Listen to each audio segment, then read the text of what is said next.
about it in a moment. Houston, Texas added defensive back Kamari Lassiter, Notre Dame offensive tackle Blake Fisher. In the NBA, the Knicks took a 3-1 lead over the Sixers. Wembanyama three. Good! Goes behind the back here. Oh! Little sidestep and a jam by Wembanyama. Oh, it's knocked away by Wembanyama. This is the Morning Huddle on 94.1 San Antonio's Sports Star. With Rob Thompson and the managing editor of Blogging the Boys, RJ Ochoa. Now, here's Rob and RJ. Hey, gather around. There's a bunch to talk about. It's the Morning Huddle here on San Antonio Sports Star.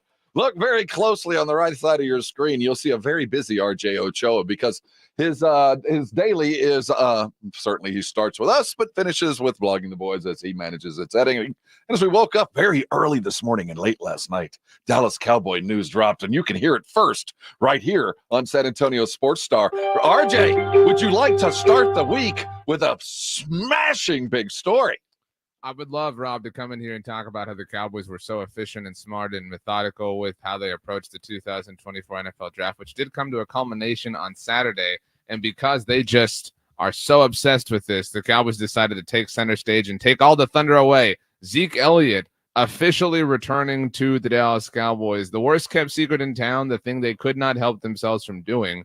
They let this go, to your point, prior to 6 a.m. Central Standard Time on the Monday following the draft. NFL Network's Tom Pelissero had it this way, which makes me feel super dead inside. The wheels were in motion late last week for Zeke's return to the Cowboys, who reflected that by not drafting a running back. Once Zeke passes a physical, which should happen today, the franchise's third all-time leading rusher officially back. The reason I am sad, Rob, is this makes it sound like the Cowboys strategically did not draft a running back because they knew that this shoe was going to drop. What was the kid that they took out of Auburn?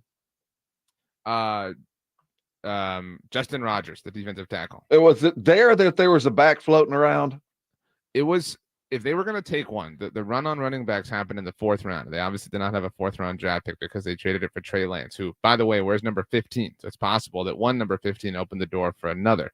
But the logical point to take one would have been their final pick in the 3rd round on Friday night when they took Notre Dame linebacker. That was it. Okay. Right. Yeah. And so because they didn't pick in the 4th round, that was the moment that they were always going to reach because they were going to have to take somebody who they knew wouldn't be available to them in the 5th round when they ultimately came back up again. But they didn't. And again, it seems a lot like we'll go blow for blow. And I don't know, we'll grade the entirety of the weekend. I think we do need to separate the Zeke signing from the weekend, though it does appear by the timing and the statement that the Zeke thing had a lot to do with the draft. We'll look there, look what the Texans did. And of course, you got to give grades. 'Tis the season, right?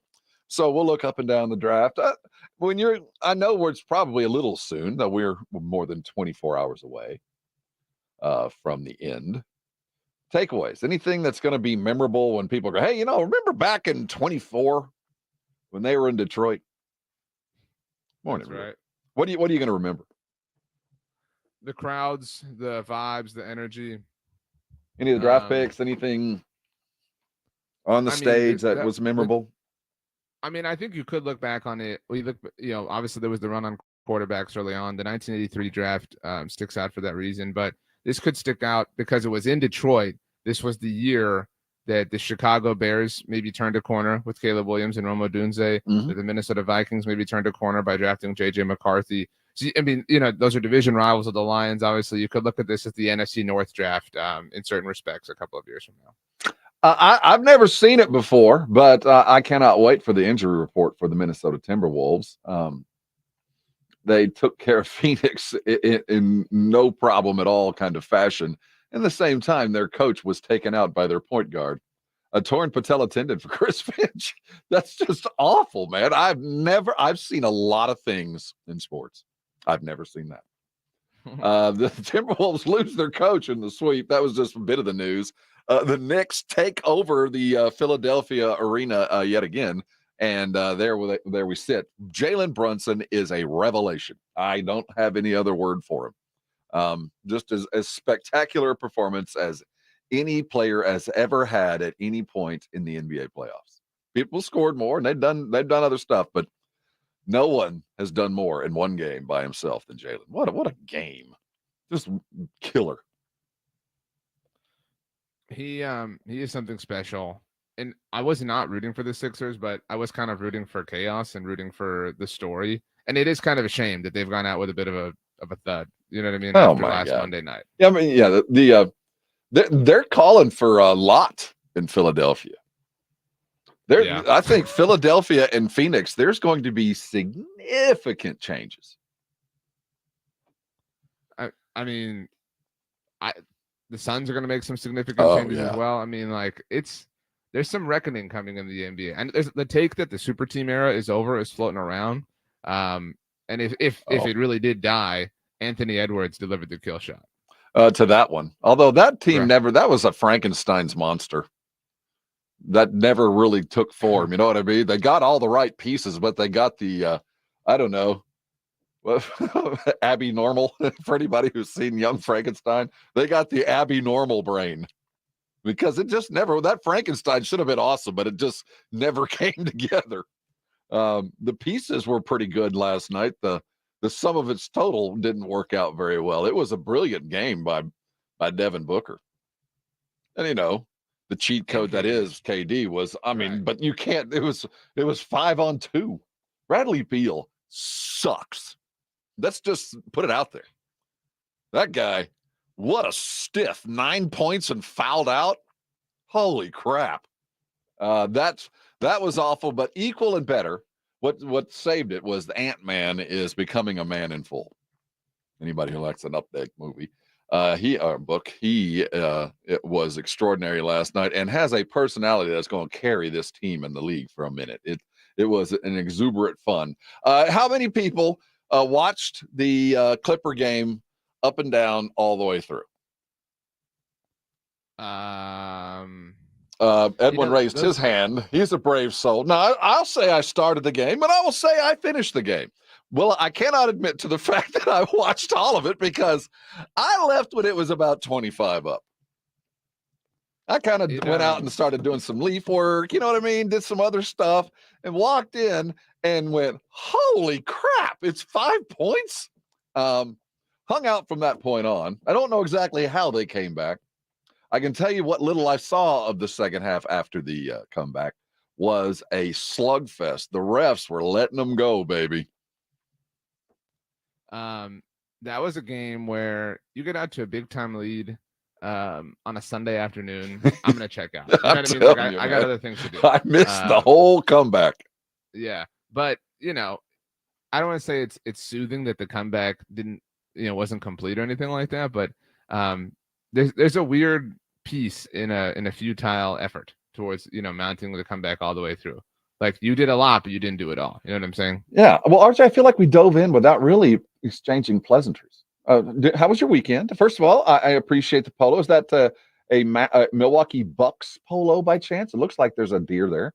It's not. This is Frank, Tiger Woods' Tiger head cover. This is a Tiger Woods polo. I thought we were going to have a nice and chill Monday morning. Turns out that wasn't the case. But it was a good weekend.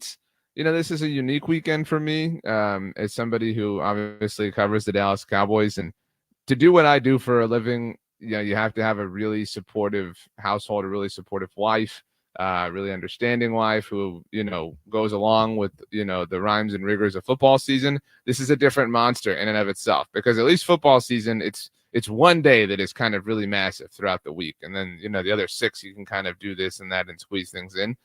This was 3 days of just nonstop hectic activity. So I spent a lot of time in the room that I'm currently in. But it is indeed the last gasp, though. It is the last gasp of the season. So what happens? We'll shake some things out of the trees for the next 3 days, and then everybody who has anything to do with football disappears. Right. I mean, this is for the next month. Some teams are hard at work. I mean, because you have to bring. Well, I'm talking about on the Monday after the draft. Well, that's right. There's some things we're going to shake out this week. There's still some things to shake out, and then we're waiting for rookie mini, and then OTAs, and then we got a couple weeks in between there. So this is the designated vacation season for all NFL types. as they shake the trees and get everybody out. Now, not every unrestricted free agent was signed, but I do think most everything will follow. We'll get all you caught up with UTSA types and all of that. We'll look a lot around the NBA as we've had our first and only official sweep. Looking at the East, what's going on with Milwaukee? 3 down, man. I'm tired of the pity, though. A lot of pity going on on the East. A lot of pity for Milwaukee. A lot of pity for the Sixers. Pity, pity, pity. We'll cover all that front to back. Yeah, he's home. What number is he going to get? We'll talk about the new guy, the old guy, Vujade or Deja Vu, depending on how you look at it. We got a brand new running back in town. RJ just broke it. We're going to talk about that next. As the Dallas Cowboys completed the draft, and it looked pretty good. I'm happy. You happy? We'll figure it out next. This is the Morning Huddle, and you're on 94.1 San Antonio Sports Star. Monday morning, it's accountability day. They say film don't lie, neither does your scale. The Institute for Functional Health wants you to bring Monday morning weigh-ins to an end. Stop this insanity. Stop staring at the scale and pay more attention to what's on your plate. That's the most important thing about the Institute for Functional Health. Weight loss is a product of a lifestyle. You live the lifestyle, the weight will come off. Now, Dr. Jacob Torres of the Institute for Functional Health knows that, but he also understands that people have can have underlying causes for the reasons they put on the weight that they have. When you go to the Institute for Functional Health, you get a whole program put together solely for you. Your history's involved, your medical programs, whatever might be involved with your weight loss is all coordinated together at the Institute for Functional Health. It functionally helps you to live your life. You start working on a program that's made for you, works for you, got program assistance and a physical manifestation of a doctor helping you. It's not that hard to lose weight, trust me. I was the type like you, probably never wanted to diet, never thought I could work, meant to take Dr. Torres, and things changed immediately. If it's time for you to lose weight, I want you to call Dr. Torres. Let him explain to you why he's been so successful with people just like me and certainly just like you. Everybody's different, but everybody's got their own problems. I want you to call him today. The number is 210-468-1891. The website is iffhealth.com. Go there. A great resource. But trust me, if it's time for you to lose weight, the Institute for Functional Health is the place to land. If you've failed before, if you didn't think you could do it, talk to Dr. Torres today. He will change your life. He did me. Call him today. I know you're going to be thanking him later. If you miss the Blitz with Jason and Joe, then you miss this. Tyler Guyton joining us here on the Blitz. You're from Austin, grew up a Dallas Cowboy fan. Just describe what the phone call was like when you got it and what today has been like since you've arrived there at the Star in Frisco. That phone call was unreal, man. Seeing that phone ring and reading the star on the top of the number, it was amazing to me. And being here in the facility is everything I could have dreamed of and even more, being a childhood Dallas Cowboys fan is really been embedded in me since I was born, and I bleed blue, so I'm excited to be here, man. I truly am. Right home with the Blitz, afternoons 2 to 6 on 94.1 San Antonio Sports Star. Getting quality employees to fill positions in your company is essential, but finding those people can be a major hassle unless you use ZipRecruiter. ZipRecruiter makes finding quality people a breeze. ZipRecruiter's advanced technology identifies candidates with the right skills, sends you great matches, then you can easily invite them to apply. 4 out of 5 employers for self. Free to try ZipRecruiter for free. That's ZipRecruiter.com/free. Progressive presents good news, bad news, dumb news, then great news. Good news. While leaning over the fence, your neighbors said you could save money bundling home and auto insurance with Progressive. Bad news. Your neighbor leaned over a little too much and broke your fence. Dumb news. Somehow fence wood is more expensive than wood. Great news. You decide to see if you could save money bundling at Progressive.com and to plant really tall shrubs.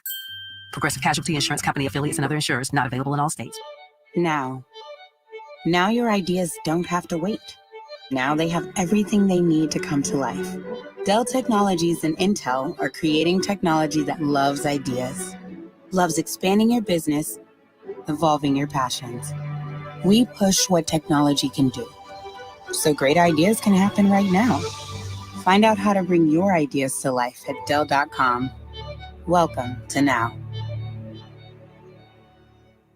Flo here from Progressive to tell you how you get more than great savings with us. You get customer service access through our mobile app, online chat, or by phone. That's a lot of ways I can get in touch with you. I see what's going on here. You can't name favorites, but I'm your number one customer. Actually, we offer all our customers these ways to contact us. I'm sure you give just any customer your personal company contact info. Well, you did call us more than any other customer this year. So in that sense, you are our number one customer. Get help from Progressive through the website, app, chat, or phone. Progressive Casualty Insurance Company and Affiliates. Spring has sprung and it's full tilt boogie time at GiveMeTheVin.com. I'm a speculator. I'm overpaying for cars because I think they're going to go up even higher from where they are right now. We'll pay off your payoff. We'll pick your stuff up. We'll quote you quick and easy at GiveMeTheVin.com. America's best car buyer. Sell us your car. GiveMeTheVin.com. So easy you can do it in your underwear. Every so often in medicine, something comes along that is truly revolutionary. Dr. Mitchell Scheinkup, former orthopedic surgeon, now national medical director at QC Kinetics. I believe this is one of those things. Dr. Scheinkup is talking about regenerative medicine, something he's practiced, researched, and written about for nearly 2 decades. The old ways of dealing with joint pain, such as steroids and surgery, are no longer the best ways. If you have pain from arthritis or injury, you owe it to yourself to learn more about this exciting option, using your own body's natural power to get lasting relief. And there's no better place to learn than QC Kinetics. There is no one in this country today with more clinics, more satisfied patients, more advanced protocols, or more experience in using this exciting option to deliver life-changing results. Call QC Kinetics now for your free consultation. Call QC Kinetics, 210-571-0318. That's 210-571-0318. 210-571-0318. This is Joe Reinagle from The Blitz. You're listening to 94.1 San Antonio Sports Star.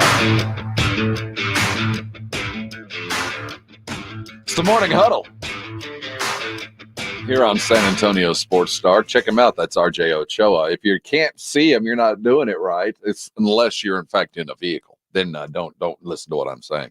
But if you're stationary, grab your device.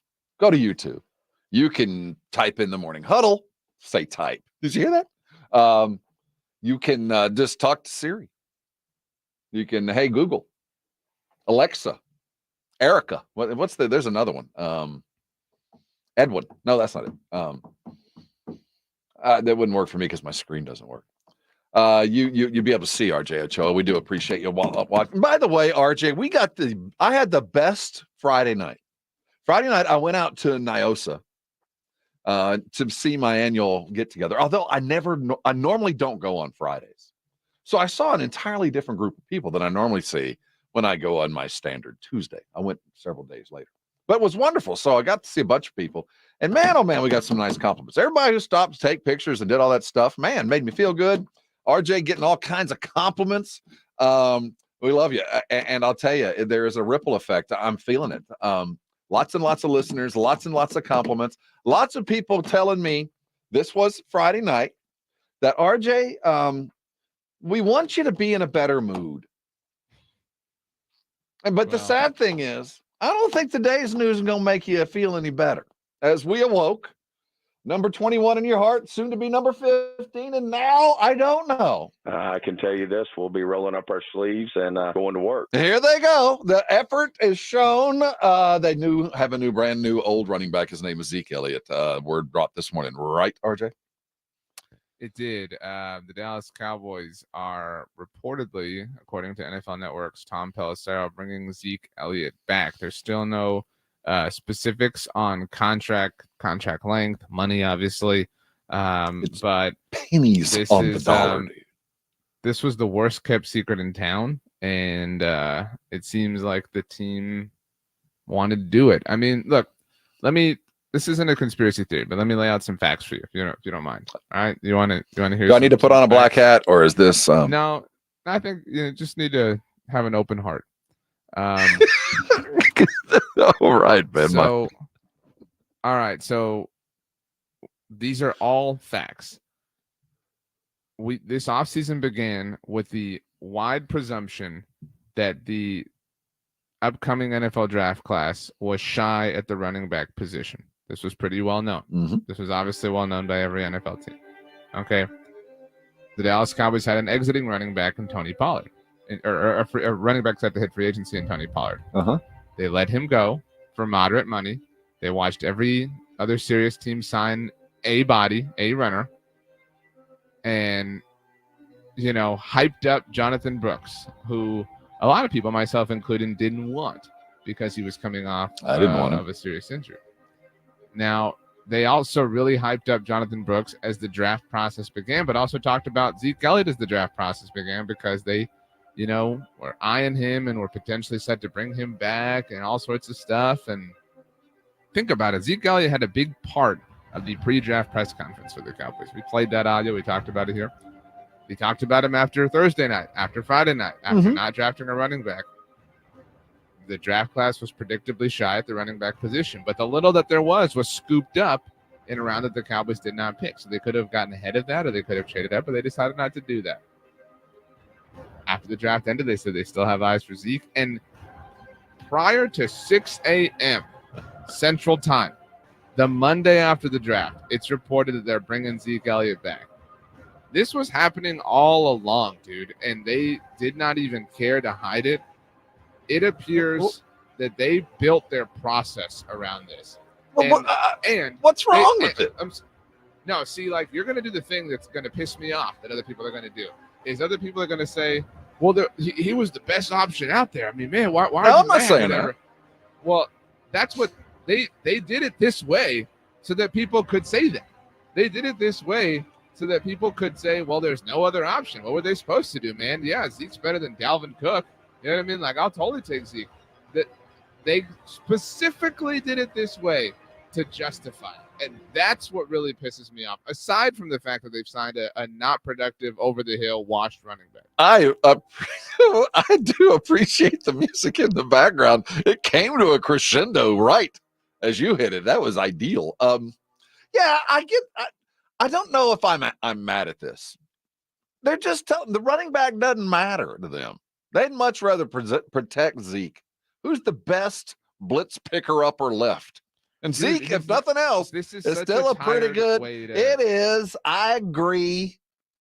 Even Jerry said, hey, teams have won the Super Bowl with running backs they picked up in October. So, I mean, by saying that, they're telling me that Zeke doesn't matter. He's just a body. They got him cheap. If they're paying him $10 more than league minimum, I'm going to be upset. I mean, he's on the books. They've already paid the money. That don't matter, though. That doesn't matter. It could be anybody. No, it doesn't. That doesn't matter. It does matter because of the hilarity of the situation. Well, that adds up. But as far as the decision-making with the money, that means nothing. That's water under the bridge. You know what I mean? Here's my question. Do you believe that the wheels were in motion? This has been in play for a month and a half. Are you kidding? The moment they brought him up. Yeah, I'm not surprised. That's what bothers me. If you truly, earnestly went through the draft and the cards just did not fall your way, the value was just never there. You just had to have Maris Liufau or whoever the case was, and it just didn't happen. And you had no other options. You said, well, hey man, let's just bring Zeke back. Then I could logically sort this out, right? I don't buy that. I don't think you buy that. Correct me if I'm wrong. This was the plan. This was orchestrated. Yeah, they weren't going to draft a running back. That's obvious. That's the terrifying thing. That you legitimately believed that this was the best way you could handle the position. Let me ask you a question. Is it the back? Is it his age? Is it a reach? What exactly is infuriating? Because Dalvin Cook is Zeke Elliott. If they'd have told me this one, hey, we signed Dalvin Cook, I'd have said, well, why not Zeke? They're the same dude.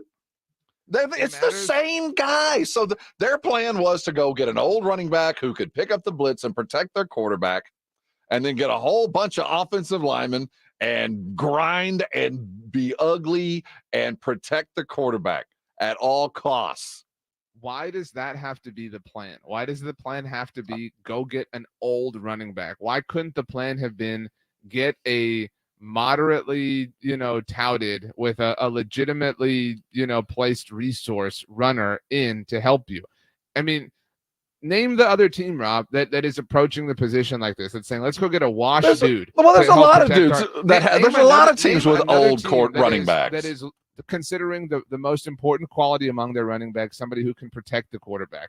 Look, I'm all for protecting Dak. I'm all for giving Dak weapons. I will fight that fight any day of the week. But if you're using that as some argument to bring Zeke back, you're not tethered to reality. I think what I'm saying is they obviously see a problem with his offensive line. I don't know if it's a short-term problem, like now problem, or a future problem. But they drafted every offensive line position in this draft. Some guys that can play two positions, but they did. They drafted that. My God. So there must be a sieve there. And then you go, I'm picking up the one guy that's out there that I know will protect Zeke. I got lots of film, or protect Dak. It's Zeke. So we drafted a bunch of offensive linemen and another guy whose only specialty left is 3 yards and protecting the quarterback. So something out there, they're going, holy crap, or here comes the future. But at the very least, my quarterback's going to be standing up, or I've done everything I can to ensure. And I see that and I go, okay, maybe it is Dowdle. Maybe they just don't give a crap about the running back anymore. And they brought a guy home who actually I kind of like and I'm looking forward to seeing in the locker room and at training camp. I'm not all that upset about this. I'm not upset. I'm just, apathetic. I'm just there. You go. Now that I buy. Apathy. Because here we go. The things that you're describing aren't logical in process. What are you talking about? That is logical. No, it's not. Because first of all, again, show me the team that's approaching the position this way. I didn't because nobody can. Second of all, oh man, well they clearly have so much need along the offensive line. I mean, so this makes sense. That's a self-induced problem. Right? Like that is a self-induced problem. So they don't get credit for fixing that. And then if you want to tell me that this is done for what do you Dak mean they don't get credit for fixing that? If you want to tell me that, oh man, this is done to help Dak or whatever, you want to help Dak? If that's really how you care or how you feel and what you care about, then give him his extension. Right? Like this is so Oh, they don't want him back. Well, then why do this? You know what I mean? This is you have your take on what it is, and I suppose there's some logic to it that I just don't agree with. I think this is simply we want to do this and we have the power to do it. So you either have to take it or leave it. Now, I also believe that they laid the breadcrumbs along a path to where some people are going to follow it. And some people are going to say, oh man, this was the best move that they could possibly make right now. Why are you getting mad? This is and they're gonna offer the tropes that you did. He's a great helper in the pass game. He is. That's not a trope. It's true. But it is a trope to lean on. Dude, he had 3.5 yards per carry. I just said they signed a 3-yard back who protects the quarterback. This is not a productive player. He was among the worst running backs in terms of explosiveness last year. Like this is, you're actually signing somebody who's more of an offensive lineman than a running back. Yes, play running back that's what I just said. They signed a bunch of dudes to protect Dak. I don't know why. I don't know if they've seen something, if there's a scheme change, if they're worried about the next quarterbacks remaining upright. But man, oh man, they're building a wall around whoever's going to be quarterback now. They're not going to be able to run it. And I'm not sure who they're going to be throwing it to, but he'll have lots of time. And they telegraphed this so obviously is just really. Are you mad at yourself for believing that they might actually not? No, I'm not mad Your at myself. definition of what is all in and mine might not be the same thing. Oh, man. I mean, dude, think about it. Like it's not like sad, like capital S sad. It's not pathetic, like capital P pathetic, but you know what I mean? You had such a good weekend. Okay, take away the Zeke thing. And again, they did this before 6 a.m., Rob. They made sure at what time? You know this better than me. What time does every major sports talk show begin? Right now, when we come on. Right. So they got here just in time for everyone to adjust their rundown so that this could be the primary story following the NFL draft. Do you not believe some that? Would call that brilliant. No, I absolutely believe it. And some would call that absolutely brilliant. So that's what's more important here. Not being efficient on the football field. That's my problem. Would you be as mad if they signed Dalvin Cook this morning? I would be 5% less mad. Okay, so it's not just Zeke. It's the back. It's the old dude. They didn't get the back. It's the disposition. Okay. But the Zeke thing, like, is a particular eye rub. The Zeke thing makes I like don't your know why eyelashes you're so like mad at flood him. I don't blame him at all. But I feel for him because I know that there are a lot of people like me. Now, I also want to be clear. I know there are a lot of people who are happy about this, and this does tug at your nostalgic It does for me. whatever. But there are a lot of people like me who actually will go as far as saying it's sad or it's pathetic with capital S's and capital P's. You're signing a mascot. You know what I mean? That's all this is. Yes. Like you're signing somebody to be on the cover of your programs. And I just, and if Zeke's willing to do that, good for him. But I feel for him because there's a lot of people that are gonna say a lot more negative things. I mean, this is such a not serious franchise thing. I look at it as a team getting the Expendables back together, man. A 1-year deal, about $5 over the league minimum. A little bit of We've gravy there. established a championship program. It's just not the world championship yet. And they're going to try to find some kind of local title to win. The Dallas Mavericks dang near overcame something that hadn't been done in over 25 years. Let's get into the league and look closely at the trends as we're getting close to the end of the first round. We have our first sweep. We got a gentleman's sweep on the way, and the West continues to be a knife fight. Hold on tight. NBA talk coming. More Dallas Cowboy discussion. Zeke Elliott is, in fact, a Cowboy. What number should he wear? And should he even be one? We'll continue there. Hold on tight. We got so much to do, and we're glad you're with us. It's the Morning Huddle, and you're on 94.1 San Antonio Sports Star. It's the Blitz with Jason and Joe. Afternoons at 2. Coming up Monday on the Blitz, the NFL draft is over, but what a haul for the Cowboys and the Texans. We will have grades for both and talk about all the surprises that we saw throughout the NFL draft. Plus, we'll have the latest on the NBA playoffs. That's on the Blitz starting Monday at 2. The Blitz with Jason and Joe. Afternoons at 2 on 94.1 San Antonio Sports Star. Train heating and cooling systems are tested, retested, engineered, and re-engineered to keep up with you. We run together. Visit traininfo.com to find your local independent train dealer. Traininfo.com. It's hard to stop a train. Calling all children ages 8 to 16. HEB and the Dallas Cowboys are bringing a youth football clinic to you on May 4th from 7 a.m. to 2 p.m. at East Central High School in San Antonio. You can do skills and drills just like the pros. Register for your chance to participate at dallascowboys.com/HEB. Camp is limited to 150 athletes per session, so sign up today. Purchase not required to register. Parents must be 18 years of age or older and a Texas resident. The promotion ends April 25th. For official rules and important details, visit dallascowboys.com/HEB. If you get arrested, get out of jail fast by calling AA Best Bail Bonds, 210-225-2121. Text bail to 474747 or online mybestbailbonds.com. You don't have to call attorneys or anybody else. Don't be forced into a PR bond. If the jail offers you one, make sure you understand the conditions before accepting it. AA Best Bail Bonds. Nobody beats their price. They have payment plans. Call 210-225-2121 or mybestbailbonds.com. License number 149. eBay Motors is here for the ride. 120,000 miles of night drives, daily commutes, and who knows how many. Are we there yet? Through countless fixes, elbow grease, and a new radiator, you kept your ride alive. With eBay Motors, you have over 122 million parts to keep it running. And with eBay Guaranteed Fit, they'll be the perfect fit every time. Plus, at these prices, well, we're burning rubber, not cash. Keep your ride or die alive at ebaymotors.com. Eligible items only. Exclusions apply. Individuals and businesses with tax problems, listen carefully. If you owe over $10,000 in back taxes or have unfiled tax returns, U.S. Tax Shield can help you take back control. The IRS can seize your bank accounts, garnish your paycheck, criminal charges. Our team of tax attorneys can stop collections and get you protected. U.S. Tax Shield offers a price protection guaranteed quote to get you protected today. U.S. Tax Shield is A+ rated with the BBB, so call 800-494-6139. U.S. Tax Shield, 800-494-6139. Guys, did you know your testosterone affects everything in your system, including how you feel and perform every day? Right now, Revive Men's Health San Antonio will check your testosterone for free. Knowing your T levels is the first step in understanding if you have low T. Your testosterone level impacts your energy, libido, sleep, weight, hair loss, mood, and even ED.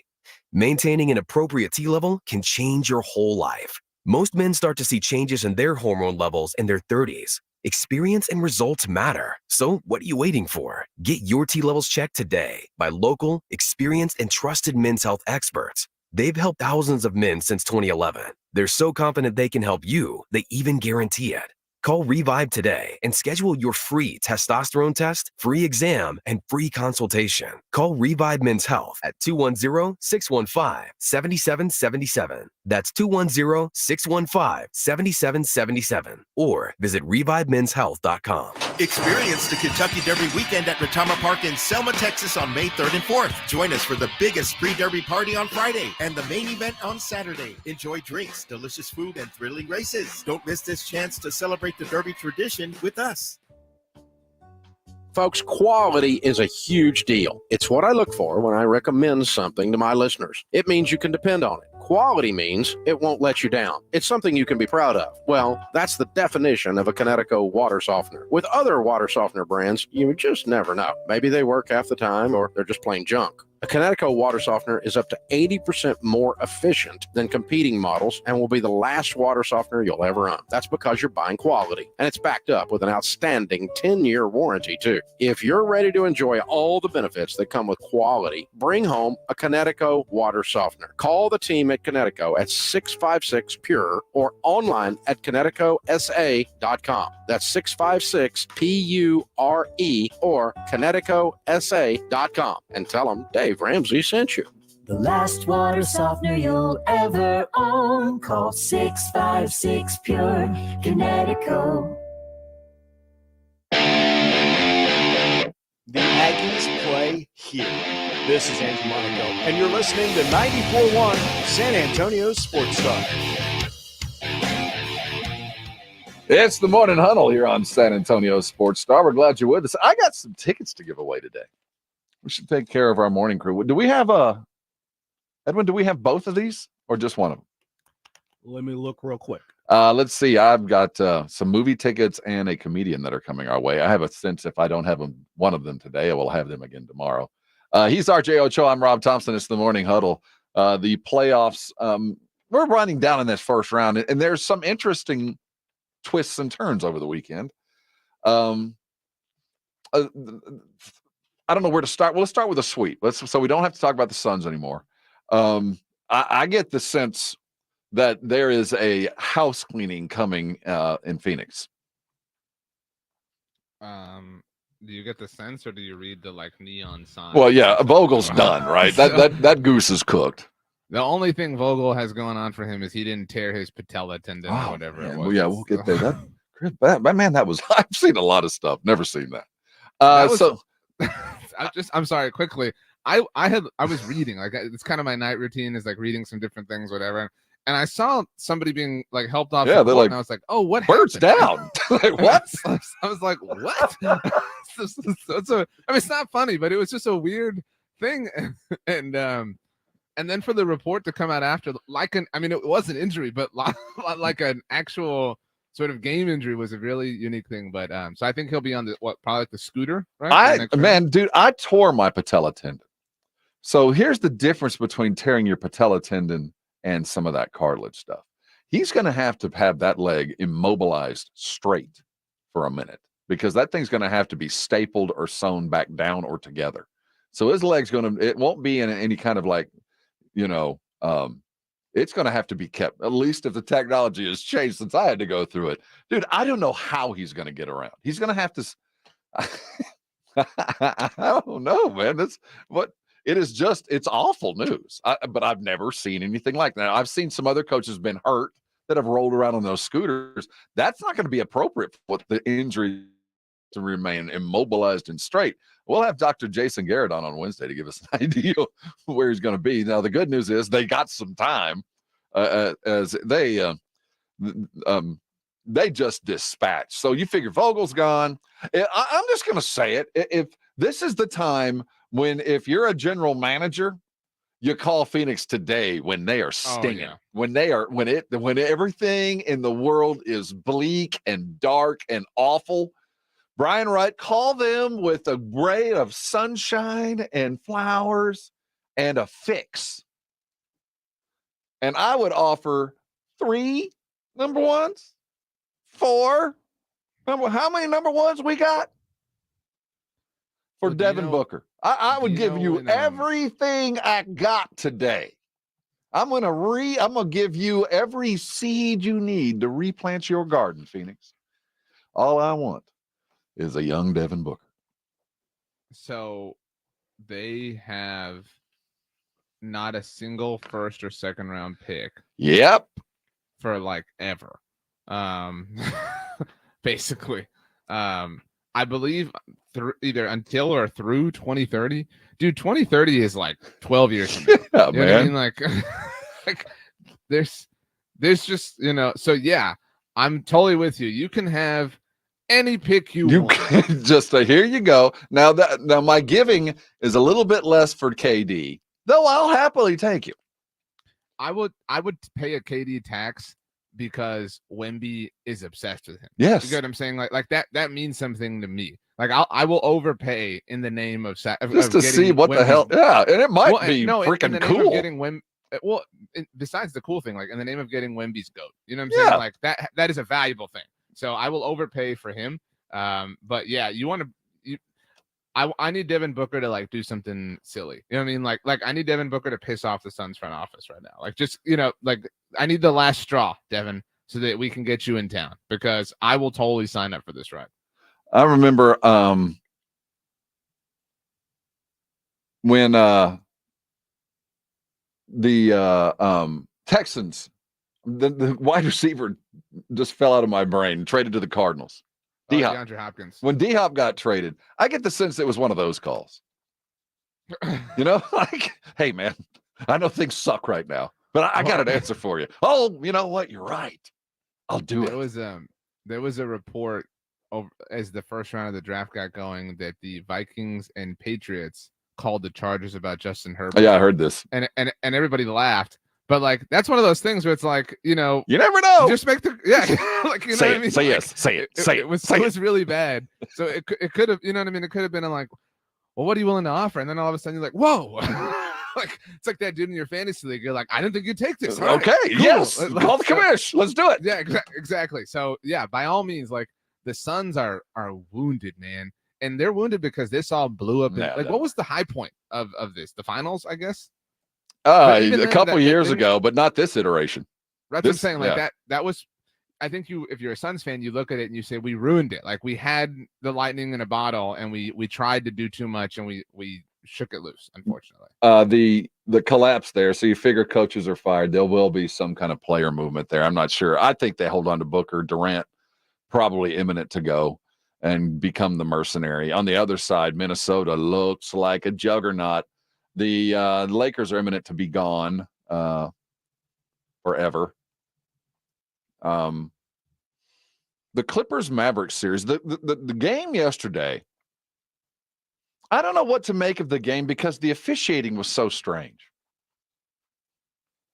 In what sense? It was, normally in the West, it's more of a finesse game. That's just kind of been the traditional, the West does it this way, the East does it that way. When we meet in the finals, we always get a max of styles. But the West was reffed, yes. So was the East, quite frankly. But that Mavericks Clipper game was as rough and tumble of any playoff game there's been in the last 15 years.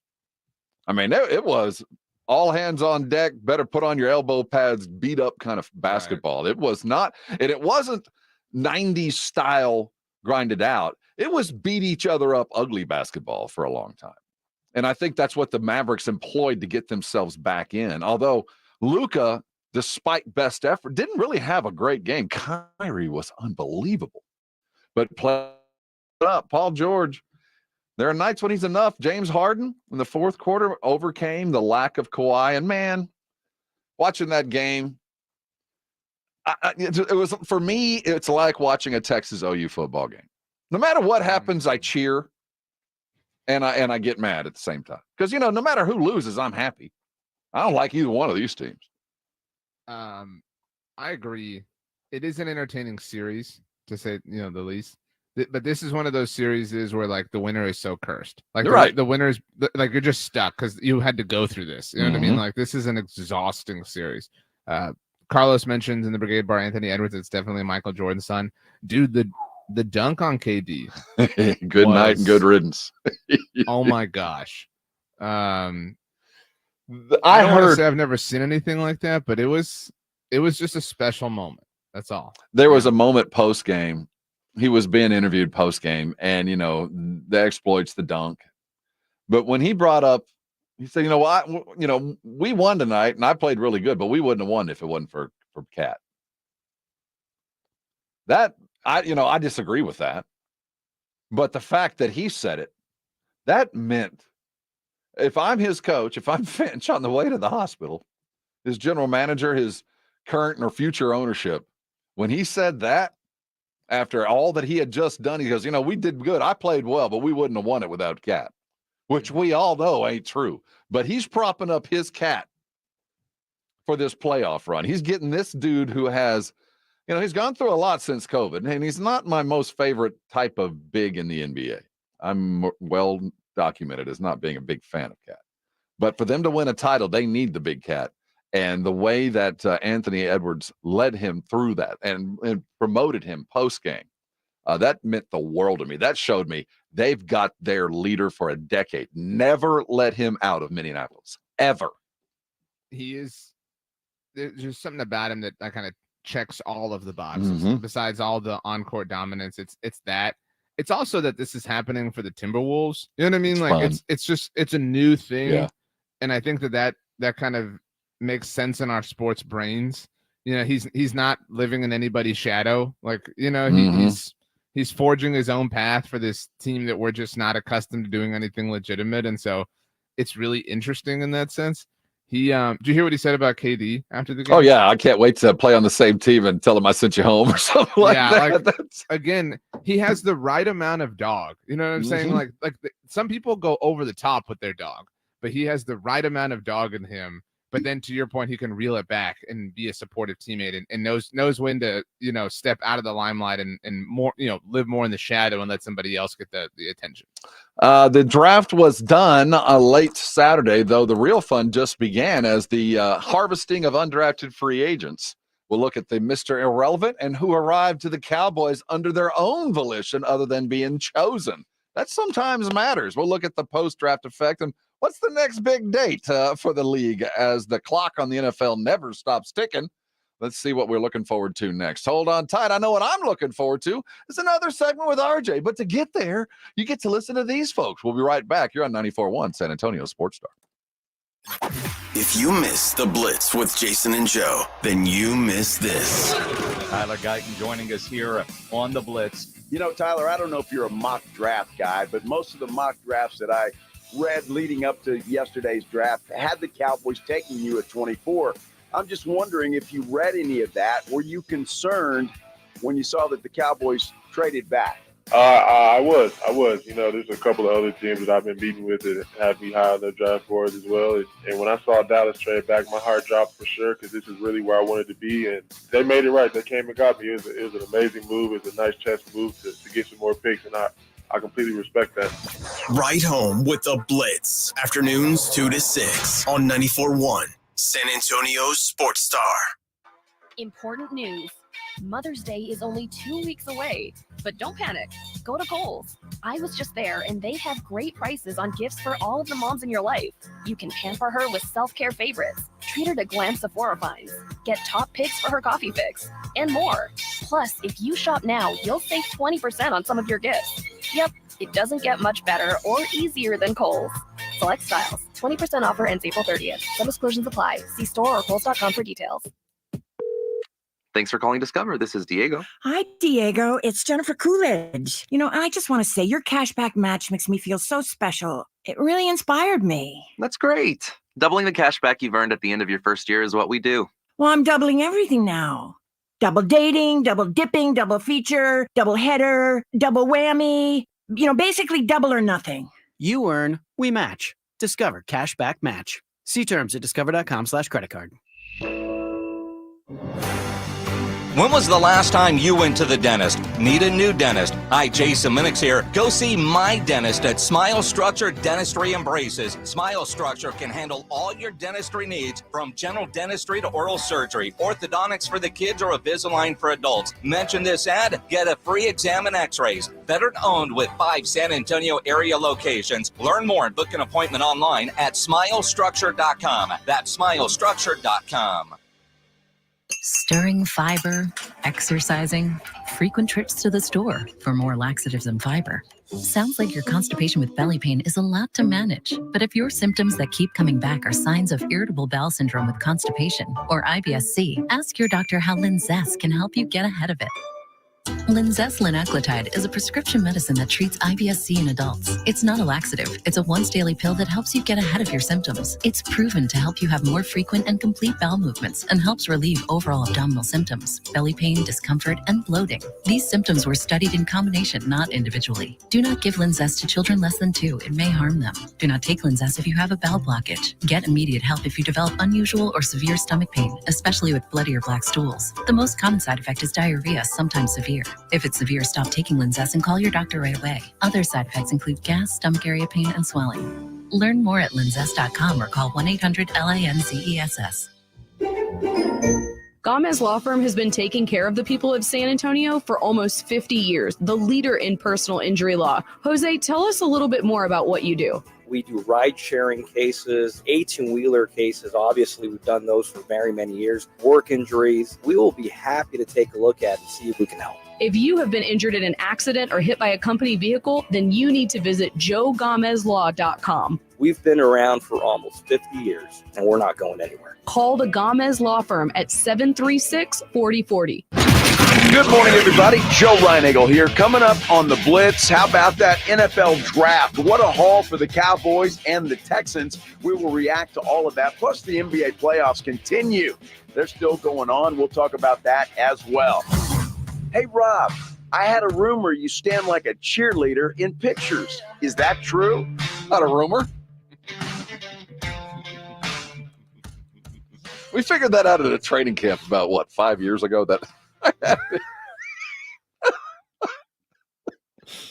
You, if you allow me. I didn't realize that I was putting my elbow out. Yeah, Rob Chicken Wings. I didn't have any idea. Now I'm so self-conscious. You chicken wing and stand at attention. What to do with my hands. It looks like it looks like the yearbook photo for the squad every single time. Well, and now the amazing thing is you do it regardless of what side you're on. I didn't realize I was doing that. So now I'm remarkably self-conscious about such things. And while we figured this out at training camp several years ago, what's the next signpost for us with the NFL? How far away are we from things that matter? Well, there will be things that trickle in, but the big, we're at the sorbet part of the meal. You know what I'm saying? Like, we're cleansing our palate. Yeah, not dessert has been ordered. You know what I'm saying? Mm-hmm. And that's going to be training camp, and we'll have. That's a long time, man. Okay, so when are OTAs? Do we know? We have the date. In about a month or a couple of weeks. Okay, so when do rookie mini camp and things like that in between now and then, and there will be a handful of like this player didn't show up and that player didn't show up, and et cetera, and those will be the big time drama things. But for the most part, the heaviest part of the NFL offseason is now over. There won't be seemingly any big time trades. Maybe there will be an extension, and that not the Cowboys, but that's the kind of news to expect over the course of the next. What's the maddening crowd saying about this Missouri running back the Cowboys brought in as I remember a bit of him. He's a tough little back. There was a lot of coping going on prior to this morning that they didn't need to draft a running back because they signed this dude. Well, I don't know. He's not bad. That Missouri football team. Well, we'll look back. It had a surprising amount of talent. See the number of guys that got drafted off that team? So they were tougher than people remember. Longhorns that got drafted. Yeah. Is that a sign of them being back? At 8 o'clock, we're going to look at the college football world as the on-campus scrimmages are winding down. What does your school have to brag about today? How many were taken off Texas A&M around the state? That's the true barometer, right? That's who's recruiting. because they're sending dudes to the league. We'll look at that at 8 o'clock, but around the bend. As the playoffs continue, have we learned anything for our San Antonio Spurs? Is there anything to emulate? Have you seen anybody that might be helpful to the San Antonio Spurs? Should Mr. Wright be making a call to Phoenix to, buy the property around the street that's filled with the blood of a sweep? So much to talk about and so much fun to have. And yes, I brought in violence early on a Monday. The draft is done. The playoffs continue. And RJ is pensive. All coming next. This is 94.1, and you're in the Morning Huddle.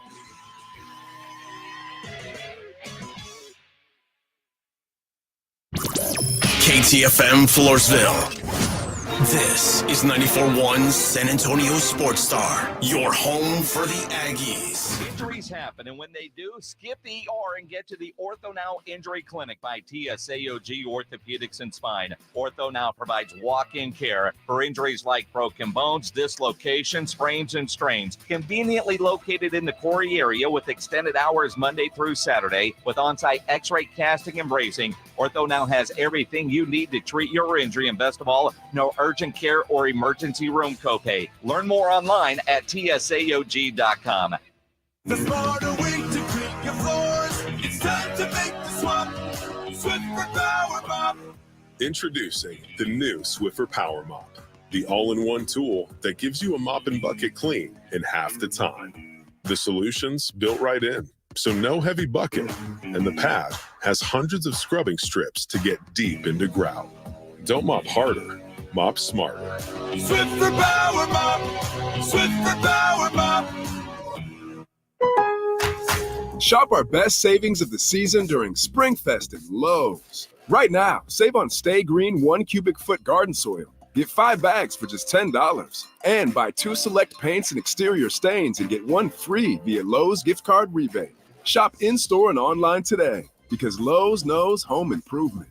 Valid through 5/1. Stay Green offer excludes Alaska and Hawaii. Paint offer while supplies last. Excludes paint and stain samples. More terms and restrictions apply. See Lowe's.com/rebates for details. Okay, guys, we got to put our trays up for takeoff. Where's Dad? Oh, he's in the back. We could only get 3 seats together. Daddy has my pillow. We'll get it later. Can you not put your feet up, please? Why aren't we going? We must be in line for takeoff. Like security? Well, that was a different line. I have to go. We just sat down. But I have to go. The seatbelt sign's on. Why aren't we moving? Hey, no kicking. We're just 15th in line for takeoff. Son of a... Don't go there. Go on a real vacation. Go RVing. Learn more at GoRVing.com. Now your ideas don't have to wait. Now they have everything they need to come to life. Dell Technologies and Intel are creating technology that loves ideas, loves expanding your business, evolving your passions. We push what technology can do, so great ideas can happen right now. Find out how to bring your ideas to life at Dell.com. Welcome to Now. No one does happy hour like Twin Peaks, with everything from tequila cocktails to extensive bourbon categories that you will not believe. Their top shelf spirits and cocktails served over those icy balls cannot be matched. Twin Peaks has you covered. And don't forget about the 29-degree man-sized drafts. I'm the guy that never gives 5 stars because I never believe that anything is perfect.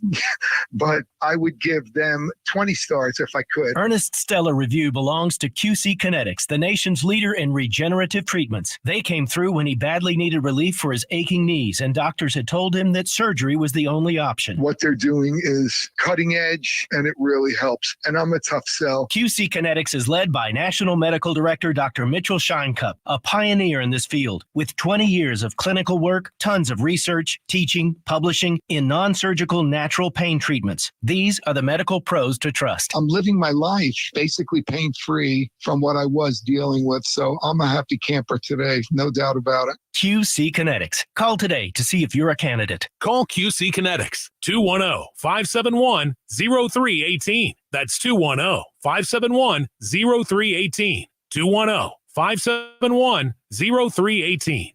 San Antonio's Sports Star. San Antonio's Sports Center. Breaking news from the Dallas Cowboys. They have signed, it appears, Ezekiel Elliott is returning. Contract details to come soon, but we have word early that Zeke is coming home. The NBA playoffs continue. The Knicks have a 3-1 lead. The Suns got swept by the T-Wolves. The Mavericks, well, they lost 116-111 at home. Wembanyama three. Good!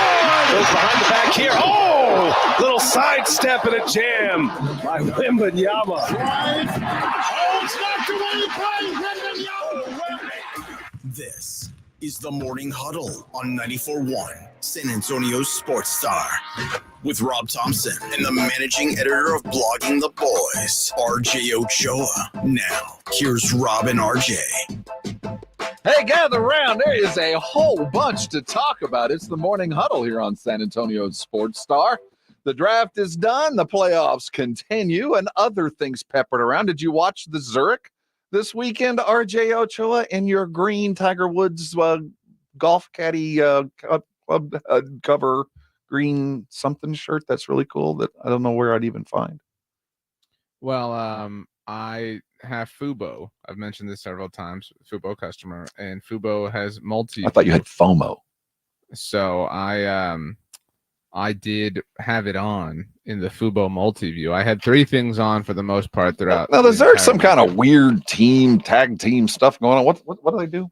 It's a team event. It's a. That's not golf. Doubles, That's some kind of scramble crap. What's going on here? It's 2 players. I'm kidding. It actually looked like a lot of fun in the highlights. Who was singing? Who did I see singing over the weekend? Rory McIlroy, who won the event with Shane Lowry. So you had an Irishman and a Scot taking it down. It's not Scottish, it's crap. In New Orleans, and then Rory sang "Don't Stop Believing" by Journey. Was that post tournament or prior to? Was he firing up his post? Oh, post. Once he had the dub. Well, you know what? I will say this: that in the interest of competition, I don't think that. I think that. What was that? That was an interesting ding. It was my watch. I had to silence it. I think that they're being a little bit more fan friendly. The PJ Tour? Yeah, they're loosening up a little bit. This is a fun event. It always is. The uniqueness of it is interesting in that it allows for PJ Tour members to bring certain people in to have opportunities. Rory and Shane are both, legitimate members of the tour, but the Full Swing documentary series chronicled last year how Matt Fitzpatrick had his brother with him, and served as his brother's trying to make it as a tour player, and it served as an opportunity for him if they had been able to win. They weren't, but I mean, it was it's an interesting. And I just see the evolving idea that we do need to keep our fans happy. The 16th hole, the Zurich thing, which is not new, but it just feels like. Yeah, I think the PGA is embracing a little bit more of the fan-friendly kind of fun to keep people interested on those less than elevated tournament weekends. Did you watch every pick of the draft? I thought you were going to. Holy cow! No, I can't, man. Every year I come into it. It's kind of like it's the same way with the combine. When the combine begins. Man, I'm into it. I love it. And we're coming up on the basketball combines, Portsmouth, and all those that are going to be just around the corner here. And for the first 5 minutes, man, I'm into it. And then I'm like, everybody looks alike. They all start looking. What now? Who's that again? I get lost in the forest and I can't see the trees anymore. And that's kind of what goes on with the draft. It's just tree after tree after tree after tree. I just can't keep up. So no, I did not. I watched far more basketball. And watched this weird reindeer show on Netflix that I just thank God in this modern era I didn't have to deal with crap like that. We talk about, you poor kids and how much better or worse it is for you. No, it was far better for us. Have you seen this little baby reindeer thing? Holy cow. Don't watch it. It's a cautionary tale. I have been watching something, and just very quickly want to say I'm through 3 episodes of The Crown, and I do, man. Put that back up. I do. Sorry. I'm willing to that it is better than Game of Thrones. 3 episodes in, I'm here. Who's this? To say it. The Crown. It's 3 episodes in. Well, it's a true story. You can't even compare the two, which is nuts, right? It's I mean, I agree with that, obviously, and. Whether it's because of that or just because of everything else, I'm riveted. I'm locked into every moment of every episode. You could read a history book and the same thing. Do you know how much work that would be? And this one's so much better. Yeah, Wait and till you even get up though- to the Prince Andrew years when they're trying to brush the fact under that this dude's kind of pervy. To be factual about books, even if I did read those, they would be shorter than the Game of Thrones. Oh, print is dead anyway. It's all digital and audio now. We watch the playoffs all week. I do it with one thing in mind. How can the Spurs mimic what I'm watching? And the takeaways I'm hearing, I don't believe. First of all, have you been seeing recently the super teams are dead? You seen that? Yeah, that's the chatter around the water cooler right now. Do you buy it? I mean, I think it depends how you define super team. Like, why can't we call the Nuggets a super team? You know what I mean? I would argue that they are, but Right. there's man-made and there's Right. created. They're man-made. I mean, they're created. They are drafted. They're formulated. They Built, are not bought. They're not built, not bought. Much better term, probably better used by you. They are, but you can still end up the same way buying. I'm not saying That's one's what I'm better saying. than the other. I'm just saying one's probably a little bit more cost effective. But the Nuggets are built. The Spurs were built, but bought works. We just don't have anything that's working right now. Are the Celtics a super team because they bought Derek White or they bought? No, that's a Porzingis? built team. No, you get two superstars, you draft them, and then you surround yourself, and hopefully you find a third nearly superstar, maybe superstar. You don't have to have a third one, but you have to have one that's either wasn't on his way down or isn't and on his way up. But if you have those three things, that's the modern super team. I just think that if we're defining super teams as you went out and got, because for that matter, like what makes the Suns a super team? Beal and KD. Like that's what puts them in the super team mold With Booker, right? But Booker is built. He's not bought. You I what mean? know, Like, but why that's do what I'm saying. No, that's like, why do we penalize them for Booker? Well, Like, we he's don't. not- I'm not penalizing him, but it's a failure. In that sense, so like to be clear here, I'm not defending the Suns. Oh, I know But you're not. What makes the Suns more of a super team than the Clippers? The wins. What do you mean wins? Like the Clippers are winning in the playoffs. Like how are we saying the super Playoff team era is wins. dead when the Clippers are thriving? Well, the Mavericks Clippers are aren't thriving. Kyrie is there. The Clippers, I would argue, aren't thriving, but they are. They won yesterday. They What did, are you talking about? but I wouldn't say they're thriving in that win. I mean, they had a 31-point lead and gagged all the way to the finish, but they are winning, fair. and they won on the road, and they did it without Kawhi, and they did it because they have former superstars. I mean, James Harden was a revelation in the fourth quarter. He played phenomenally well. I agree with you. All I'm saying is I push back against this. The super team era is dead. Oh, Here. it's not. That's- It's not dead. I just don't know what The but Suns built a bad super team. Yeah, That's all I'm willing to say. Now, Like, what that's would the you? only truth here? Okay, with the idea of how you build teams. So you have the built and the bought. When you apply where the Spurs sit, you have the opportunity to maintain with a built, at least with two of them. I think we can all argue that on his current course, given the current spotlight that will be on San Antonio, that Devin Vassell, unless he steps all over himself, will be an all-star next year. If he can stay healthy, if you just continue the current trajectory of improvement, that combined with the spotlight and Wemby's improvement, Devin will be an all-star. So it does all-star make you a super team? You have to be an all-star, 2 all-stars, right? Or is it more than that? You have to have all NBA, first, second, or third team. Let's define what a 3-player super team is. Pumbaa, define. It takes 3 to make a super team. 3 all-stars or 3 all-NBAs, or 2 all-NBAs and 1 all-star. Tell me what the super team makeup is before I want to find the line. Before we start assigning blame or responsibility. I think what constitutes a super team is at least one of your main. Okay. So that's amazing. why I think. Right. That's why I think the Suns obviously fit that mold. Yeah. Oh, right? obviously.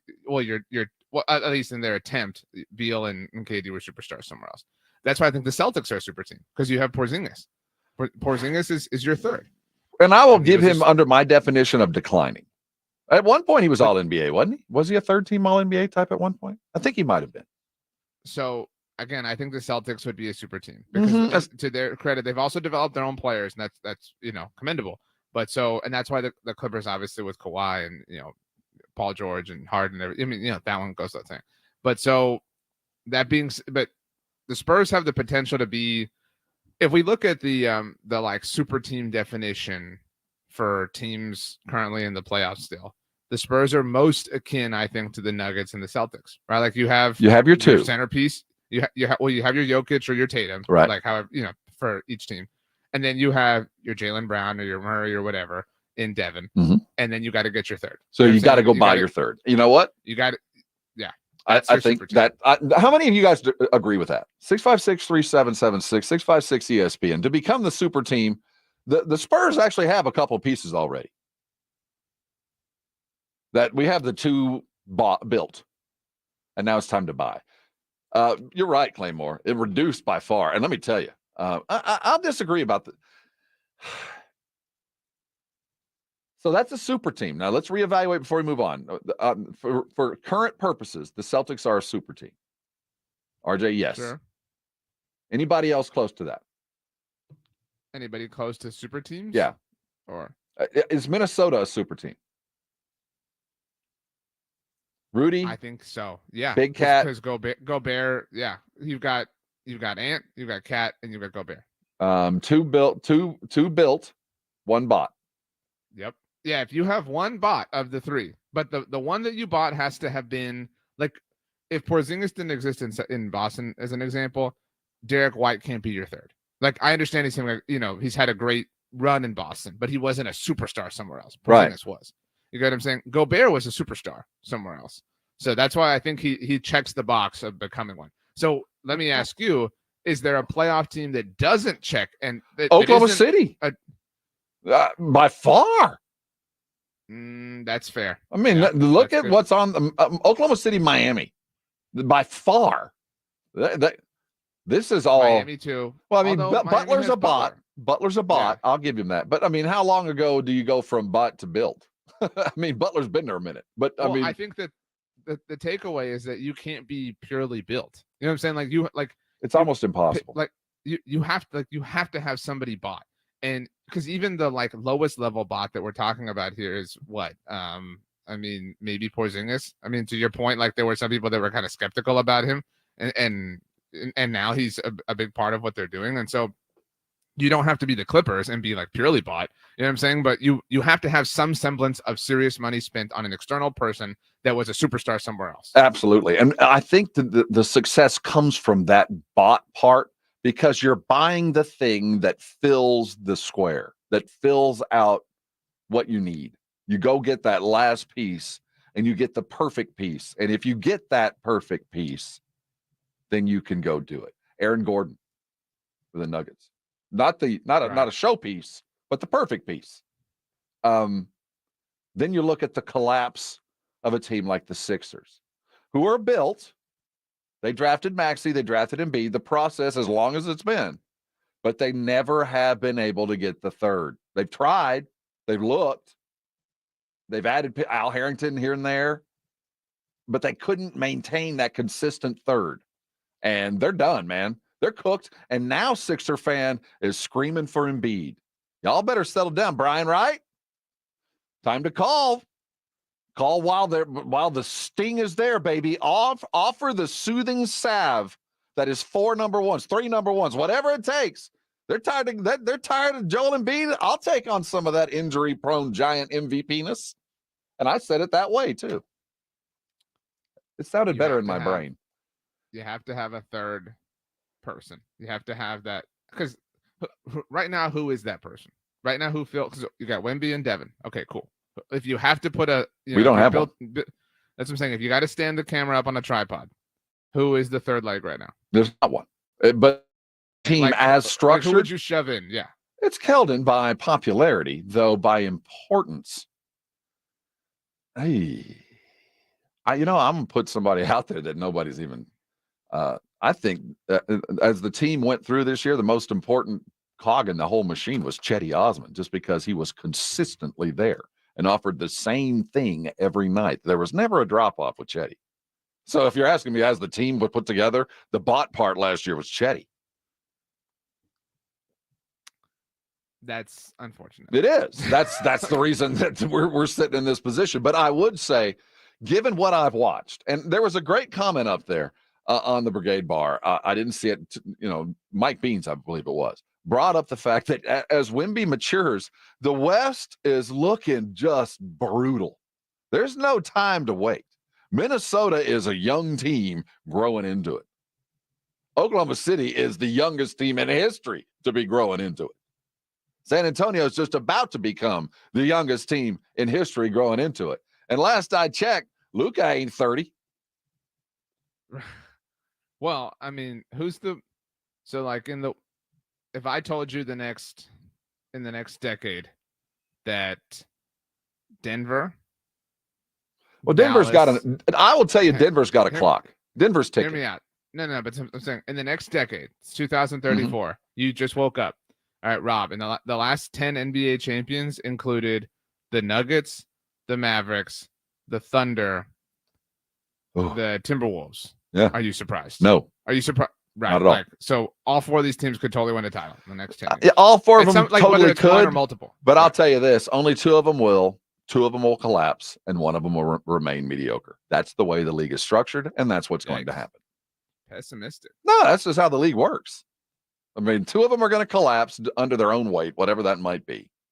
Two of them are going to remain consistently on the top, and one's just going to stay hanging around the middle for whatever reason. That's the way the league is built. That's how it's designed, and that's how it's going to continue to be. And we didn't even include the Spurs in there, and they're going to be the reason for three of those teams doing what they're doing. I'm not sure which, what will be doing, but the Spurs are the wild card there as they continue to grow. But it is going to be that kind of knife fight. And how much do you pay attention to the rest of the West when you put together your team? Do you go, okay, this is what those guys have. I need a LeBron stopper. I need an OG Anunoby. I mean, remember those days when you'd go find that piece? Are we still in that day of going and finding the specific stopper or getter in this positionless game? I don't think so. I don't think so either.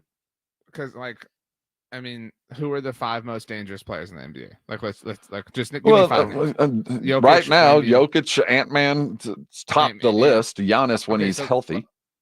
Let's live in those Luka, and especially in the West. Jokic, Ant, Wemby. Luka, okay, you're an and NBA Luka. GM. Four of them. Okay, and Luka. There's our fourth. And let's throw Giannis. Fine, here's five. You're an NBA GM. Rob, I need you to find somebody who can stop these guys. Who's there? There you go. Okay. Well, sadly, you just named two, and they're already on the list. One, Giannis and Wemby. Yeah, they're not stopping any of these guys. You're right. Yeah, that's what I'm saying. It doesn't exist anymore because these dudes are cheat codes. You just have to hope that you have another cheat code and that you survive. That's really what it comes down to. I will tell you this: the one thing that I have pulled away from this, and the Spurs could diverge on the fork in the road. And I don't know which one is the one less traveled. And I hope we don't have to look back and say, I'm glad I chose that one. But you either have to pull out of this offseason, one or the other. You're going to have to find an eraser or a bomber. There's no in between. You need to go, you need to find you're going to need to find somebody whose only skill is about 50% from the three. You don't even have to have great percentages while being covered. You're going to have guys that are wide open, but you're going to have to find that guy. Or you're going to have to go get an eraser. Offensive rebounds win playoff games. Offensive rebounds is one of those hidden things that you really don't pay attention to, but when you look at the stats, offensive rebounds win playoff games. As much as turnovers lose them, offensive rebounds win them, or the defensive rebounding, maintaining possession. But that's secondary in this fast break game. I'm looking for an eraser, a dude that owns the glass, especially on the offensive board, that will erase mistakes, both offensively and defensively. If you can get one of those two, built or bought, I think that's the next step for the Spurs. Now, I have my own choices, but so does everybody else. What are yours? I agree with that thought. You have to be fire or ice. Right. You know what I'm saying? Pick it and go. And yeah, you can't be both.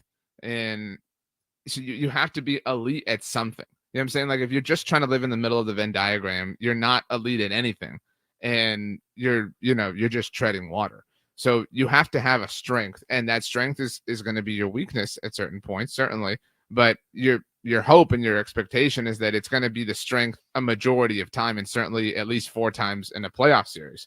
And so that's just life. That's just math. I mean, there's no team, right? I mean, maybe Oklahoma City, maybe Denver, maybe Boston, obviously, that is like well-rounded. But we're just in a different era of basketball. I mean, it's positionless. You have to adjust. As the season concludes, and you look at the fandom, obviously Phoenix fans should be standing at the gate with pitchforks and torches. I mean, this team, new ownership, and maybe this is still in transition, but this dude bought into something that ain't working. Or New Orleans, a Pelican fan, watching. I mean, that team quit. I know that they know that there was no hope, but at least give it the college try. And then you have Zion sitting on the side, mad, grumpy, hungry Zion, and your team just quit. I don't know which part of the fandom I feel worse for. What do you mean? The Pelicans got sold a bill of goods in Zion. I mean, I was on the front line there. Now I'm on the third line singing at the end at his funeral. I was on the first line when they drafted him. I thought he was a transcendent giant point guard that was going, does what he does when he's healthy. And he just didn't healthy enough. So I bought into that. I bought into the Brandon Ingram. I bought into CJ McCollum. I bought into all this stuff.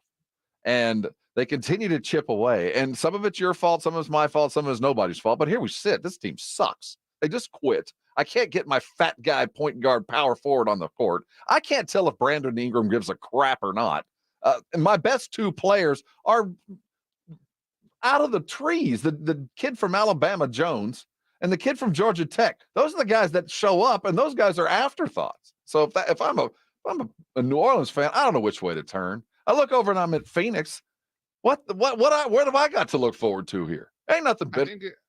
I would rather be a Suns fan than a Pelicans Probably. fan, no, because you tried. You know what I'm saying? Like you gave it a shot. You know what I mean? Like you can live with that. You know what I mean? You can make peace with that. Like, and it sucks that another team got lucky with Ant and that he's better than your core superstar that we talked about. Like, you have to have the core superstar, right? By the way, like, for Phoenix it's Devin Booker. For Minnesota now it's obviously Ant.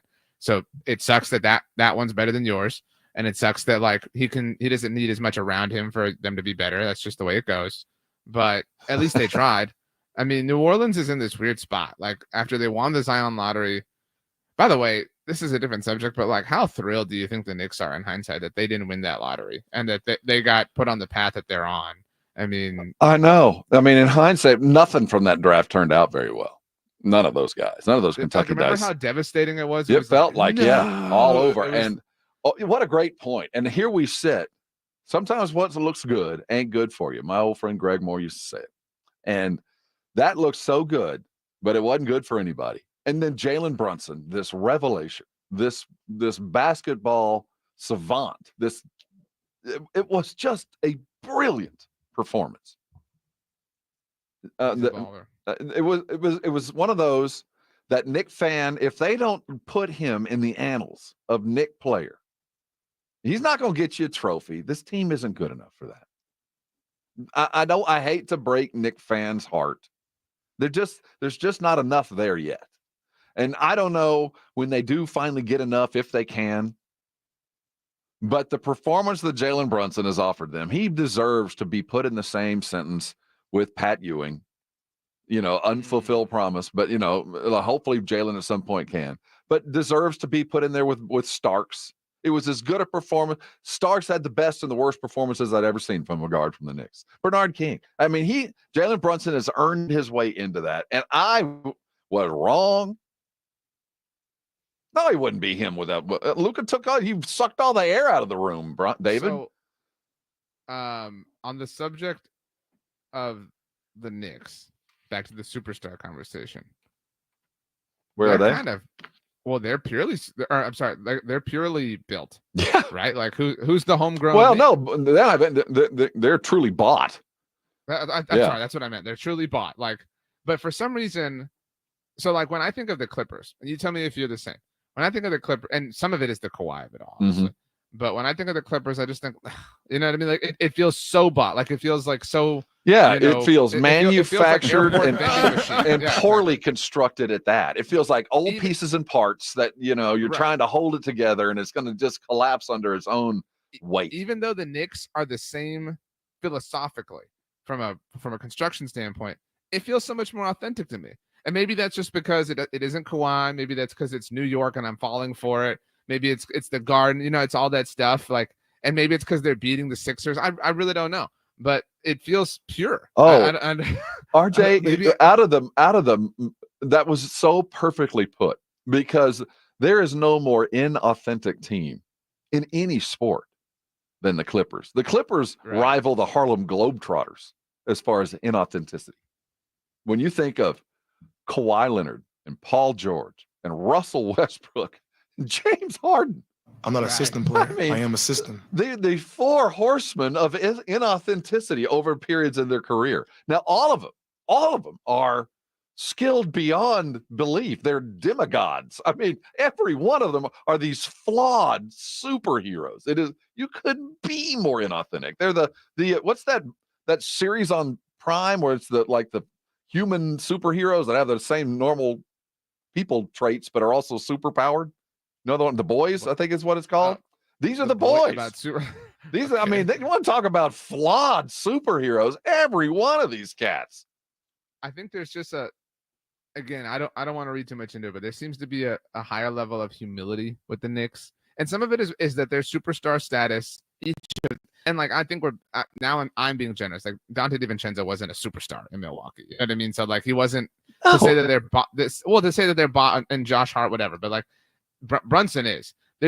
They're like growing superstars together. How many? Here's the answer to your question. And I'm not talking to your average fan. I'm talking to superstar, I'm not talking to superstar fan. I'm talking to average guy driving to work right now. How many Knicks can you name? I mean, legit, off the top of your brain, how many Knicks can you name above and beyond Brunson? Well, if your point is that the Clippers are more nameable because they're more bought, then I think that's well put. Yeah, that's my point. I'm saying, they are built, but they're built by guys that are afterthoughts and specialists. Bought. They're afterthoughts and specialists is what they are. They're more like the New England Patriots and they're manufactured in ways that these guys are brought in to do exactly what they're good at and nothing more. And hats off to Thibodeau. That's how championship teams are built. And they've just found the right amalgamation together to where it works. And I want you to consider something as we head into break. This team got better when Randall got hurt. The Ewing theory of all places. And I'm a fan of Julius Randle. He's a Texas kid. I watched him play in high school, but much like Minnesota got better the moment that Karl Anthony Towns got hurt. And I hate to pat myself on the back, but when the moment he went down, I told everybody, look, this team ain't going to miss him a bit. And Naz Reid became the sixth man of the year. The moment that Julius Randle went down, the vacuum that he was went away, and Jalen Brunson was free to be that. Now, the best thing that could happen is add Randle back to this mix. Just like when you added Karl Anthony back, and he got to sit and watch. Say, you know what? I'm expendable here. I better fill in the gaps, or I'm still getting paid, but I'm going to be watching a lot of basketball instead of playing a lot of basketball. I think Randle might finally get the comeuppance here. Like, finally, dude, you got to understand that you are not the center of the universe here anymore. You know who is the center of the universe? You. No, I was going to say Rob Thompson. No, not me at all. Although, again, I was out at Nyosa, and I kind of lay low. I'm not the public kind of guy. But obviously lots of people see the videos and all the other kind of stuff. And to a person, it was great. It was, nobody's gonna come up and say you suck. But I mean, for those that did, those that came out, it was highly complimentary of you. They were like, the most insightful Dallas Cowboy guy out there. And I heard that more than once. And we're going to use that insight coming up next. As the Cowboys completed their draft, huge news this morning. They did draft somebody. They did sign somebody we're very well aware of. And maybe the biggest debate isn't so much as why, but what number is he going to wear? We'll talk about the Cowboys draft. Look at the Texans draft. Look at the trends from all the draft. And did I mention we're talking about the draft? Because that's what we're going to do next. He's RJ Ochoa. He's good at that kind of stuff. I'm Rob Thompson, and I enjoy watching RJ be good at that kind of stuff. So let's all do it together. Hold on tight. More Cowboy draft talk coming your direction. This is the Morning Huddle, and you're on 94.1 San Antonio Sports Talk. If you miss the Blitz with Jason and Joe, then you miss this.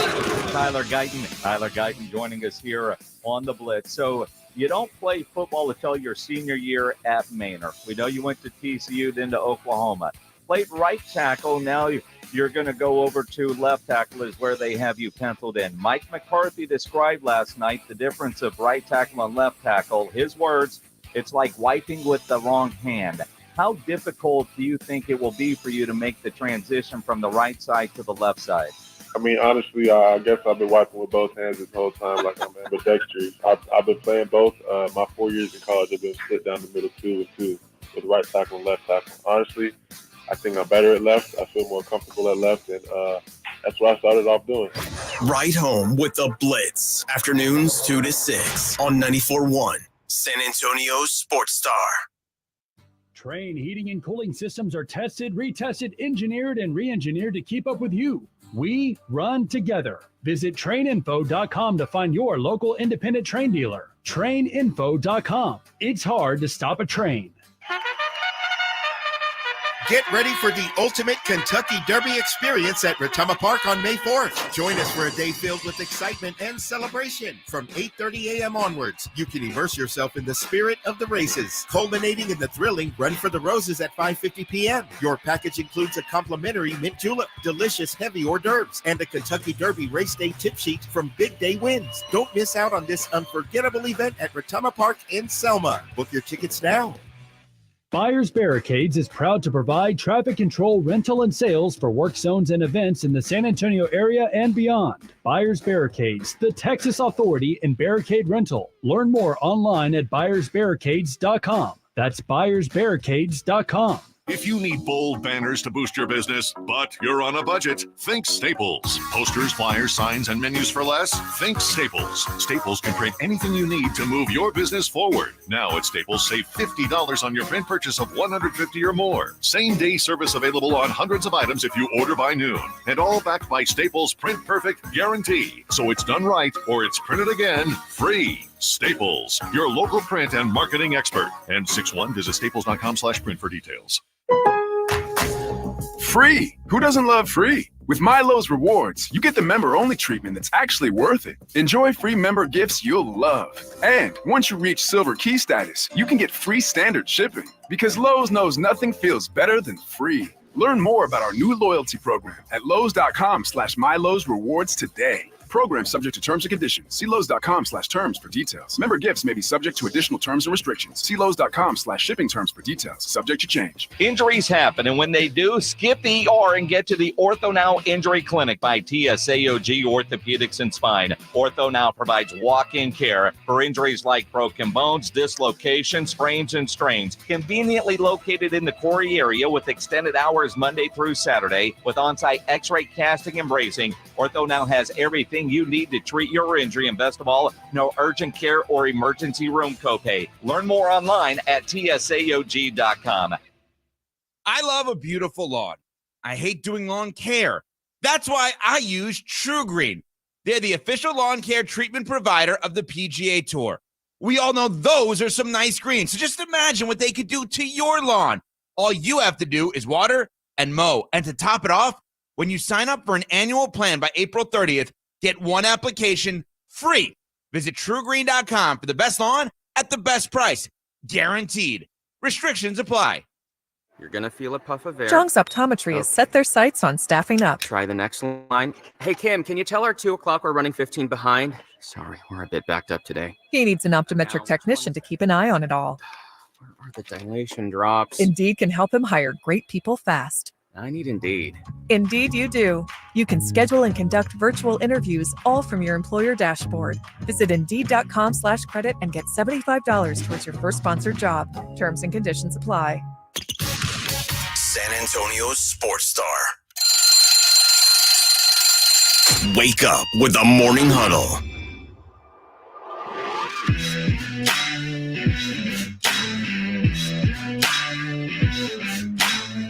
Hey, huddle up. Got a question for you. The Cowboys do enough to fix this slow plodding off season over the weekend. We'll talk about the drafts. There's news this morning. RJ, would you like to relay the good news? No, I wish it weren't. Well, I don't know, good or bad. It is news. It's your decision whether you parse it that way. A guy used to sit in this very chair. He used to say, happiness is a choice. Let's listen to the news first of all. What did the Cowboys do this morning? Well, it was reported at 5:30 Central Standard Time by NFL Network's Tom Pelissero that the Cowboys are expected to bring Zeke Elliott back. Now, this isn't a surprise based on the fact that the Cowboys have said that they're going to do this for a while. Since we started talking about this, we have gotten some details. It is a 1-year deal, and according to the Fort Worth Star-Telegram, our buddy Clarence Hill Jr., who recently celebrated a birthday. So happy birthday. Happy birthday. $3 million with $2 million guaranteed. Keep in mind, he's already on the books based on his previous deal with the team. That matters. The it doesn't. Matters. It doesn't does matter dude. one iota. It is water under the bridge. If this was Dalvin Cook and we gave him against their salary cap this year, what do you mean it's on the bridge? It's weighing the bridge down. But it was going to weigh the bridge down regardless. He didn't add any more by showing up today. It was already there, so I'm not going to hold that against him. The equivalent of what you're saying is if you had a favorite recliner and your son damaged it and stained it and spilled something on it, and you were really upset. And you had just started to cool off, and then he went over there with some red Kool-Aid and just poured it. No, that's not the case. And he was like, "Hey, Dad, it's already ruined anyway." Like, why? Yeah, why are you mad? But I keep, and I hate using the Dalvin Cook reference, but that's the only old back that was recently signed that comes to mind. But I'm sure there are others. The trap. No, I'm not. I'm saying they're counting on people like you saying it could have been so much worse. No, but okay, I'll tell you why. Because, but I don't want to get there yet. Because their strategy told me something. I don't know where we're going. What strategy? Well, so you're going to say what? But when I see 3 offensive linemen draft, that's the right count, right? 3 offensive linemen, and every one of these guys can play several different positions. I mean, every one of these guys were brought in like, I have play right tackle, left tackle. I can wipe with both hands, as Guyton told us. And I know that center might be, I'm told he's compared him with Zach Martin, and he can bounce from guard to center. And we've got other. So I see that and I'm going, what? They went really heavy on offensive line, whether they meant to or not. Their board was obviously heavy with that, so they drafted their board. And then they go sign the one guy that I know that's floating around out there that is as good in the backfield as anybody available in picking up blockers. That's what he was really good at. And we might not be explosive anymore, but they went and signed a dude for nothing, even with the money added onto it, that's there not to run the ball, I don't think, because you'll be the first to say it. So why did they sign him other than they like him? And he will protect the quarterback with his body at all costs. And so that seems to be a strategy. Now, where they're going with this, I have no idea, and I have a lot of questions. But everything they did showed me it's all about either running the ball with somebody else or protecting their quarterback, which seems to be the chase here.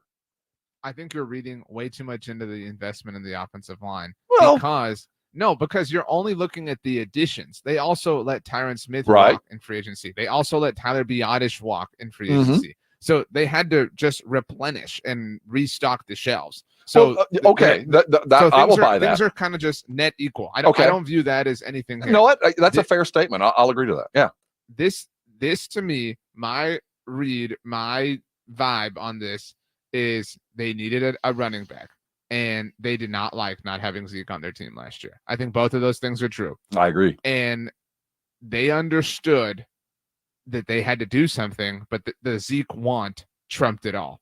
And they know that if they wait until after 4 p.m. Eastern today, that signing free agents won't count against the compensatory formula. And so, explain that. Wait, that seems to be a rather important detail. What now? the quick TLDR is in free agency. When you lose players in free agency and they sign big contracts elsewhere, if anyone who doesn't know, you're awarded compensatory picks in the future. Now, if you sign free agents yourself, there's a formula. Nobody knows what it is, but you know, the super secret formula that allows you to get those picks that we find out at the end of next season. Right. The gist is if you balance it out, you don't net anything. But if you lose nothing but free agents, you generally receive a lot of compensatory picks. And the Cowboys are positioning themselves to receive them for 2025. Now, they have not signed anybody, so that's why they're positioned so well to receive those comp picks. After today, as of 4 p.m. Eastern today, because the draft is over, today is a deadline in that sense, you can sign some veteran free agents that won't impact your compensatory formula. Really? So okay. That's why the signing will not become official until today after 3 p.m. Central Time. I get the sense, given the way they've been, shopping at the I was going to call it, the second store, they're going to be busy today. Well, they'll be busier this time of year in general. But not today. This compensatory thing doesn't affect any other signings today, but it seems to me like it would. No, I mean, I think they'll sign other players, but they're not going to be in a rush to do something. So now understanding that, Rob, okay, the moment it can happen, they're going to bring Zeke back. Think about that. I don't find so much fault with his talent as you do. I don't. It's not even the talent. It's the meme of it all. It's that's their problem. So you're stuck in the meme world. That doesn't matter. It's a guy that the context here completely and totally matters. And for anyone who's like, oh, he could just come in and be a goal line. Do you really think, Rob? He ain't here to carry the football. That with a game on the line, they're going to trust Rico Dowdle more than Zeke. They're not going to run the football. They wanted their guy, and they went. And look, it's their team. They bought it. It's their money. They can do whatever they want. But nobody can in any way act like this is an efficient way to operate. This is not. You're signing one of the least explosive, least efficient players in the NFL. That's New England, and they had their own problems. I agree that he is not what he was, but I ain't going to say he is the least efficient running back in all of football. Time. And they're paid $3 million for it. That's just changing their pockets. I'm seeing all sorts of like, oh man, this is so good based on what was out there. It ain't good. No, but it's average. What was out there was their fault. Like again, they don't get credit for wandering in the darkness for 10 hours and then turning around. You know what I'm saying? Like they made this bed, and so they don't get to reap the benefits of anything at this point in time. You cannot tell me that this was not carefully designed from the beginning of Yes, it was absolutely designed because of people like you are going to be so mad at it. When there's a lot of us, we're kind of like, when Zeke left, we all knew it was over as far as his ability to be a starter. I'm not upset that he's coming back. I like Zeke, and I do think that he offers something. And he is a little bit like Patty Mills now. He adds a little bit of flavor to an entire team, and I know it's going to drive people like you people, smart guys, crazy. But he brings something to the locker room, team, and he makes Dak happy, and that might be enough for me. This is so they've taken a step back at running back over the course of the they haven't. They haven't gone anywhere. How are they better? They're not better, but they're not worse. They are absolutely worse. Tony Pollard wasn't worth a crap till October. They only got half of Pollard last year, so I don't know. They adopted an offense that he didn't gave me a matter. Sleep Member pillow, so you chill out. No, you're right. No, I'm not mad at Pollard. He was hurt. But what I'm getting at is they have decided that the running back is not going to be a vital part of this offense. By inactivity or activity, they're not getting the running back ain't going to be featured. His last 5 games, 72 carries, 213 yards, an average of 2.96 yards per carry. But he wasn't alone there. Yards per carry. He joined the Titanic. I wish people would actually make excuses for Dak. I'm not making excuses for Zeke. The distances people will move goalposts for Zeke. I'm not moving a goalpost. They paid $3 million New England for an sucked, old they were running bad, back. And it wasn't Zeke's fault. And but he's a great pass blocker. No, you know who's a great pass blocker? Tyron Smith. Dude, bring Tyron back if we're going to do this. I'd like to, but I'm not going to pin everything that happened on New England because of him. And that team was. The head coach got fired. The quarterback got traded. That team, it was a Titanic. So that whole offense didn't have anything to offer. So I'm not going to hold all that to him. I understand what they got, but I just keep thinking if we had changed his name with, say, Frank Gore, but some old running back that was still trying to hang on, who offered a skill set that I know at some point will be valuable, whether it be in the locker room or not, for $3 million, I go, I ain't mad at it. And I know him. Changed his it's name, enough. It would be 5% less bad. The 5% difference here is because this was clearly carefully concocted. All right, the Triple C. And they clearly planned on bringing back their favorite. They even said, Rob, yes. Think about then the why are you nepotism involved shocked here. I'm not. None of this is acting from the standpoint of being shocked. I don't know why that's your takeaway. It's a standpoint of disappointment. Again, Stephen Jones literally said throughout the NFL draft, well, Zeke's one of our favorites. Mm-hmm. Dude, I don't care who your favorites are. I care about who are the best football players. And I will forever be grateful to Zeke for the good times, but he's not that right now. There are and things that he can do today far better than any fourth-round running back. It is absolutely true. It's not. He true. will be. It is an unmistakable fact that he will be. He knows the offense already. He knows his coach, and he has a track record of doing what they brought him in to do, and that is obviously to be the personal protector to Dak. He's not there to run the football. I know that. I think he knows that. Dude, he's the RB1. That's the thing. That doesn't mean had somebody, if they had signed a Devin Singletary and this was kind of a complimentary thing, then okay, I can swallow it a little bit easier. But look at the depth chart. I mean, look at the depth chart and tell me who's taking the line. Daddle's going to be the starting running back when the season begins. No way. I will bet you anything now that, presuming health, Zeke easily outworks Dowdle in 2024 from a touch standpoint. I didn't say believe touch. I said that they're start. going to bring Zeke back and that they're going to hand the ball to Rico Dowdle more than him? I do. No way.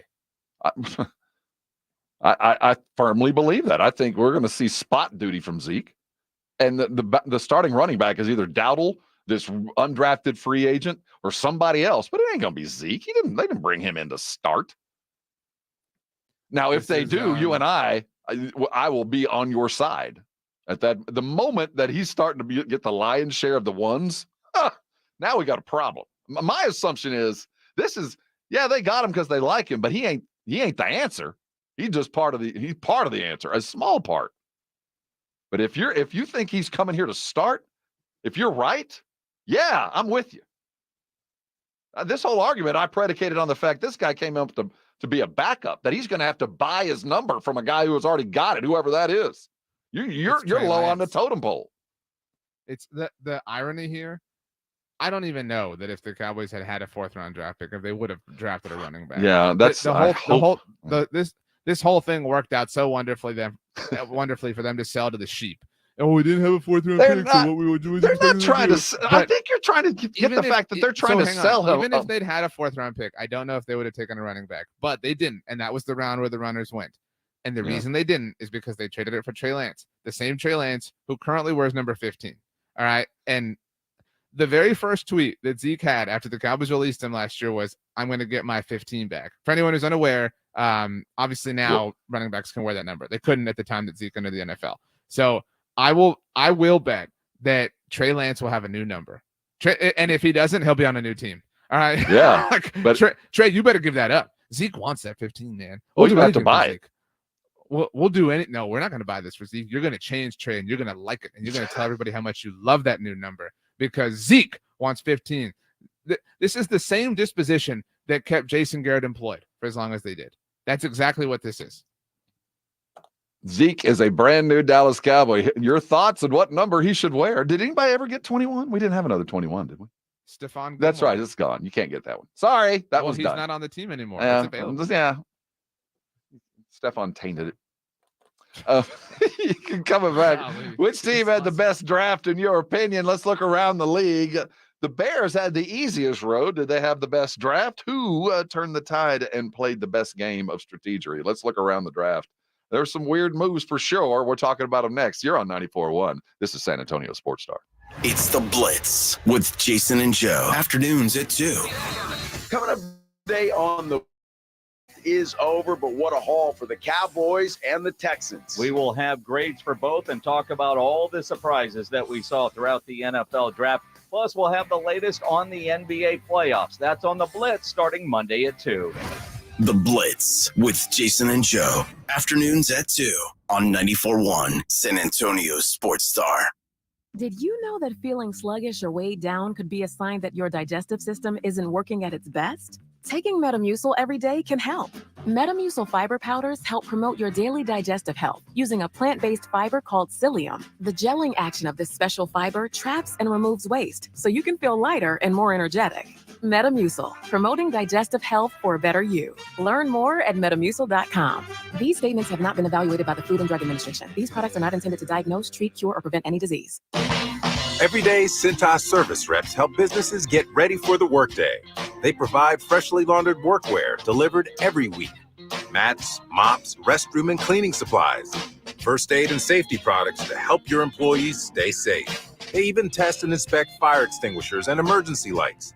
Cintas helps keep your business running smoothly. See what Cintas can do for you. Visit Cintas.com. Oh, I'm ready! And get ready for the workday. Hormones can affect everything. Bad skin, bad hair, low energy, poor sleep, brain fogginess, libido, and weight gain. I'm Dr. Torres at the Institute for Functional Health, and we take a functional approach to your hormone problems. Eating right and exercise will not be beneficial without optimal hormone function. This goes for men and women. We do state-of-the-art testing to get to the root of your hormone issues and help you get well and stay well. I'm Dr. Torres at the Institute for Functional Health. We can help. 210-468-1891. The good folks at Wendy's have a revolutionary new product for you. Introducing the new Orange Dreamsicle Frosty.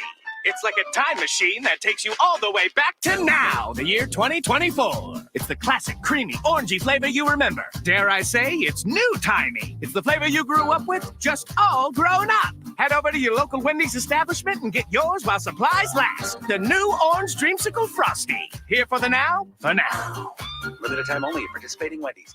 What's keeping you from learning the language you've always wanted to speak? Too hard. Takes too long. Not with Babbel. Babbel's interactive lessons, podcasts, games, and more make learning fun.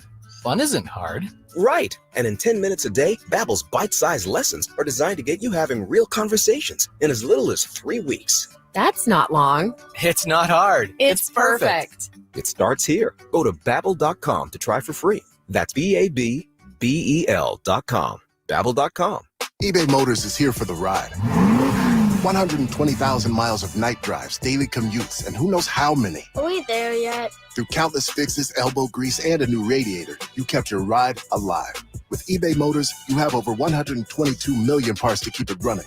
And with eBay Guaranteed Fit, they'll be the perfect fit every time. Plus, at these prices, well, we're burning rubber, not cash. Keep your ride or die alive at ebaymotors.com. Eligible items only. Exclusions apply. Our daughter Jessie loves playing detective. A clue. But since we discovered she has sensitive skin, we've been playing detective too. We thought the problem was our puppy. But it was actually our old detergent. Aha. So we switched to Tide Free and Gentle. Tide cleans better than the leading competitive free detergent, and it doesn't leave behind irritating residues. Plus, Tide Free and Gentle has no dyes or perfumes, so it's gentle on her skin. Case closed. If it's got to be clean, it's got to be Tide Free and Gentle. Hi, this is Joe Reinagel, and you're listening to the home of the Dallas Cowboys, 94.1 San Antonio Sports Star. Things I like to do for the Morning Brigade. Let's give away some tickets. All you guys looking forward to going to see a movie, I got some Fandango codes for you. Win a pair of codes to go see 20th Century Studios' brand new monkey film, Kingdom of the Planet of the Apes. It premieres on May the 10th. I have a couple of codes for you. 656-3776, 656-ESPN. The third person to tell Edwin what a nice guy he is gets to go. Get on the phone, your device, and go there in the 8 o'clock hour. Things are only going to get better. That's the attitude we're going to have throughout the day. It can only get better. You can't fall off the floor. Are you sure? No, you can't. So the draft told us a lot. Let's look at those that were drafted and where they came from. What does all those guys leaving Texas tell you about the Texas football program as they enter the SEC? They're going to be able to reload, and what is the status of that program program and the rest in the state of Texas. The draft is done. Of such things coming up around the bend. We're also going to look at the Dallas Cowboys bringing in Zeke. If you want to talk about that, you happy, you mad, or you indifferent, to just say of the least? They just announced a imminent signing today. We don't know the final structure, but it looks like a 1-year deal, about $3 million. We'll look there, talk playoffs. Joel Embiid. Sports are stupid. I mean, to assign our emotional attachment to this is just dumb. It's a dumb idea. Some people can't look back. Some people have to. You young types, you can't look back. You can't. You got to keep charging forward. Just because it's new doesn't mean it's better. So first of all, the great philosopher Barney Stinson said that new is always better. But this isn't just moving. Is that show back. still on? Is there a new one of those? No, it's been off the air for 11 years. Oh, so new isn't always better. But yeah, I mean, How I Met Your Mother kind of sucks in retrospect. So new is always better. He was right. But this sucks. I mean, I'm just they let us be happy for 24 hours. That was it. Well, let's focus on the bright side of things, shall we? Let's look at all the good things that happened over the weekend. All those newly paid or similarly paid new professional football players as they enter the league. See how those Longhorns land? Let's look where the rest of the schools offered the NFL, and what does that tell us about the modern sports world? That's coming up at 8, very quickly followed by the brand new Back in Dallas. Your thoughts there, 15 or 21. He's still Zeke to you and me. And the playoffs continue, but we won't be doing it with the Phoenix Suns or the New Orleans Pelicans to pick around or kick around anymore. The league continues, and so do we. He's RJ. I'm Rob. We'll be right back here on the Morning Huddle. 94.1 San Antonio Sports Star.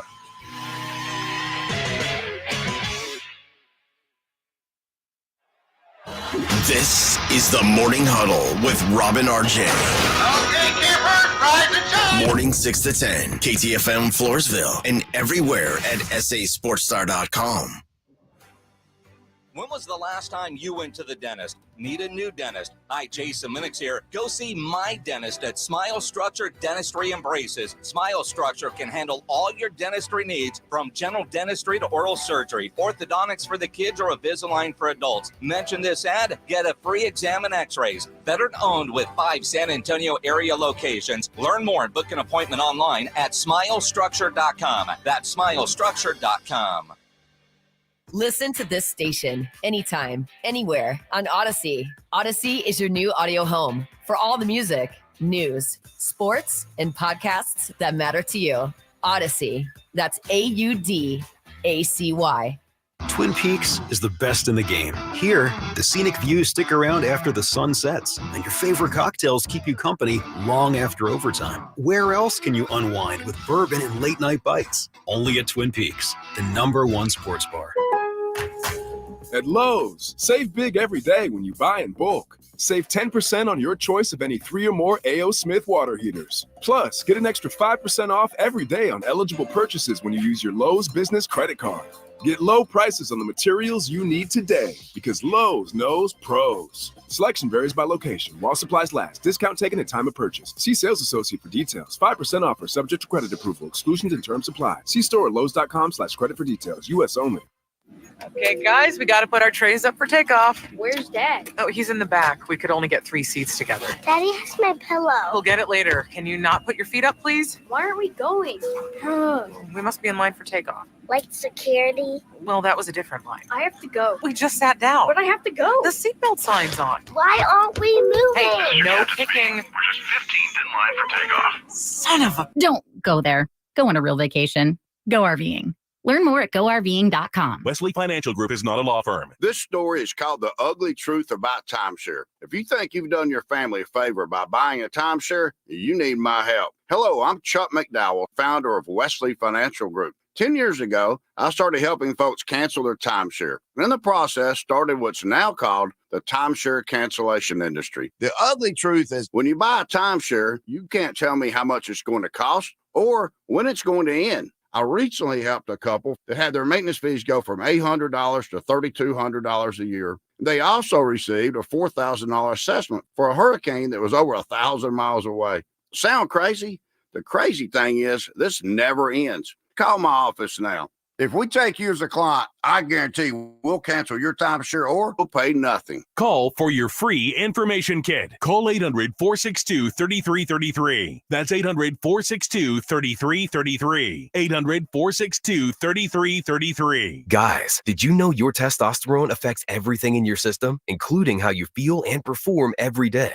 Right now, Revive Men's Health San Antonio will check your testosterone for free. Knowing your T levels is the first step in understanding if you have low T. Your testosterone level impacts your energy, libido, sleep, weight, hair loss, mood, and even ED. Maintaining an appropriate T level can change your whole life. Most men start to see changes in their hormone levels in their 30s. Experience and results matter. So what are you waiting for? Get your T levels checked today by local, experienced, and trusted men's health experts. They've helped thousands of men since 2011. They're so confident they can help you, they even guarantee it. Call Revive today and schedule your free testosterone test, free exam, and free consultation. Call Revive Men's Health at 210-615-7777. That's 210-615-7777. Or visit ReviveMen'sHealth.com. 94.1 San Antonio's Sports Star. San Antonio's Sports Center. The Dallas Cowboys appear to be signing Ezekiel Elliott to a one-year deal. News announced early this morning. Details very quickly to follow. This concludes the NFL's talent acquisition period. As free agents, rookies, and others are now to be signed, the draft is done. In the NBA, the Celtics continue their series with the Heat tonight, taking a 2-1 lead. Tip-off at 6 o'clock. Sports Center is brought to you by Buyers Barricades, the Texas authority in barricade rental. BuyersBarricades.com. How good do you want to be? From play one to the last play, we fighting. Today's about opportunity and character. We got a chance to come out here and play football. It's a blessing. Hey, every season is full of defining moments. Let's make this day a defining moment for us in our quest. Let's go, baby. This is the Morning Huddle on 94.1 San Antonio's Sports Star with Rob Thompson and the managing editor of Blogging the Boys, RJ Ochoa. Now, here are the guys.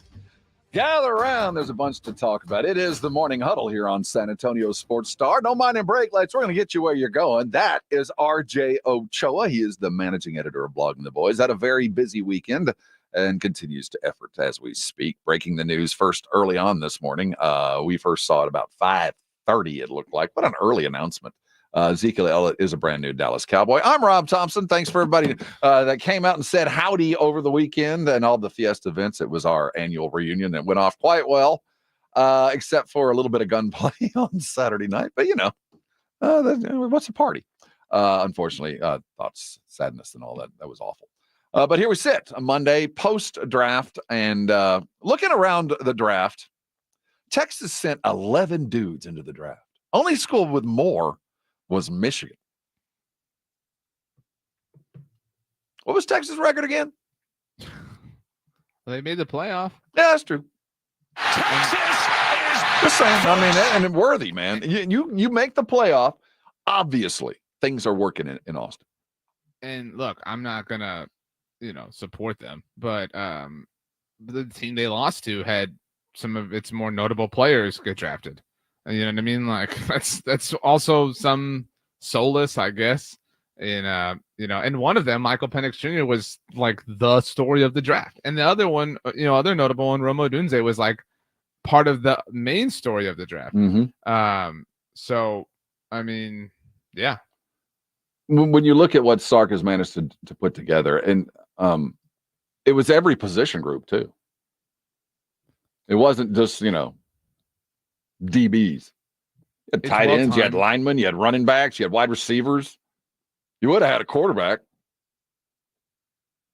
It's well timed, obviously, with the move to the SEC, but I mean, they'll blow it. They'll find a way. Alabama, Florida State, and Washington all sent 10. Georgia, Oregon, Penn State with 8. Notre Dame, USC with 7. Utah with 5. That was an unheralded, talented football team over the last couple of years. Is Texas back? Texas, yeah, they're back. There's no question. Texas is back, folks. Do you remember that game? I do. It was the UTEP game, and the running they beat in that game was Aaron Jones, that had a hell of a football game. Are you certain? I thought it was. I thought it was Texas UTEP.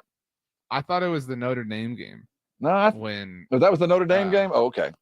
I thought it was. When, that's right. It was. Man, his name escapes me. Had the game-winning touchdown. God, what was his name? It's gonna.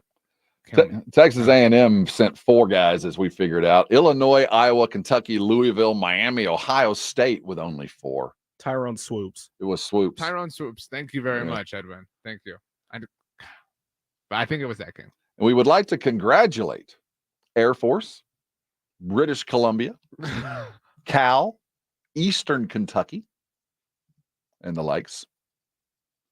Holy Cross, Houston Christian, New Hampshire, all sending at least one player into the draft. New Hampshire sent a player into the draft. A dream realized. Mr. Irrelevant was a Jet this year. Right. I find it very interesting at the end of the draft. You have to sit through all Saturday. And then you get to the end of the draft, and there's like 4 or 5 picks left. And all of the NFL now are vultures.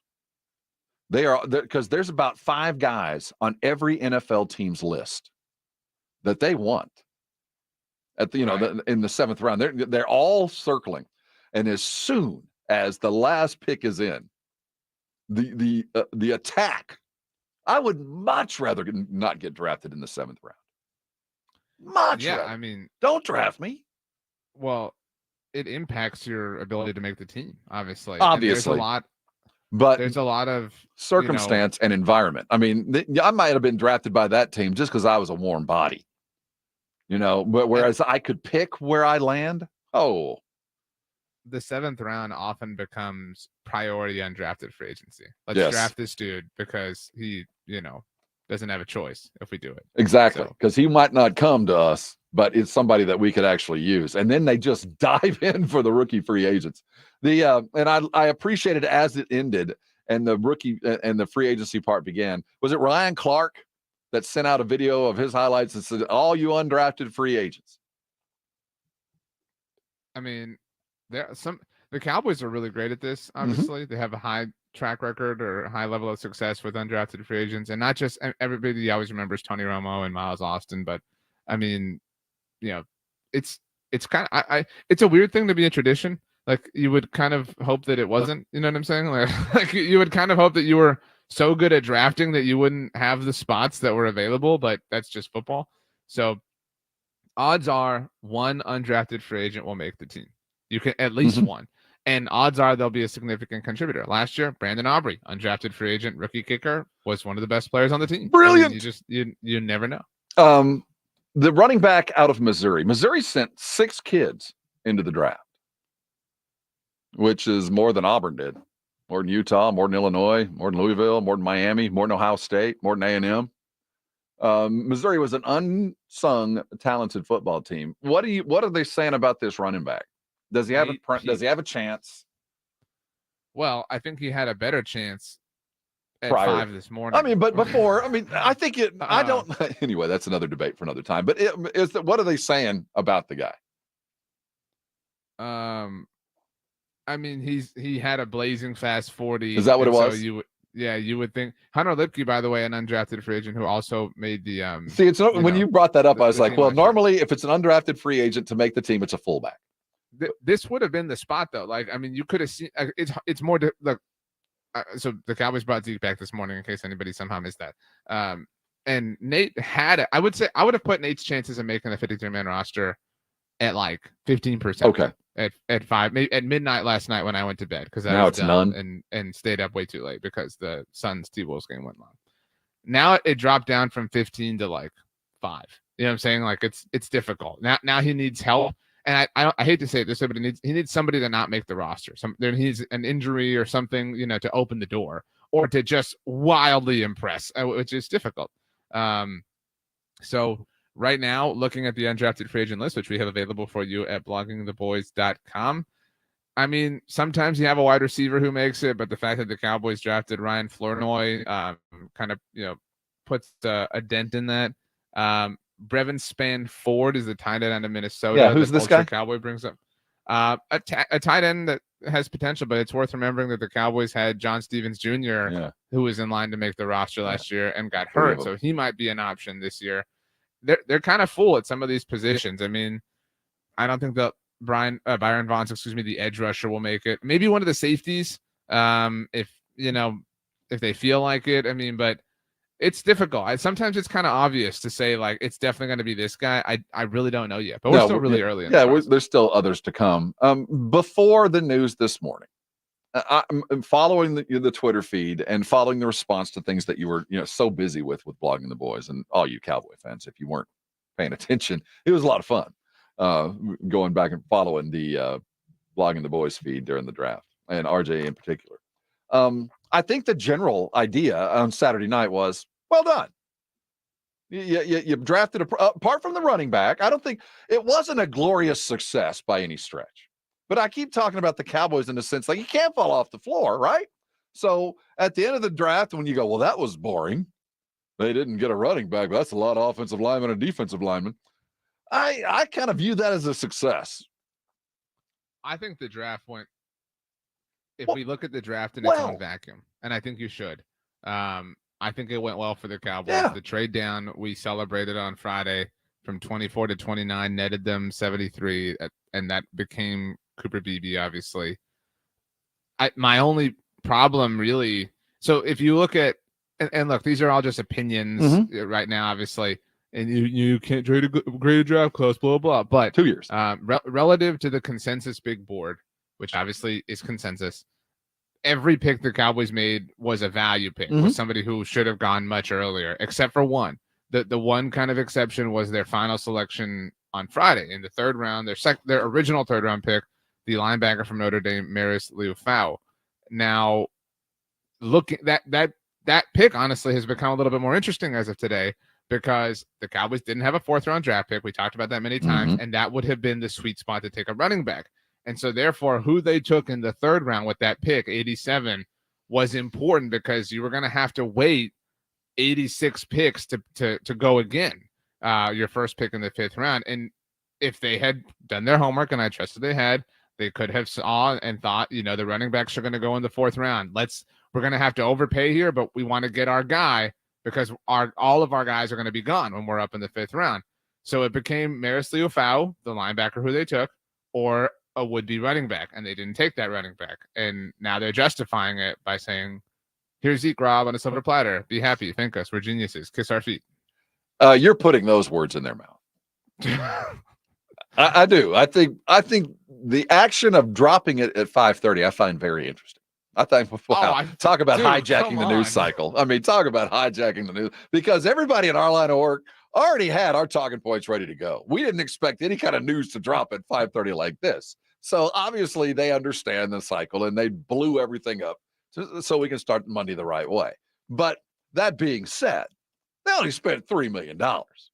There wasn't like a blockbuster signing. This, if it was any other name, we would have just, okay, whoever it was, we would have just. The context matters. You're right. Context absolutely matters.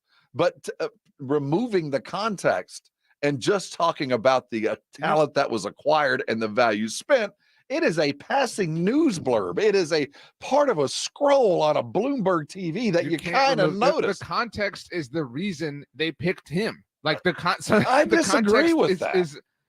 You cannot tell me that if they put just labels on these runners that Zeke would have been the choice, even of the current field. I mean, he had a horrible end to last season. So the context of who he is and his history to them is absolutely what gave him the inside track here. Now, okay. With that sense, yeah, absolutely. Yeah, it's who he knew.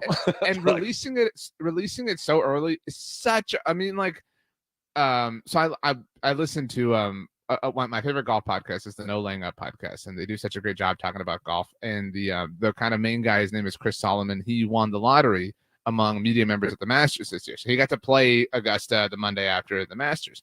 And I was listening to his podcast breaking that down, and he said that he left, like 2.5 hours ahead of time. And he was joking about it. He said, like, what if 87 roads had been closed on my way? He was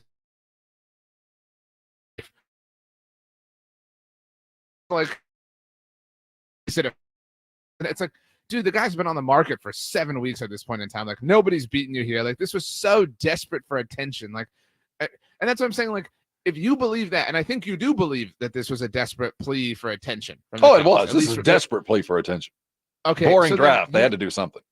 So then you can't tell me that you believe it to be completely genuine and based on logic. If they're going to handle just the announcement of it like this, it is representative, at least partly, of how the logic here isn't purely about the football of it all. No, it's more than that. But it's not a negative because it's more than football. They spent $3 million on an NFL veteran running back. That's what they did. This comment, Rob. So Jay Hansen, 2006, as in the Brigade Bar, says, it feels like they wanted to go all in on getting Jonathan Brooks, and when they didn't get him, they bailed on getting a running back on the draft like it was going to be him or nobody.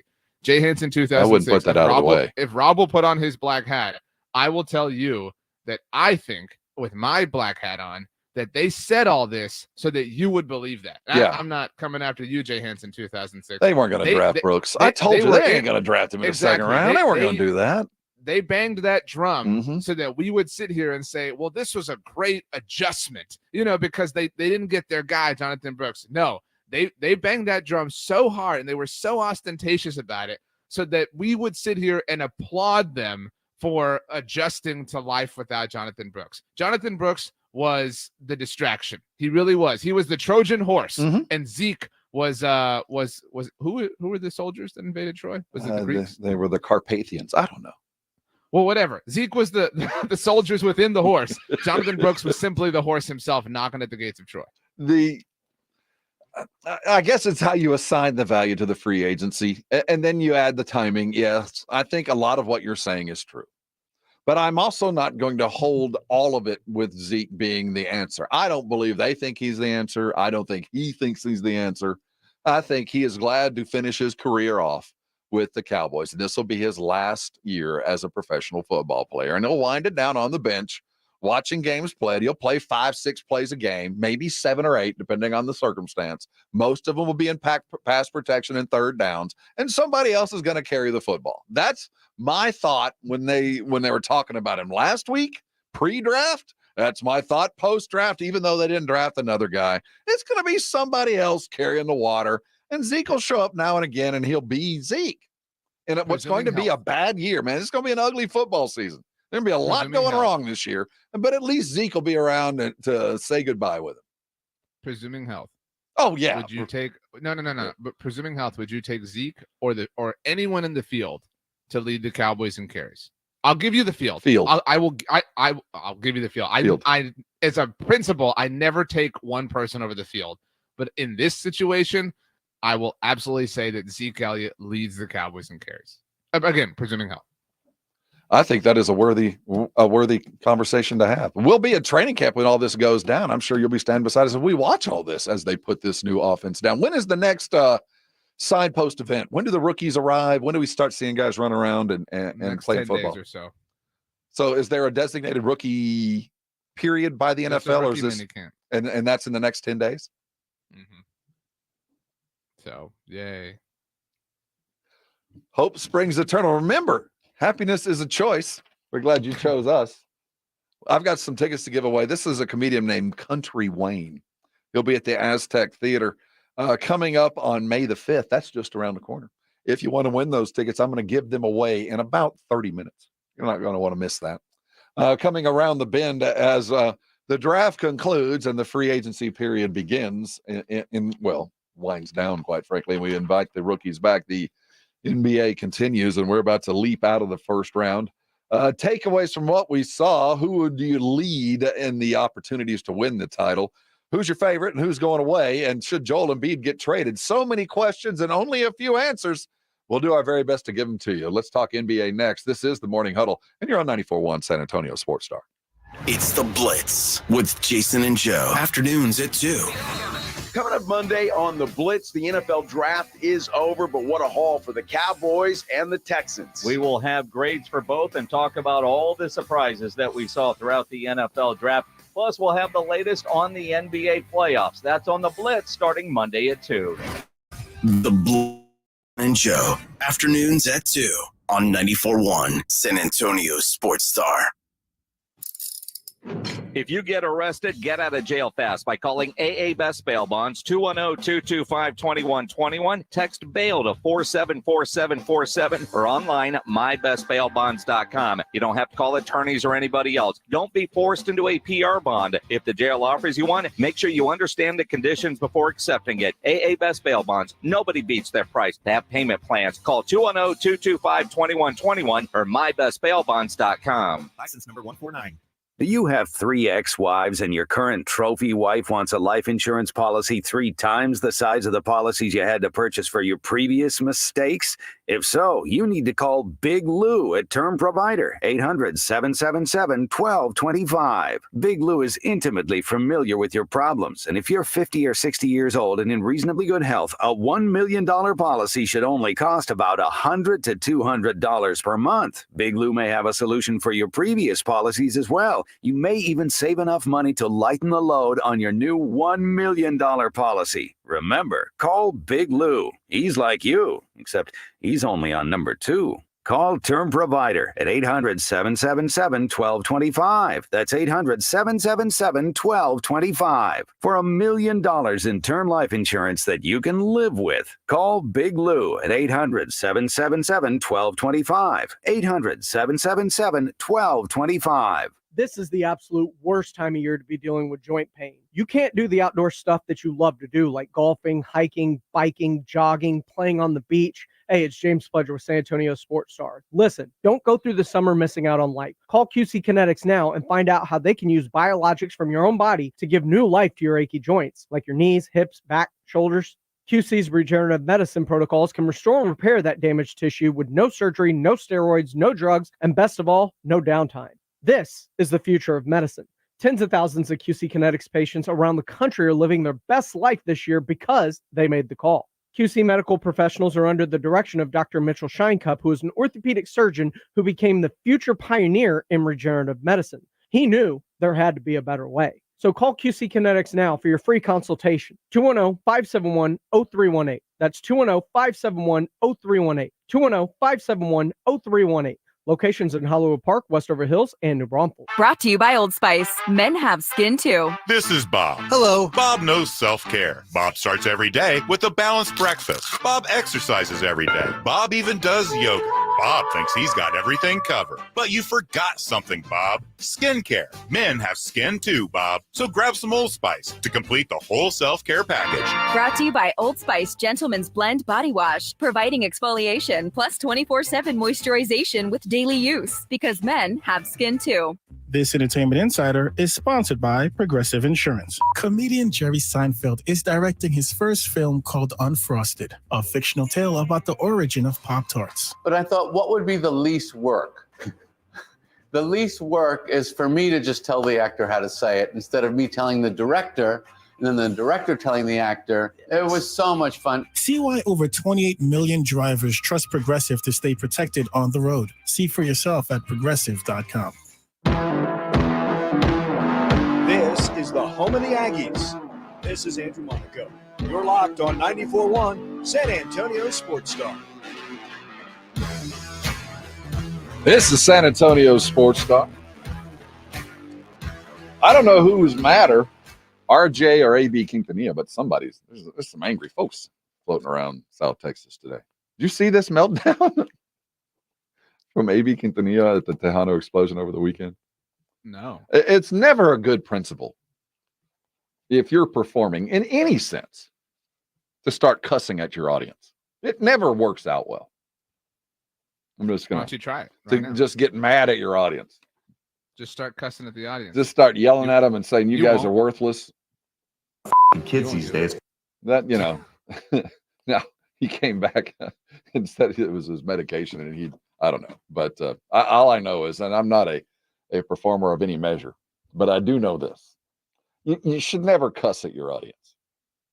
It's never you're not going to get a standing O, and they're probably not going to ask for an encore. If at any point you tell the audience to F off, they're not going to cheer you. They're not going to be holding up lighters or that. Have you ever held up a lighter? I have. I'm old enough to actually have held a lighter up. So more than once. So yes. I'm sorry. I have a question about this. So like, did you take? I mean, like, were you taking it to like use it as a functional lighter, or were you like, well, I'm going to the concert, so like I gotta have the lighter? Like, was the Both. sole reason the lighter that was in your possession so that you could do that? Well, both. Okay, it's a different time. Oh, very different. Let me tell you, because you took your lighter, because we all had our girlfriends would make us these little clips. Okay. There's an age of guys and people out there that know exactly what I'm talking about. You had to have one. If you had one, you had to have the other. You know what I mean? Gotcha. But you also had to be able to celebrate the anthem when that one song came on, the love anthem. Like every back in the day, back in the early 80s, you had your metal bands, they all had one like slow dance song. Like the Scorpions had a slow dance song. Like they'd all bring the house down for a moment. You had to have your lighter for that moment. When you say the anthem, I think of Good Charlotte. I bet you know that song. Yeah. The Anthem by Good Charlotte. That was a good time. But every band at that moment, only like not every metal, like Lemmy and Motorhead didn't have a slow down song. You use your lighter. Did you see what Joel Embiid said about the Sixers fans? And rightfully, man, this is such an interesting situation that the Sixers find themselves in. First of all, Joel Embiid over the weekend came back and played with Bell's palsy. Went and got what did you get, 40? I mean, he had a hell of a night. Not so much last night. Booed off the court. But the problem, what was going on in Philly was most of those Philly seats were filled with Knicks fans. This is Joel Embiid postgame. Disappointing. I love our fans. I think it's unfortunate. And I'm not calling them out, but it is disappointing. Obviously, you got a lot of Knicks fans and they're down the road and never seen it. And I've been here for 10 years. It kind of pisses me off, especially because Philly is considered a sports town. So, they've always shown up, and I don't think that should happen. It's not okay. Well, Joel, you probably shouldn't mention the fact that you've been here 10 years and we still haven't been playing very deep in the playoffs. Probably shouldn't have brought that up. I'm not calling him out, but also, dude, I mean, I'm not going to tell Joel Embiid how to rock, but if there is one sports town that you don't want to poke. Exactly. I mean, think about it did not work out for your teammate, Ben Simmons. Like, who is the Philadelphia athlete who has challenged the city and won? None. The city is undefeated. They have never lost a single battle. And Jason Kelce is proof positive that you just got to lean in. You know what I mean? You just got to lean in, and you can have a pretty happy life there. But you got to buy into the situation and roll with the flow. And Embiid, it's funny the situation they find themselves. There are legitimate calls to trade him. Legitimate. I'm not equivocating the two. But Dak Prescott and Joel Embiid are kind of living in the same space right now. A lot of stats, but not a lot of output. People compare the Cowboys and Sixers. I don't know if anybody's aware of this a lot, just because of like not reaching the conference finals. Mm-hmm. You know what I mean? Like that's a real easy thought to connect. And so I guess to that point, Joel is Dak, right? And I don't know how you can't. When did they lose this series? You know what? They lost at the moment that Embiid hurt his knee. The series was lost before he even showed up. That's okay. That's the answer. But what if we went into Philadelphia properly, protected, right? Obvious reasons, and we asked what was the moment they lost the series, they would say when Nick Nurse wasn't given his timeout. I agree. I think going to the refs and that's the problem. Like, this is a franchise and like a I wouldn't say a fandom. I don't want to like paint the whole fan base, one way. I do. But it's a franchise that doesn't own up to accountability, right? Like that doesn't recognize the real problem, because you're completely right. Like this was lost. If Joel isn't hurt, they're not in this literal playoff position. Right. You know what I'm saying? Like, and so they drew this stick because of that. And now they ran into a really good Knicks team, and they won't admit that it's a really good Knicks team. They'll just say like, we were screwed. We were robbed. Nick Nurse called the timeout, blah, blah, blah. And, oh man, don't get mad at us for letting fans buy tickets. They'll just outwardly blame. And there's just not enough in the tank. And 80% Embiid, 100% of Maxey, and nobody else is just not enough. I mean, it's just not. We got 100% of Durant and Booker last night, and that wasn't enough. I mean, they had like combined, it was like 80 points between the two of them. But it's not enough. Not enough. I don't know what to make of the Milwaukee loss to the Pacers, because you want to talk about not having enough. They didn't even. They were 3 starters down by halftime. Dude, I am so sad for the Bucks. I mean, I'm not. I'm so sad. It's a bummer. Like Chris Middleton deserves better. Brook Lopez deserves better. Like obviously Giannis and Dame, but like I don't even know who I blame the most. No, you know what I mean? Like I guess it's Doc, but it also feels like too little to blame Doc.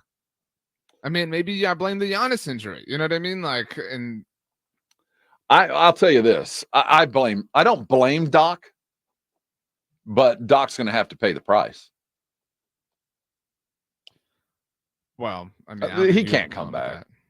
No, the Doc, he can't. This was a failed experiment, even though he's not totally to blame for how they're going to be exited, because they should not have been in this situation. They're better than the Pacers. The Pacers were an up and coming team, but this shouldn't have been the outcome. And the outcome is going to be the Pacers are going to win this. What a year for the Knicks, because the Knicks are going to get to face the Celtics in the Eastern Conference Finals. It's not going to go well.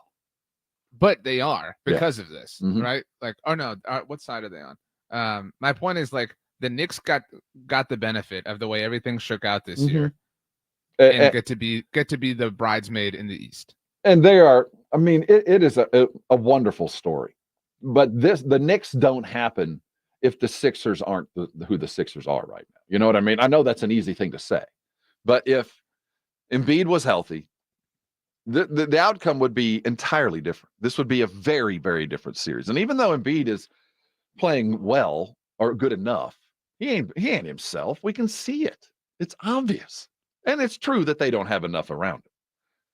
I think Knick fan is headed for not only kind of a pretty quick exodus, but next season there's going to be super high expectations, and they're not going to be able to live up to them. So, dude, seriously, I mean the Knicks. So they're up 3-1. I think they'll close it out of the Garden, which will be objectively cool to see. Yeah, I don't think they're going to close it out initially. I think this is going to go 6. Oh, no way. We'll get there. But and then you get the Pacers. Like, what a gift. I mean, like, Yeah. What a gift. And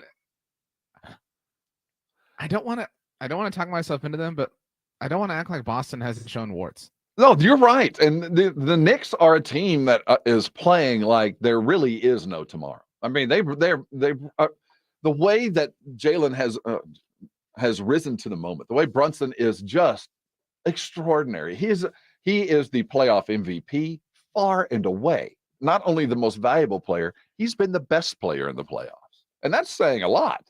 But he has been the best player in the playoffs and is carrying a team with a lot of the right guys for the moment.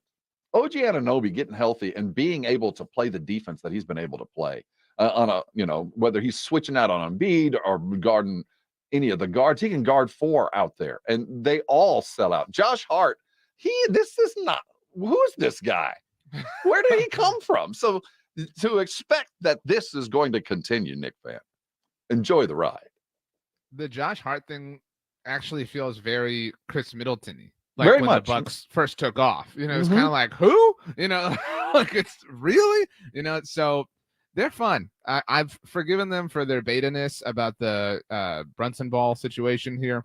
So, and transitive property. If the Knicks wind up winning the East, it would be pretty cool to say like, well, Spurs are better. You know what I mean? By the Easily, transitive property. just by the transitive property of regular season wins. Coming back, the transitive property of the NFL's draft. Who got better? Let's grade the NFC East as the Eagles went in trading like crazy. The Giants decided on their quarterback, we assume, and Washington had nowhere to go but up.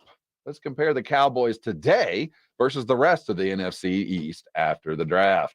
I don't think it's going to be very good news. Do you? Let's talk about it next. You're on 94.1. This is San Antonio Sports Star. If you miss the Blitz with Jason and Joe, then you miss this. Tyler Guyton joining us here on the Blitz. You're from Austin, grew up a Dallas Cowboy fan. Just describe what the phone call was like when you got it and what today has been like since you've arrived there at the Star in Frisco. That phone call was unreal, man. Seeing that phone ring and reading the star on the top of the number, it was amazing to me. And being here in the facility is everything I could have dreamed of, and even more. Being a childhood Dallas Cowboys fan is really been embedded in me since I was born, and I bleed blue, so I'm excited to be here, man. I truly am.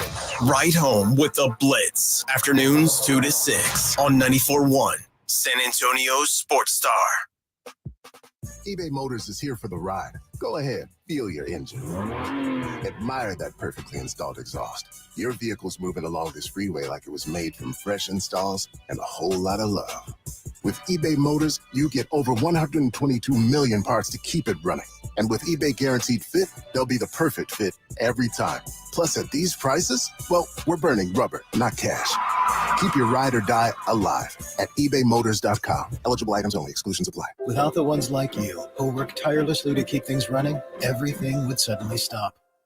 Hospitals, factories, schools, and power plants, they all depend on you. No matter the weather, emergency, or time of day, you're the ones who get it done. At Grainger, we're here for you with professional-grade industrial supplies. Count on real-time product availability and fast delivery. Call, click Grainger.com, or just stop by. Grainger, for the ones who get it done. George gets justice. In life's most challenging moments, getting the right help matters most if you've been injured. Get George at George Salinas Injury Lawyers. With a track record of success and a dedication to their clients, George gets justice. George Salinas Injury Lawyers is not just a law firm. They're your support system. Get George at George Salinas Injury Lawyers today at 210-225-0909 or visit getgeorge.com. George gets justice. GetGeorge.com. eBay Motors is here for the ride. 120,000 miles of night drives, daily commutes, and who knows how many. Are we there yet? Through countless fixes, elbow grease, and a new radiator, you kept your ride alive. With eBay Motors, you have over 122 million parts to keep it running. And with eBay Guaranteed Fit, they'll be the perfect fit every time. Plus, at these prices, well, we're burning rubber, not cash. Keep your ride or die alive at ebaymotors.com. Eligible items only. Exclusions apply. Our daughter Jessie loves playing detective. A clue. But since we discovered she has sensitive skin, we've been playing detective too. We thought the problem was our puppy. But it was actually our old detergent. Aha. So we switched to Tide Free and Gentle. Tide cleans better than the leading competitive free detergent, and it doesn't leave behind irritating residues. Plus, Tide Free and Gentle has no dyes or perfumes, so it's gentle on her skin. Case closed. If it's got to be clean, it's got to be Tide Free and Gentle. Just Capital is a nonprofit that tracks which companies are a force for good. Companies like Bank of America, which just earned the Just Capital seal.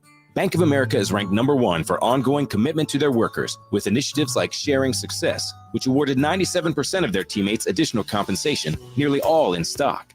This is the program's 7th consecutive year, awarding more than $4.8 billion in total. Visit justcapital.com to learn how a just business is a better business. Furnished by Just Capital.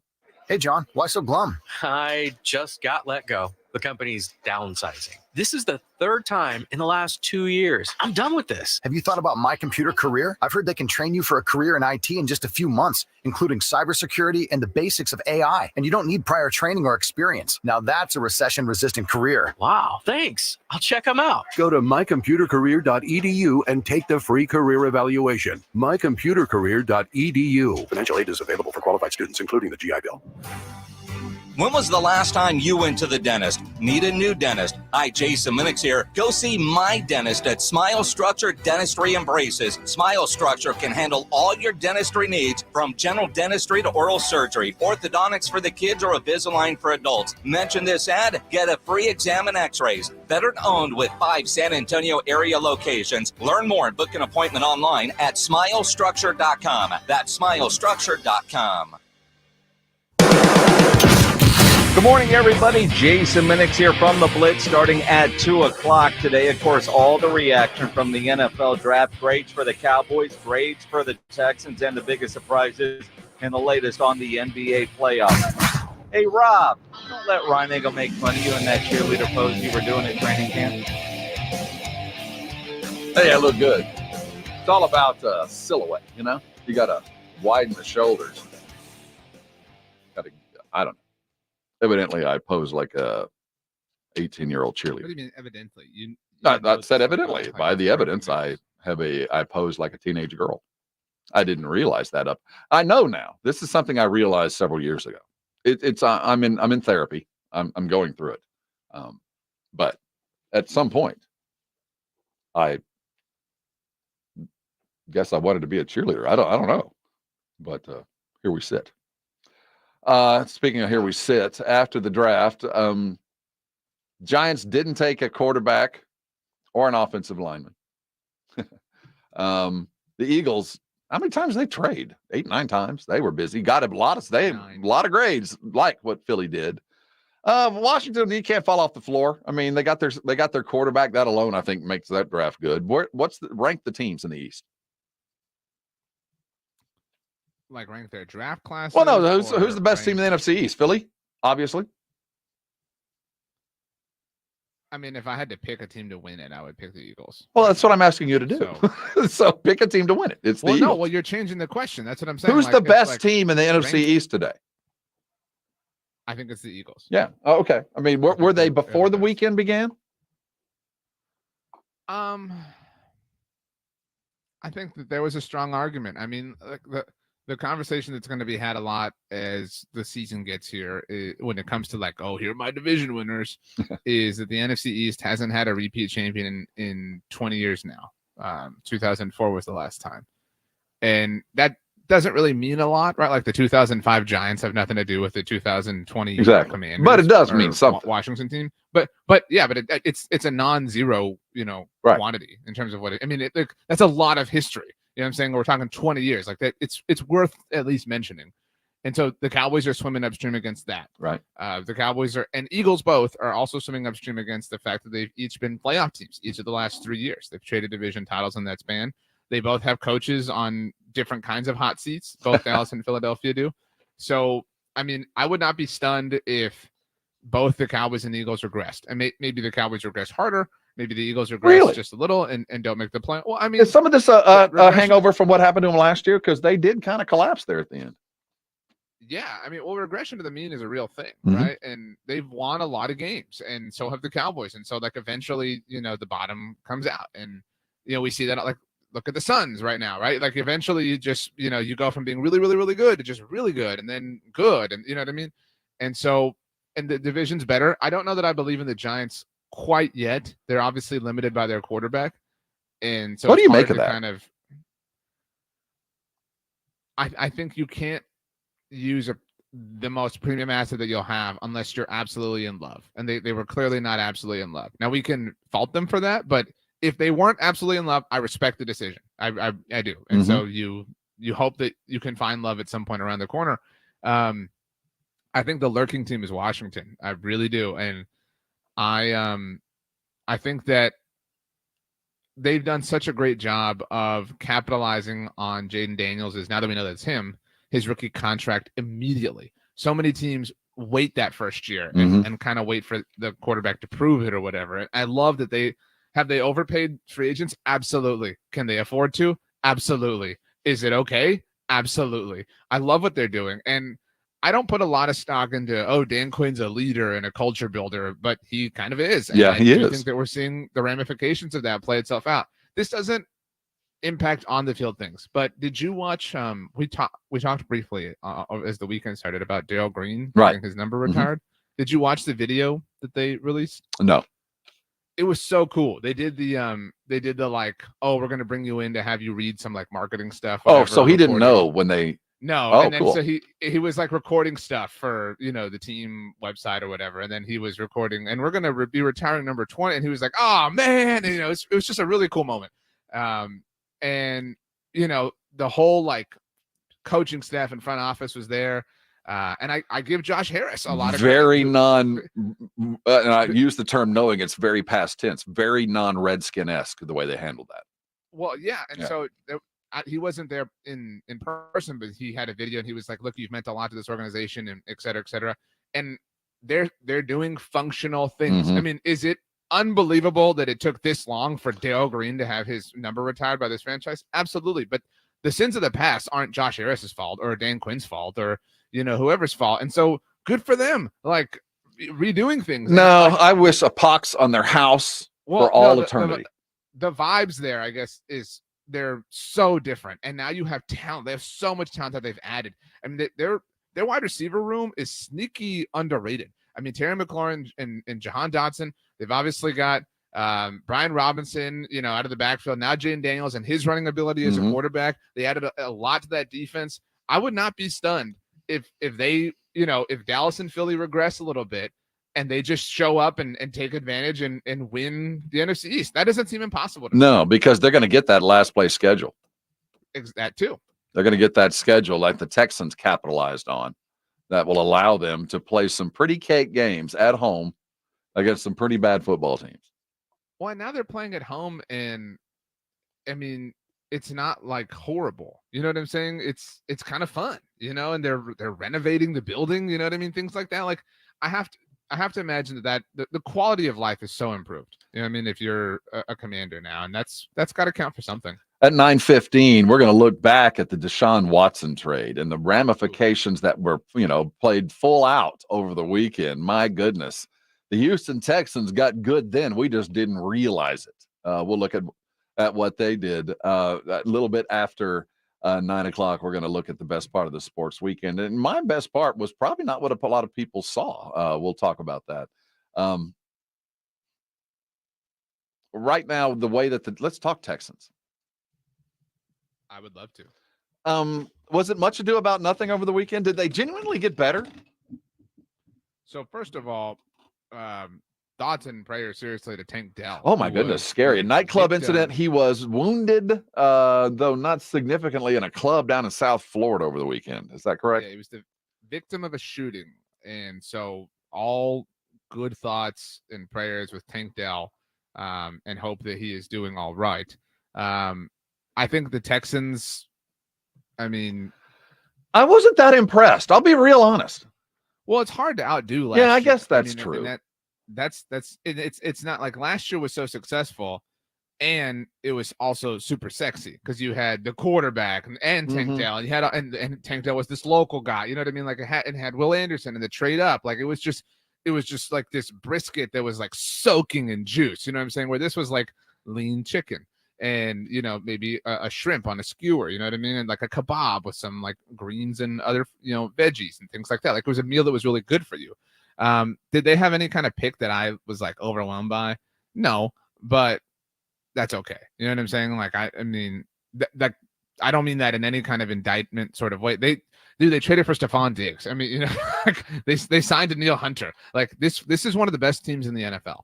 And it's got one of the most aggressive front offices in the NFL. Like Howie Roseman gets all the credit for all the trades. Nick Caserio is right there.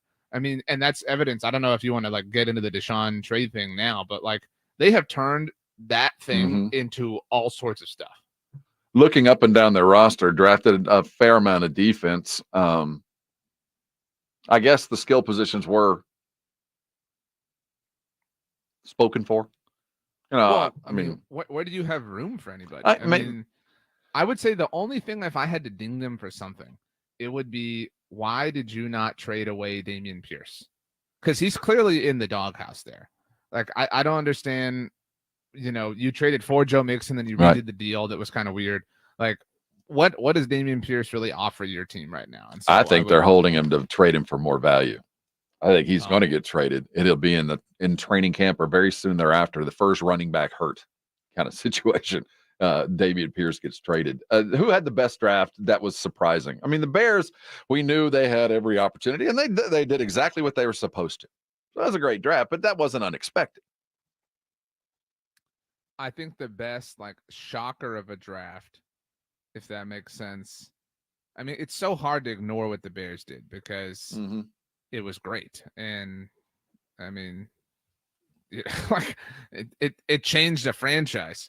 I would say the Vikings had a sneaky, good draft. I mean, you get a franchise. The Steelers had a good draft. I would also offer. I mean, but I believe in the quarterback situation because, I mean, obvious reasons. But I mean, it's not fair to just ignore the Bears. Like what the Bears have done is transformational. Now they got really lucky that the Panthers sucked, but the Bears class, it's not like super deep, but I mean they drafted 5 players. I mean the Bears did, but the top 2, Caleb Williams, Rome Odunze.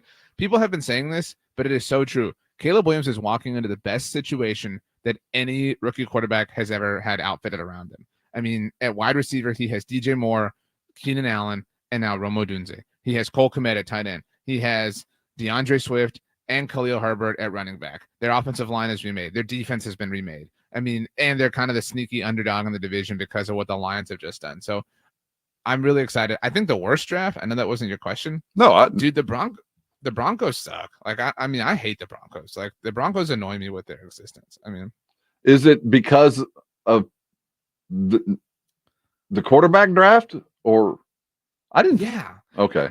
I mean, I just don't. You know what? To answer your original question, you know who had a really great draft? A sneaky, like, wow, I can't believe that they drafted this well. The New Orleans Saints. The New Orleans Saints had a really solid draft. Talise Fuaga, they take in the first round. They really had to rebuild this offensive line. It's still an ongoing process. They get Kool-Aid McKinstry to help in the secondary. People are going to roast.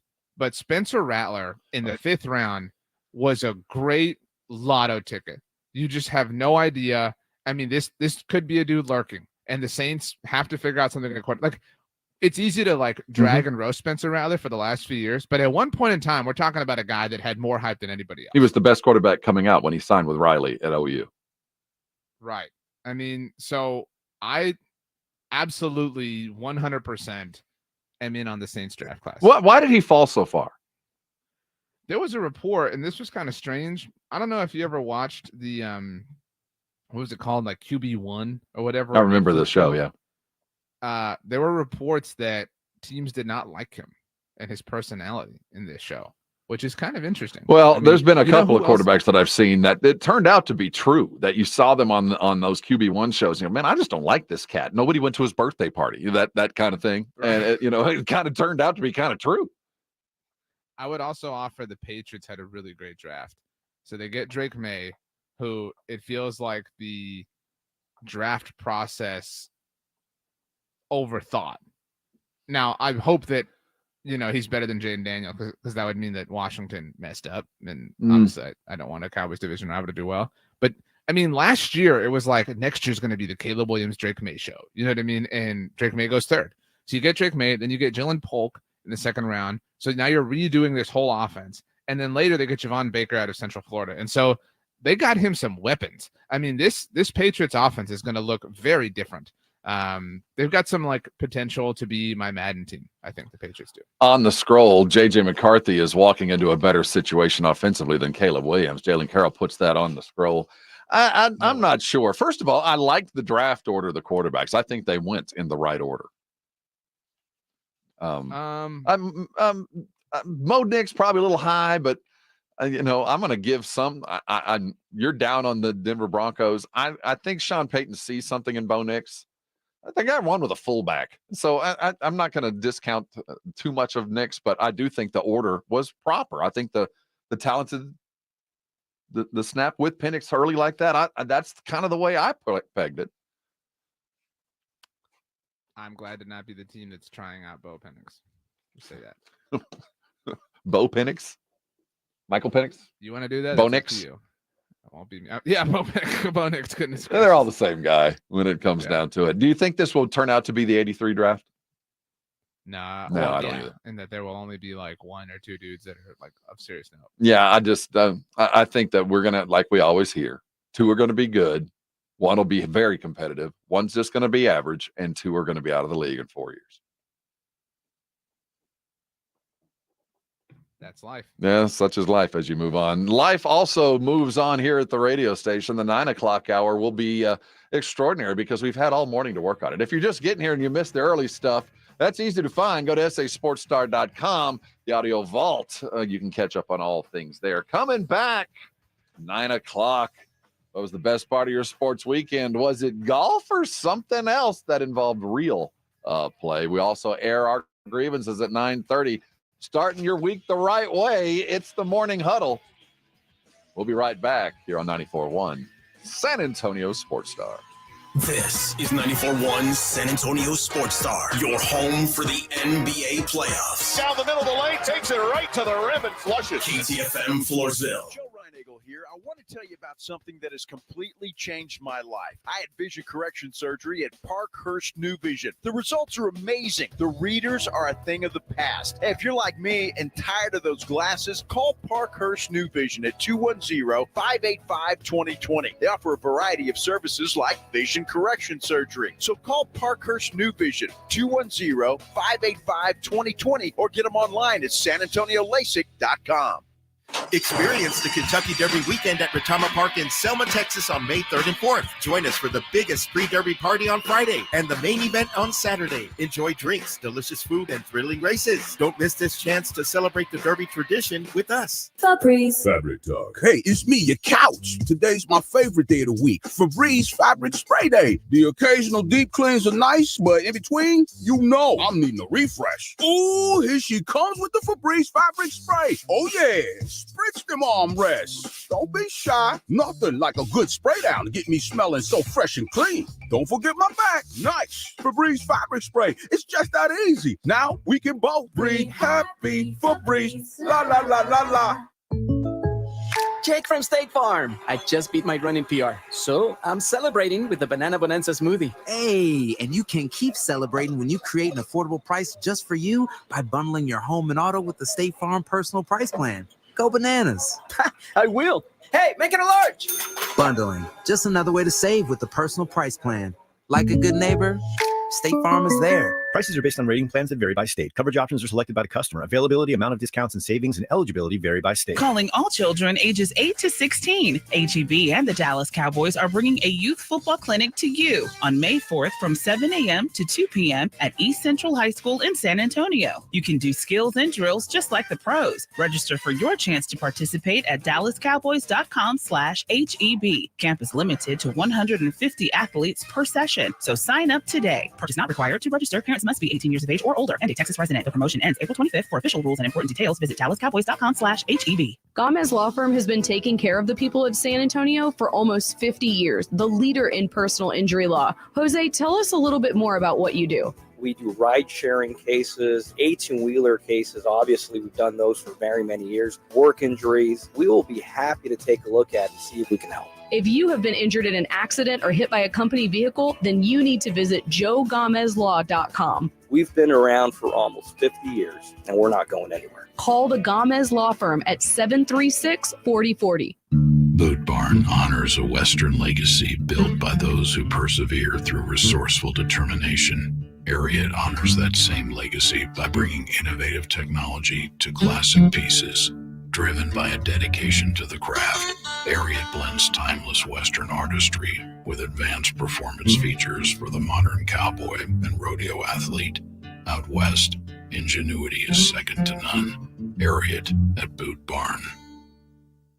Drivers who switch and save with Progressive could save hundreds, which could be life-changing. I mean, you could put that money towards that zero-turn lawnmower you've always wanted. And after using its edge-shaping technology to meticulously sculpt the face of the Mona Lisa into your grass, you'll become the undisputed king of Saturday morning lawn care, leaving your neighbor and sworn enemy Gary to question his place in the delicate neighborhood ecosystem. And it's all because you could save money switching at Progressive.com. Progressive Casualty Insurance Company and affiliates, not available in all states. There's never any FOMO with the iHeartRadio app. You won't ever have to miss out on your favorite shows and contests with this radio station again. Radio 24/7, 365. We're here when you want us. Stay connected and listen anywhere when you download the free iHeartRadio app. 94.1 FM. San Antonio's Sports Star. San Antonio's Sports Center. The NFL draft is complete. The Dallas Cowboys drafted 3 offensive linemen, 2 defensive tackles, and a partridge in a pear tree in what was deemed a rather successful draft by the Cowboys. In the NBA, the playoff action continues tonight as the Celtics look to complete the series against the Miami Heat. Tip-off is at 6 o'clock, followed by the Thunder to close out on the Pelicans. That'll be an 8:30 tip. How good you want to be? From play 1 to the last play, we fighting. Today's about opportunity and character. We got a chance to come out here and play football. It's a blessing. Hey, every season is full of defining moments. Let's make this day a defining moment for us in our quest. Let's go, baby. This is the Morning Huddle on 94.1 San Antonio's Sports Star with Rob Thompson and the managing editor of Blogging the Boys, RJ Ochoa. Now, here are the guys. Hey, gather around. There's a bunch to talk about. It's the Morning Huddle here on San Antonio Sports Star. Check him out real close. That's RJ Ochoa. I'm Rob Thompson. You can see us live and in color on our YouTube feed. Go there post-haste. Make sure you're subscribed and liked on the regular. We get graded on such things. We're glad you're here at 9 o'clock. We're going to air our grievances in about 30 minutes to let out that bad air, let the good air in, and start the week appropriately. Last week of April, first week of May, playoffs continue. The draft is done, and all things are nice. I'll tell you what, yesterday felt like the first day of summer. Yesterday was hot. Jumped in the pool. We have our first pool day. Did you cannonball? I did, kind of. It's cold. I wasn't in the pool long, but I had to. Yesterday afternoon was hot. That's the way we closed out Fiesta. It was a good 11-day run for Fiesta. Closed out with a bang. No pun intended on Saturday night. That unpleasant gunplay downtown. Thoughts and prayers to all those involved. But that being said, fairly successful Fiesta for everybody else. Now everybody just kind of got to take a deep breath, exhale, breathe in, and start summer. Here we go. First weekend, we got the Kentucky Derby coming around the corner. The weekends are going to be fun with summertime activities over the weekend. What was the best thing you saw or witnessed over the weekend, RJ? Was it football? Was it basketball? Golf? I would say it was the NFL draft, but the NBA and NHL playoffs have just been so riveting that I really enjoyed them. If I'm being exact, though, we did something for the first time ever. You mentioned jumping in the pool. I did the sprinkler and let my son run through for the first time. And man, he thought it was the coolest thing in the world. I mean, he was just like, he kept trying to grab the stream of water, thinking it was this like solid thing, and his hands kept going through. It was just awesome. So that was number one. NBA and actually more specifically the NHL playoffs, number 2. NBA playoffs, and of course the NFL draft, which thankfully came to a conclusion on Saturday. By Saturday night, I was done. I was like, okay, enough of this. Like I'm ready to just relax. We have one sweep done with Phoenix. I mean, that's an utter mess. You get the sense that the Pelicans are done tonight, unless they have some kind of Willis Reed moment with Zion walking on. Then you saw Milwaukee lose again. The Suns are obviously the most disappointing team in all the NBA. So I want to take them out because they were disappointing during the regular season. They're disappointing now. Of those others, which are the teams that probably it was worse for being in the playoffs than it was not being in? I mean, literally, I feel like warts have been exposed for 3 teams that really, if they'd have just gone into the offseason, not in the playoffs, it'd be a much happier organization. I would have said the Magic, but they've kind of scrapped and clawed. Yeah, they and have fought their way in this thing, and that's been, good to see.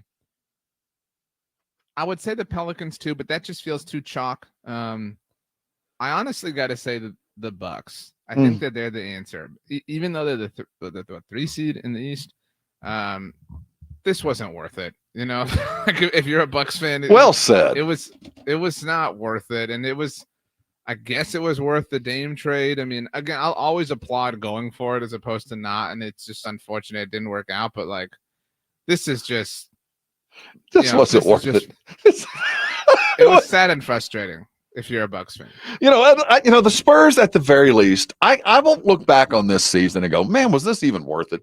I mean, if this was a bad dream, I'd be okay with it if it never even occurred. But I feel like there was something gained through this season. I know who Wemby is far more than I did before. I know who the other guys are more than I did. I don't have a lot of wins to show for it, but I have a better idea of where I am in the grand universe of basketball. I don't think that Phoenix can say that. I don't think Milwaukee can say that. I don't think the 76ers can say that. I don't think either of those 3 teams have any idea where they are or where they're going. So I would much rather have not been in the playoffs and have an idea that this is the direction we're going, the things we need. I'll throw the Lakers into there, but I think the Lakers had an idea that it was all over this year too.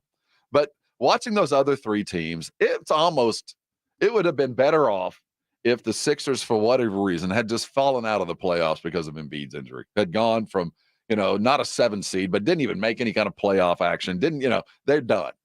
It would have been better off for them because we could have said what could have been. And in Milwaukee's case, it's happening in front of our eyes. When you had 3 starters gone, one by his own idiotic actions, and the other 2 just the basketball gods are mad at you. I don't know. I don't know what else to tell you, Milwaukee, but this year was a null year. It's the year that the Spurs beat the Clippers. I mean, the Clippers beat the Spurs, where you kind of go, well, this year was pointless. I mean, this was all for naught. We're not going to get any better. We hope to stay the same through the offseason,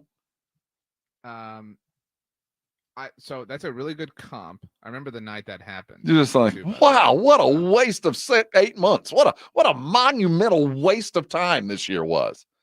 So, by the way, Goldfinger asked if I'm officially off the Dame Milwaukee Bucks bandwagon. I don't regret jumping on because, again, I give them props for going for it. I give them props for saying, dude, we're trying to get as much out of this Giannis thing as we can. And it didn't work in year 1. We will see.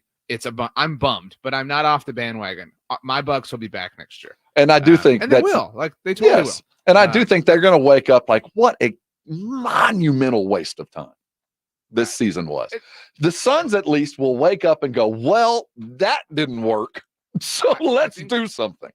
Well, I think like to use the Spurs in a parallel line of thought with the Bucks, the Bucks aren't going to be able to learn anything until like the body's cold and they do the autopsy. You know what I'm saying? Like, whereas the Spurs have been learning all along. The Spurs have been like self-treating. Now, granted, they had like different illnesses to live within this analogy. So the Bucks will learn something, but it will take some uncomfortable looking in the mirror, but that hopefully will lead to right and proper conclusions like that. Maybe Doc Rivers is not the answer. Well, I do think that's the imminent change. I do think that they do need a slightly different approach to the game, and Doc Rivers is not that guy. I don't know who the guy is, and I don't even know what that approach might be. But it's one of those situations where I don't totally blame Rivers. I think he was brought in a very difficult place, but really didn't change anything. He just kind of grabbed hold of the wheel and tried to keep it on the road, but really didn't fix any of the problems. If I had to ask you today, you got to bet the mortgage on one team to win it all. You going Denver? Right now, I think the best team playing in the playoffs is the Timberwolves. That's a different question, though. If you had to bet the mortgage on a team, no, that would be no. You would go Timberwolves. Right now, I think the best team playing is the Timberwolves. So if I had to bet the mortgage today, it'd be on the Timberwolves. They just are playing on both sides of the ball ridiculously well. Let's treat it as the Nuggets, though. Just humor me. Okay. Because I think that, like, let's call it 7 out of 10 people would say the Nuggets. Probably. I think you're right. I think there's some people who would go with you on Minnesota. But so let's say it's the Nuggets. The chalk outcomes of the first round are going to be the Thunder. So 3-0. Timberwolves already got advanced. Nuggets are going to get by, obviously. Celtics, we think, are going to get by. The Pacers are going to knock out the Bucks, which isn't chalk. And then is the it? Knicks. Right, and well, no, but at this point it is. And then the Knicks are going to, in all likelihood, take care of business against Philly. The two series that are kind of up for grabs are the Cavs Magic and Clippers Mavs. But even then, those aren't situations that the Nuggets have to deal with. The Nuggets will have to deal with a very difficult second round against the Timberwolves. There's no question. It's going to be a riveting series of basketball. But like, that's it. Like who is the other side is going to yield what, the Thunder or the Clippers or Mavs? Ooh. And then when they get to the finals, it's going to be, I guess, maybe the Celtics, unless the Knicks go on this like tear. I mean, there's something to be said for just capitalizing on luck and being consistently good. And that's what I admire about Denver, is they're not flashy good, but they're so consistently good that if they wind up in a year in a playoffs where everything collapses around them, the way the Bucks did, because the Bucks could certainly challenge them, the way that the Mavs and Clippers kind of had bad luck and drew each other, the way the Suns collapsed. Exactly. Yes, they're gonna have to go through a mighty Timberwolves team. There's no doubt about it. But that's really, if you look at the 4 playoff series they'll ultimately play, even if we presume that Denver plays Boston in the finals, I think you agree, Minnesota will be a much more challenging series for them than the Celtics. No question. And if you're going to get Minnesota, get them now, because they're feeling it right now. And I think Phoenix was by far the worst playoff team. Obviously, they got swept, but I mean, that team was so bad that I don't think it represents the level of Minnesota. Minnesota might be thinking they're a little bit better than they are. And I think if you're going to get them, especially steal a game, it'll be early on, although they'll be hosting the first couple of games. I do think that if you're going to get the T-Wolves, get them now, because if they manage to get by Denver, then ain't nobody beating them. Celtics, no. If they get by Denver. Yeah. You know how people love to say, like, oh, the Western Conference Finals is the real finals, or the NFC Championship game is the real Super Bowl. This second round between the Nuggets and the Timberwolves, this is the finals. All due respect to Boston. This is it. All in all, the playoffs have been pretty good. Yeah. What series have you paid, or have you not had the most time to? Well, I mean, no one has seen the Cleveland-Orlando series because it's on NBA TV and the random one. I got to see them on Saturday. I mean, they were the early game on the National, so I finally got a chance to watch it. And it was an entertaining series, but they're both inconsequential. Both those teams ain't going to do much. So, I mean, it's fun to watch young teams get better, but you watch them knowing full well neither team will have a real ripple effect in the playoffs past this. By the way, while we're on the subject of all of this, just announced 2 minutes ago, that the Spurs will play 2 regular season games against the Pacers in January in Paris. So one of them's one of our home games. That's one less home game. I'm Mr. Bad News, bad luck. It's raining on my house. We'll continue looking at 23rd and 25th in Paris. In Paris. Late January in Paris. Wimby going home. We'll air grievances like that and others. I have a grievance about NDAs and the like as the Spurs' new home is discussed. Well, what are yours? Coming back, we'll talk Deshaun Watson trade. Several years past, the dividends were ridiculous. Wait till you see what Deshaun Watson was worth to the Houston Texans. We're talking about it next. This is 94.1, and you're on San Antonio Sports Star. If you miss the Blitz with Jason and Joe, then you miss this. Tyler Guyton joining us here on the Blitz. You know, Tyler, I don't know if you're a mock draft guy, but most of the mock drafts that I read leading up to yesterday's draft had the Cowboys taking you at 24. I'm just wondering if you read any of that. Were you concerned when you saw that the Cowboys traded back? I was. You know, there's a couple of other teams that I've been meeting with that have me high on their draft boards as well. And when I saw Dallas trade back, my heart dropped for sure, because this is really where I wanted to be. And they made it right. They came and got me. It was an amazing move. It was a nice chess move to get some more picks, and I completely respect that. Right home with the Blitz. Afternoons 2 to 6 on 94.1 San Antonio Sports Star. GiveMeTheVin.com is America's best car buyer, paying top dollar for your car, truck, sports car, exotic. What are you waiting for? We want to buy your car right now. Find out why. Thousands of satisfied customers across the United States put more money in their pocket by going to GiveMeTheVin.com. I told my buyers, let's get them bought. Right now is the time to go. Sell us your car. GiveMeTheVin.com. So easy you can do it in your underwear. Over the past decade, the Roo Pub has proven to be the best place to watch games with those 3 massive 170-inch screens and TVs all around. All the games, all the UFC fights, and when you show up at the Roo Pub, show up hungry. The food is fantastic. Open daily at 11. Great for lunch, great for dinner, great for late at night, and certainly the best place to watch a game. The Roo Pub is next to the Angry Elephant and in the same plaza as the Big Blind there at 281 in Redland Road. We'll see you at the Roo. QC Kinetics provided amazing pain relief for a former professional baseball player, and you have access to the same life-changing treatments as retired Braves pitcher Jose Alvarez. I put a lot of stress and strain and work on my right arm, but my right elbow took most of the damage with 3 surgeries. Arthritis developed, and the pain was unbearable. It wasn't just pain when I was trying to play sports. It was anytime I was moving the right elbow. It was pretty excruciating at times. That's when Jose discovered QC Kinetics and the regenerative treatments that help the body heal itself, restoring damaged tissue and providing relief with no surgery or downtime. Jose's message to the medical professionals at QC Kinetics: my elbow is feeling outstanding. Where were you 10 years ago, for crying out loud?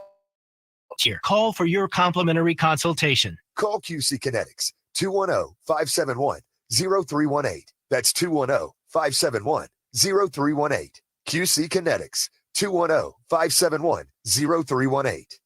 The Big Blind is celebrating their official grand opening May 8th through the 12th with an epic weekend, starting with a 12K tournament on Wednesday the 8th. 10K tournaments Thursday, Friday, and Saturday with $500 high hands every half hour and a 5K Texas free roll on Sunday. Plus, daily blackjack tournaments. Plan now to celebrate the Big Blind grand opening next week. The Big Blind, down from the Roo Pub at 281 in Redland Road. Learn more online at thebigblindsa.com. Come to Generations Federal Credit Union for a great competitive rate on a home equity loan. Consolidate debt, pay off credit cards, renovate your home, and more.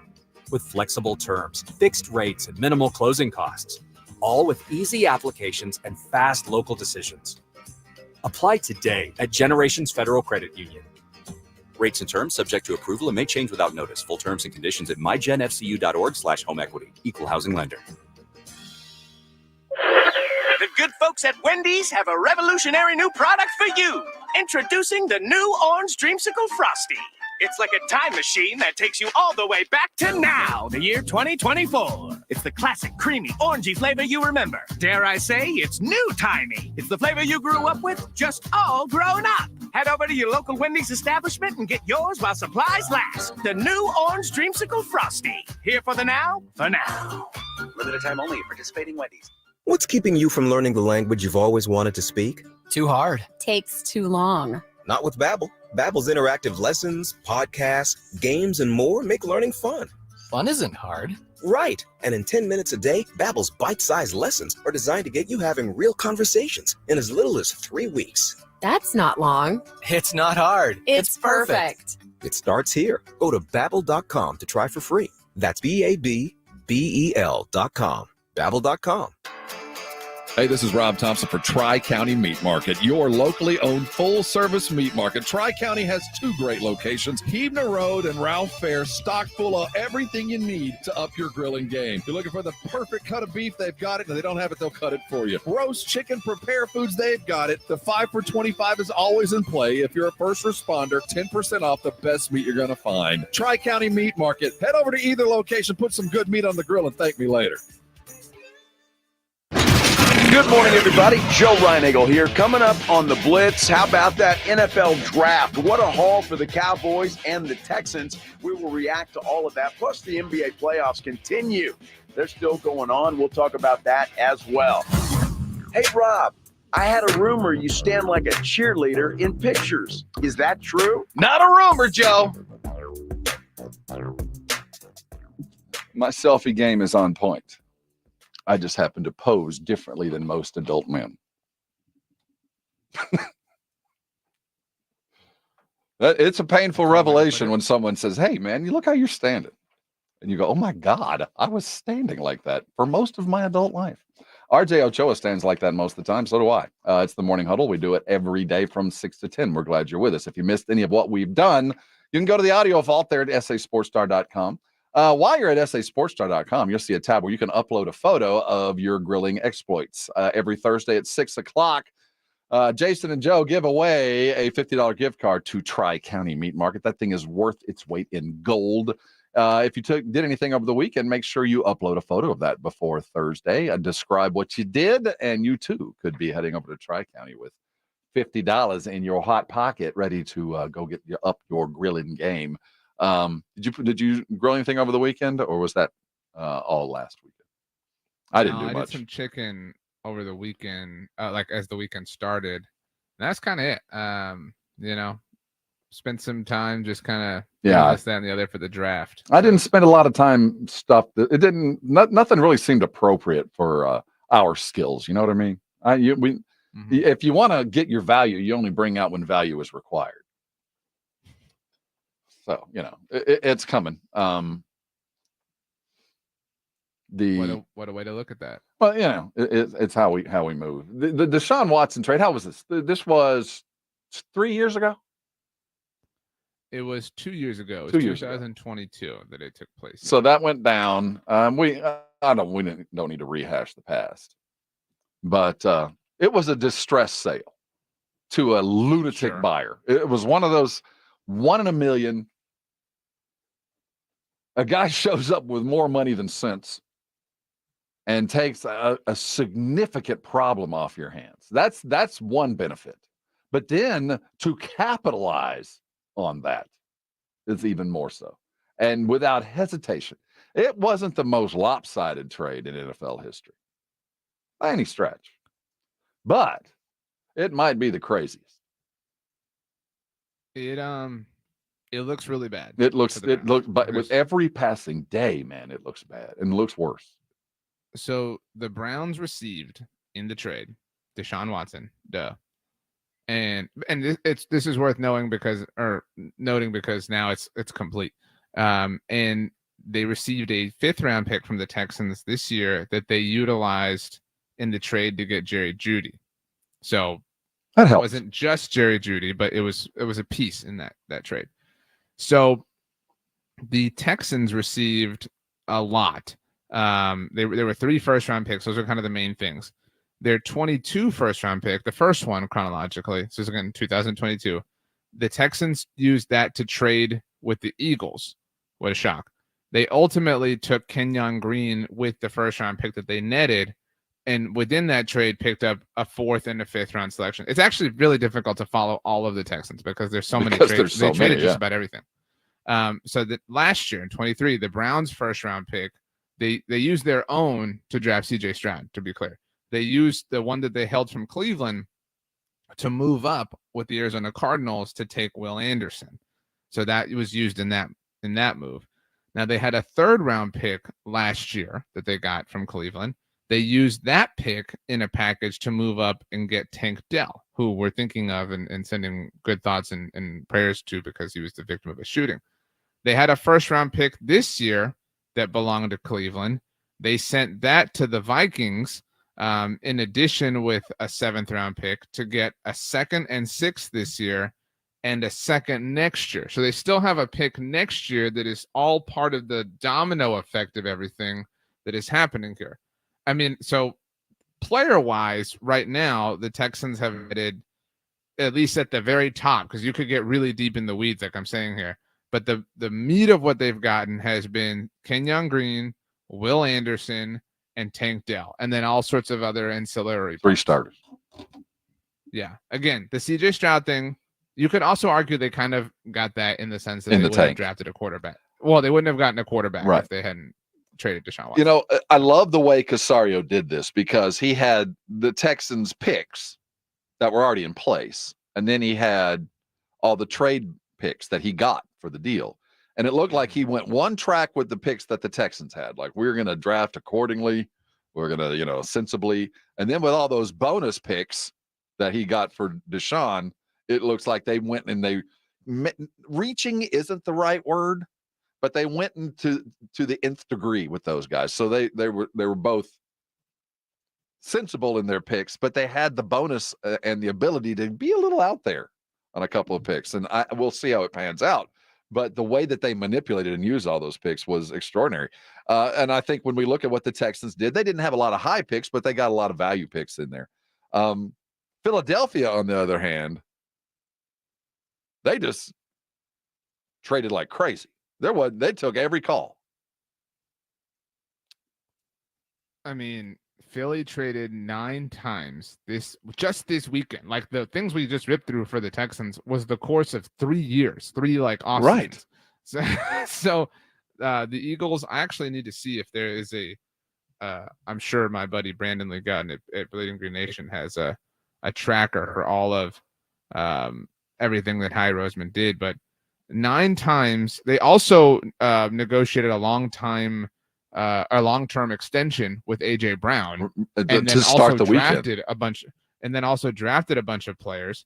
So I mean, they were very, very, very busy and proved that you can do anything you want. When I see a team that's that busy, I wonder, what did they come into the weekend expecting to be that busy?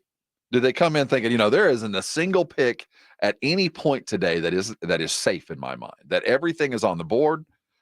We know what we're chasing, but we don't know how exactly it's going to play out. And one move led to the next, or was it a sense that we're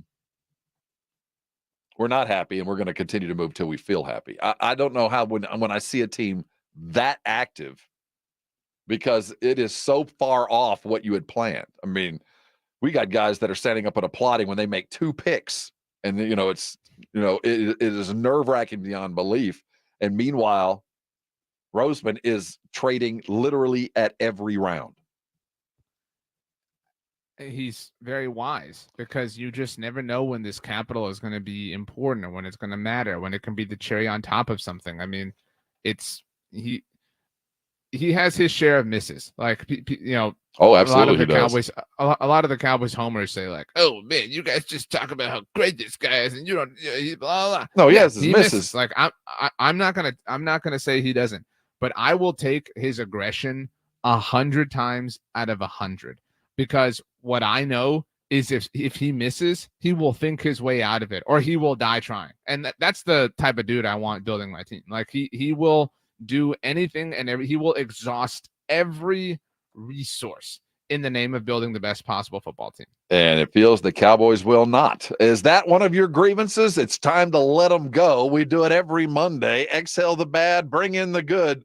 And to help you do that, I want to give away some tickets real quick. His name is Country Wayne. He's coming in concert to offer his unique form of comedy to the Aztec Theater on May the 5th. If you would like to go and take a significant other, get on your device, 656-3776, 656-ESPN. Caller number 5 that says howdy to Edwin's going to go see Country Wayne, King of the Hearts.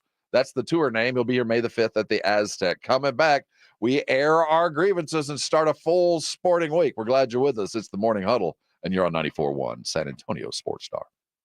It's The Blitz with Jason and Joe. Afternoons at 2.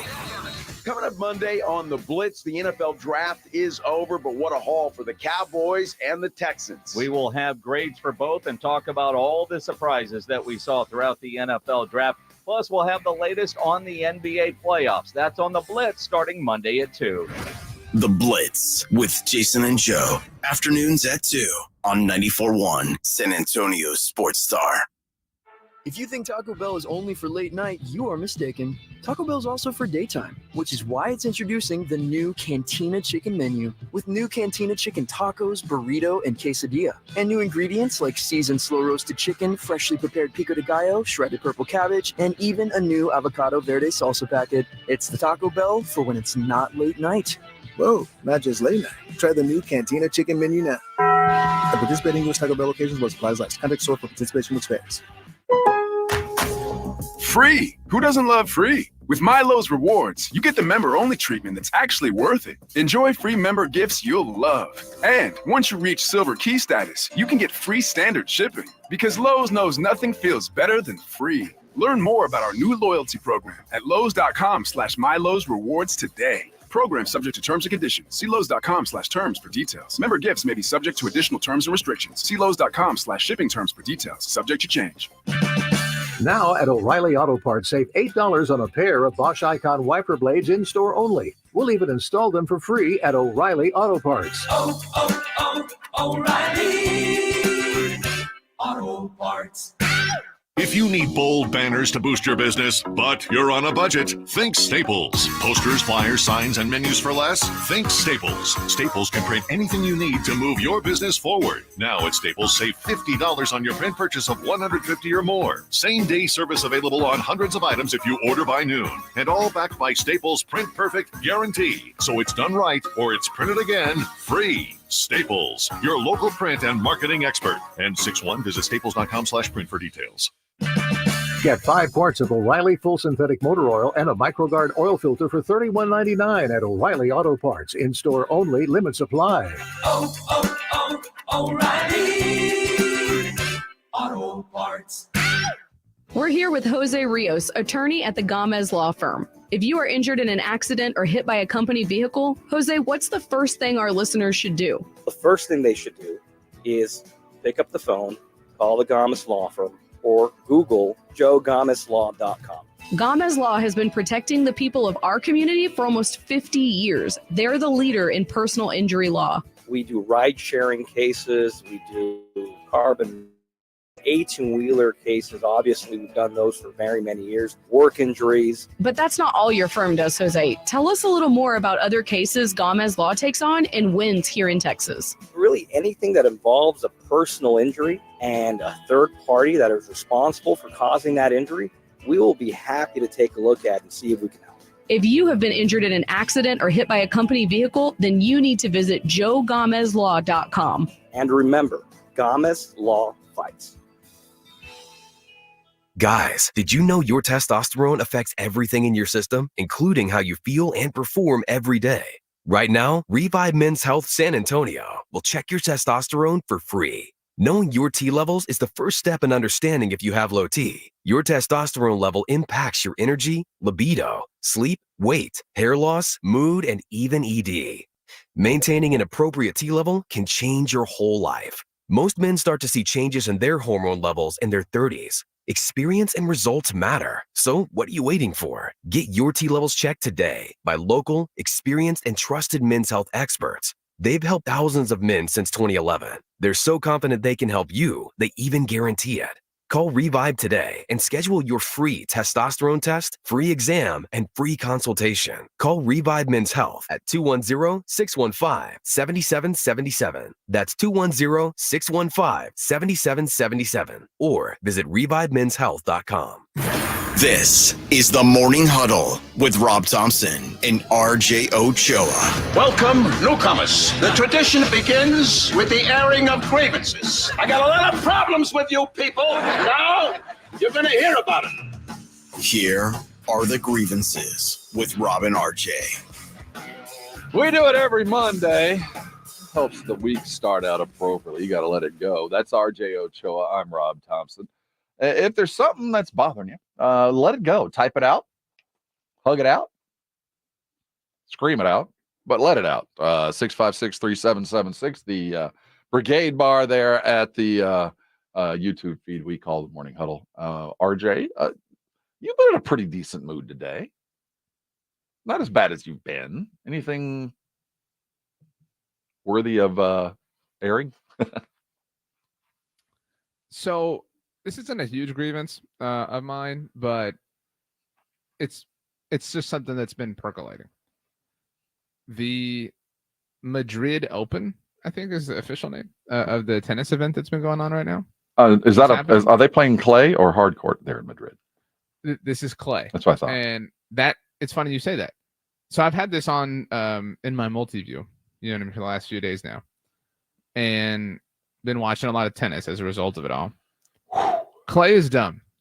Yeah, no, Clay's the stupidest. No, Clay is the stupidest apparatus, court thing, whatever, in all of modern sports.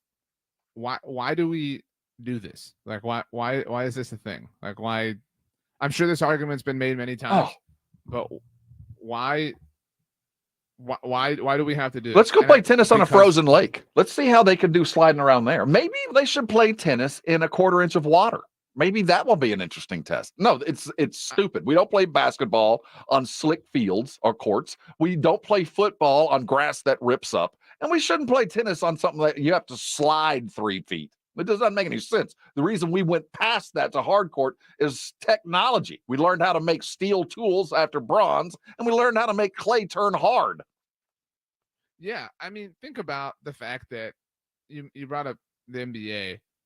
We're so evolved as a society that, granted, it was during the All-Star game, but that the NBA literally plays on monitors now, right? Like, to some degree, that is literally happening, where a monitor can be the surface that a game is being played on, where a ball is having to bounce. So why are we playing on clay? Because it's been done for like 100 years. That's why. Like, we can't evolve as a society. You can't. And play on grass. Like, I don't need you to play on like a park surface or anything like that. Play on grass. But why? This isn't. Nope. Nobody likes this. Who thinks this is cool? And so my first grievance is clay. Not Klay Thompson. It should be a sidebar. Outlaw. It's like in NHL, they play 1 game a year outside on some frozen lake. This is kind of we only do it once. Everybody go enjoy it. We have 1 tournament a year, French Open. It's okay, but to do it over and over, that's silly. Because how many clay courts could I find in San Antonio? Like, if I wanted to go play tennis today on a clay court, you think you can find 3 in San Antonio? Maybe. All right, I have a grievance, and this is all my doing. Okay. I'm an avid Amazon shopper. When you go to the grocery store and the impulse buys are all right there, like the drink, the lighter, the mints, the weird magazine, whatever it might be. I'm that on the Amazon. I'm an impulse buyer like crazy. I needed a new band for my watch. Oh, you were mad. Okay. And for those of you that are tuned in, this is specifically for you guys. See, here's the new watch band. See, it's really orange. Didn't want an orange band. I wanted a black orange band, a black band like I had before. And I was on Amazon. And for those of you that are watching, I want you to look at the picture that I used to buy. See, the orange is clearly, it looks like a reversible watch band. Why would you advertise the backside of a band if you knew you couldn't see it? Like, once you put it on, once you wear it, no one will. Why would you advertise? Like, oh, by the way, the other side's black or the other side's orange, unless it was supposed to be reversible. This ain't no reversible band. It's just orange. I can't turn it around. It's black on that side, but nobody will ever see that side. And then it's orange. So here we sit with my brand new, I'm not going to get into how much I spent on this stupid magnetic watch band, but I'm stuck with it now because they decided to show me this side and act like somebody other than me will ever see it again. So now I'm stuck with this orange. I had to, because my other band had broken. I had to keep it. A lot of people say just return it. Well, if I don't have a watch on, I might as well leave the house without any pants on. Wow. I feel better. A diet. Okay. Well, I'm sorry that you're going through that. I am. I'm glad that you pity me, because that's really all I want is everybody's pity. Well, I'm proud of you for making it through it, but I am sorry that you're going through it nonetheless. Thank you. So, false advertising. You have a right to file a complaint. I agree. I have another one if you're ready. This one's, I don't think we've ever tapped into this space. If you're ready. Good, I'm ready. So, maybe this was your experience when your children were little. Turns out toddlers really love watermelon. Like, that is like the most. If my son could eat 5 pounds of watermelon because it's so easy to eat. You just and now he really loves that word. So we'll be walking around watermelon, and we just get watermelon all day long. Mm-hmm. So it's summer. We were talking about this, kind of like summer finally feels like it's here. So, yeah, today was the first day of summer. Felt like right. Watermelon's obviously like a staple of summer. So cool. And for the first time this year, we bought a big watermelon, like the normal size one, right? And okay. Was it sweet? Are they good yet? They're delicious. Okay. But we have been buying the miniature watermelons. The green ones, those dark green ones. the not oval shaped ones, like the round ones. They're shaped similar to cantaloupes. Mhm. We were buying seedless because he's a toddler, right? So we cut open the big one yesterday, which again we've done this for the first time this year, and it's seedless, and it's totally seedless. Awesome, wonderful. Just got to get the meat out and give it to the boy. But these round ones, the smaller ones, even though they were billed as seedless, So have the little white they seeds have in so them. many seeds. Mhm. Yeah. How can you tell us that you're seedless when you're going to have, and it's not like, oh, there's like a seed and I'm being, I'm playing semantics here. There were seeds percolating the entire thing. Were they white? Were they fully formed seeds? They were white seeds, Mhm. but you cannot tell me that you're seedless if you're going to have I seeds agree. in you. to some degree. It's one of those basic. Talk about false advertising. I'm telling you, at what point does a seed become a seed and then a seed to a watermelon? That can be applied to a lot of decisions that are going on in this world. At what point does a seed become a seed? Because sometimes it's just a seed, and other times it's about to be a watermelon. At what point does it change? I don't know. Well, I by don't. the way, this isn't a grievance, but last week I tweeted what I thought was the best fruit. I saw cantaloupe, and I have to beg to differ. Cantaloupe I is got a a lot of wonderful, pushback on that. wonderful melon. Very good. But to put it as the finest of all fruits, that's a stretch, my brother. Now, I understand where you're from. I understand the ground on which you stand every day. The home and the best part of the world to get it, and a good melon. Cantaloupe, central. There's no better place in the world to get a cantaloupe than where you are. Okay, then But what's the best fruit in your mind? I need to know this answer. an orange is the best An fruit. orange? Oranges are the best fruits. Oh my gosh. By far. What a lame ass. Well, see, answer. you know why I say that? It's the it's the fruit I can't eat. So in my mind, an orange would taste so good, and I'm allergic. No. Oh, see, I can't have one, and I'm just desperate to have one of those navel oranges when they're just cold enough. See, I haven't had one in 30 years. I just dream of it. So in my mind, they find is an orange because I can't eat them. Like I can eat everything out for the most. I can't have strawberries, but strawberries come and take it or leave it. An orange. So is you don't the agree? best fruit. It's the Oranges forbidden aren't fruit even for me. cracking my top 10. Oh, see, you just like. What do you got? No. Like mangoes? See, I can't have I would mangoes put- either. I would put in my top 10 of fruits. I would put the following fruits ahead of oranges. I would put grapes. I would put Grapes are good. See, I can have those though, so I don't count. raspberries, Oh, no. blackberries, blueberries. Those are all bitter, sour. bananas, Nope, wrong. Cantaloupe and watermelon, peaches. I mean, Peaches I'm are already good. up to 8. But see, I can eat a peach. Strawberries. See, I can't eat a strawberry, but I don't miss those. Can you eat a peach for hours? Do you know where that's from? It doesn't. No, I don't. It's from Face Off. When Nicolas Cage is like calibrating his voice, he's like, I could eat a peach for hours. Anyway. I can't believe that you think an orange. Again, it is the forbidden fruit for me because I can't have a natural or fresh one. So you can imitate a lot of different flavors, but a true orange cannot be imitated. Okay, well, do you have another grievance? The sum total of my grievances, and I don't want to sound like Fiesta. I have zero grievances with Fiesta. I thought San Antonio, apart from one or two incidents, and we can't. We need to reevaluate the meaning behind what the Fiesta is.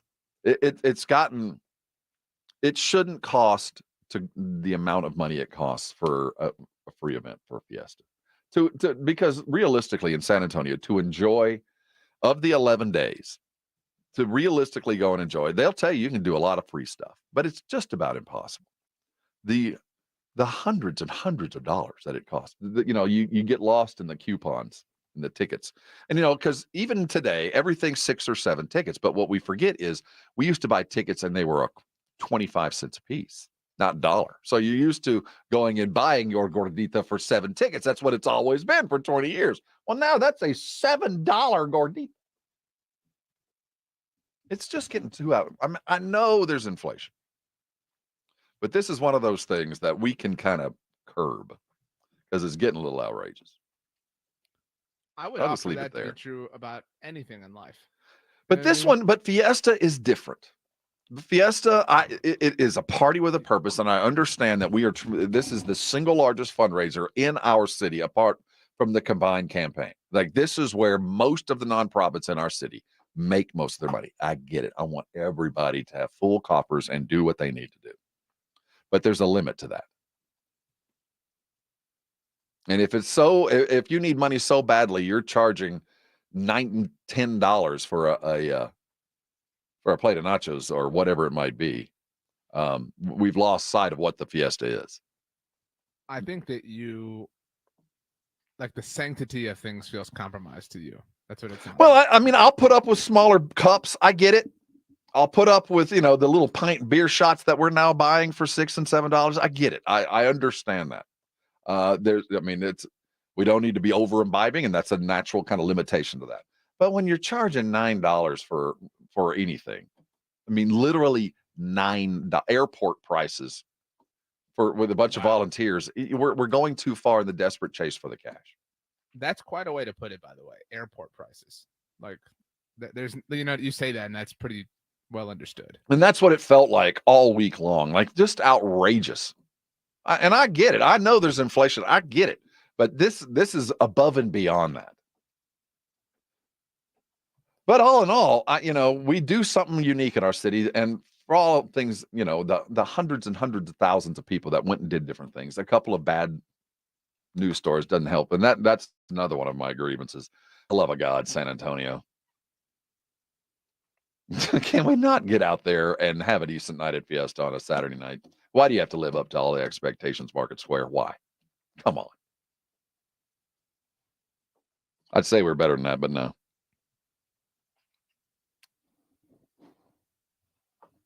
Tough weekend. Well, no, it was a phenomenal weekend. The Saturday night parade was as fun and as anything I've seen in a long time.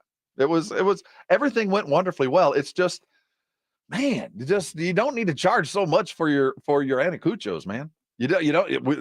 Steer on a stick does not need to be $10, whatever it was. I know it doesn't need to be that much, but you feel like you can extract it from us. Wow.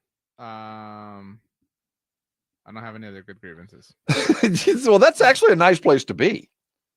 Well, I mean, things being expensive is a tough grievance. Well, it's not the expense. I get the expense. No, but you don't need to 150% markup and blame inflation. Right. I refuse to accept that fact. But apart from all of that, I thought the medals were as good as I've ever seen this year. Worthy of saving. I got a bunch in there. Hats were outstanding, and we did ourselves a fine job. Now on to Carnival, which is just around the bend, and on toward the rest of the sporting calendar. So the draft is done. We've got I found it very interesting. You mentioned something earlier, RJ, that today at 4:00 there is this little deadline that kind of plays into some of the team's decisions. So today at 4 Eastern, starting today at 4 Eastern, free agents that you sign, veteran free agents, do not impact your compensatory formula. So the Cowboys will definitely be more active after 4, relatively speaking. Right, after 4 Eastern, so 3 Central. So will will Zeke get his contract offered to him before 4:00? It will not be signed before 3. Oh, that's what I meant. Signed. It won't be completed or submitted to the NFL at least, because they don't want him to impact the compensatory formula, because they want those compensatory picks, because they want the cheap labor. That's the way they roll. We awoke this morning. I'm not saying that they're going to go out and sign like 100 people, but I wouldn't be shocked if between now and training camp they sign 3 to 5 players. 3 to 5, which, again, is a lot relatively speaking. And that's protecting the compensatory picks that they have coming in. Up our sleeves and going to work. There was a clip of Jerry that Edwin has pulled out where I don't know how to take this. Was he making fun of us as fans? Let's listen to Jerry. Is he trolling us? Since you've been having to cover up all the holes of how we've messed it up for not being active in free agency, if you would kind of see how you think we've at least hit some edges of some holes. That's Jerry talking to his son. I don't know. Were we supposed to hear that? I mean, it's sad. Like how they the draft was successful for them. All right. This is like a cosine curve, right? everything was bad. Nice draft. Now you sign Zeke. You know what I mean? Like everything is bad again. They remain one of the weirdest franchises in professional sports right now. We awoke to the news. They are my grievance. It's a permanent grievance. That Zeke was back. He's got a 1-year deal. The numbers we're hearing, he $3 million plus a little bit of gravy to come back and do it. That is on the heels of a week where we knew. I mean, a week, heck. We've been talking about Zeke for 2 or 3 weeks, and that was after a lull, and we talked about him prior to that. But RJ, your contention is that this was all engineered. That we look at what the Cowboys did in not drafting a running back, and they were never going to draft a running back. They had no intention to draft Jonathan Brooks nor anybody else. That this was going to be Zeke's gig. They acted as if, whether it be to throw the other teams off or to keep us at bay. And then right before the whole world starts talking about the weekend's draft, they drop the fact that they've just signed a retread old running back that led the league in non-explosive plays. Did I sum it up? What do you think is more likely, that or that all of this is just pure and total coincidence?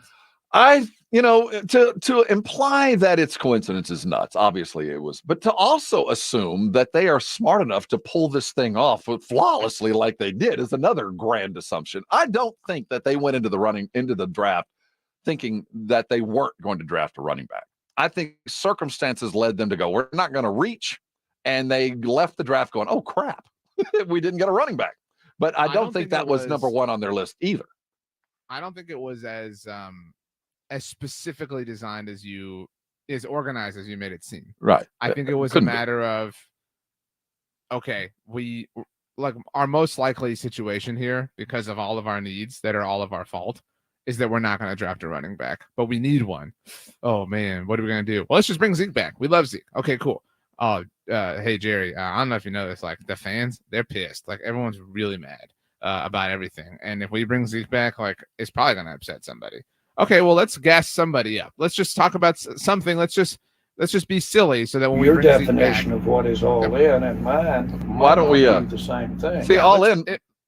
Let's just throw out something so that this doesn't look as bad. Let's be is it Sean William Scott, the actor, when he tuki calls the dinosaur or whatever in Evolution. Wow, that's what they did. That's a great movie. That is a deep reference. And maybe it wasn't even Jerry's involvement. Maybe they said, let's let Jerry just talk. Let's let Jerry put a spotlight on something. And then I'm willing to believe they went into the draft with earnest intentions. If the board fell a certain way, but knowing that the more probable outcome than anything else was that they weren't going to take a runner and that Zeke was going to be why else would they have been talking as heavily as they were about Zeke? Right before and a lot of times signed in as quickly as they have. But don't you get mad at them sometimes for telegraphing their moves, for letting us know exactly what they're going to do by either telling us what they're going to do, leaving their draft board open for all of us to see, or putting themselves in a situation they have no other recourse but to do something like that. So at that, just to give them a little bit of credit, they did have us looking the wrong direction. I mean, we were expecting a running back to go in the second or third round. Certainly that late third round pick. Certainly there are a lot of us waiting for, I forget the back that they kept talking about. I didn't know who he was.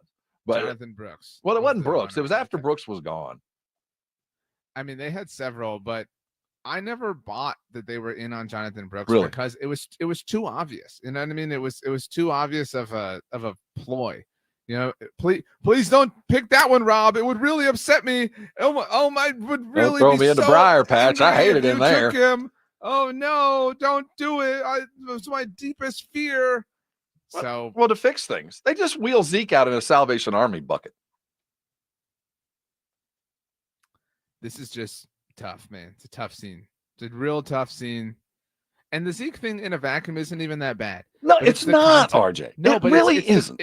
I know, Rob, but it's the context of it all and how we got here and how they announced it and how they're going about it and now like how they're acting now, like pounding their chest, like, oh, we brought Zeke back. And it's just, you know. Well, they're not. Well, they are. They're going to pound their chest today. When they have their press conference, when it's finally signed, oh my goodness, the love affair that we are going to hear from how he should have never left and he's always been a Cowboy. We get to suck on that all week. And and we had, his locker, we had it wrapped in cellophane because we knew at some point if you love something, you set it free. And if it comes back, it was in fact true love. and they're going to talk about it. And you know what?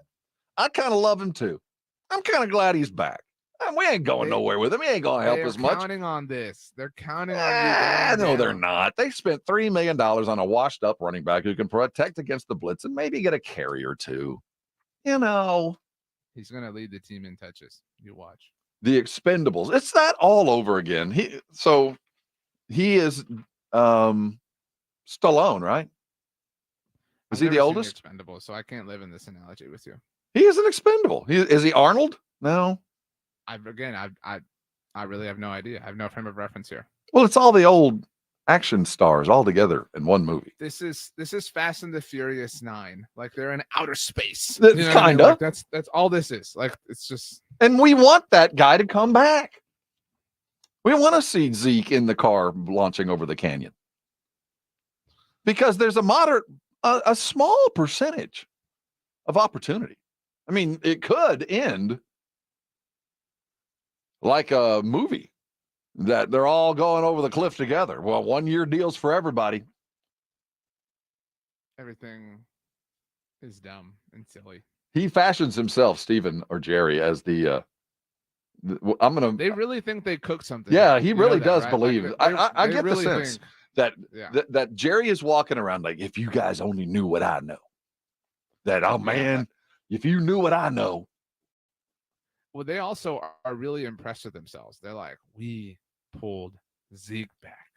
We did it. I don't think they are, man. I really don't. I think we're putting words in their mouth. I think you are. I don't think they're going to come out and be overly excited. I think they're going to talk about what we talk about. Look, he's an old fan. He brings something to the team. He's cheap as all get out. And he and Dak are best buds, man. They can start playing their Matchbox together and start, playing their vids together. Face to face. That's RJ. Make sure you're following him all day long. As the news breaks, he fixes it when it comes to the Dallas Cowboys. Follow him and Blogging the Boys all day as they wind down the draft day. Who comes? There might be a signing. That will happen today.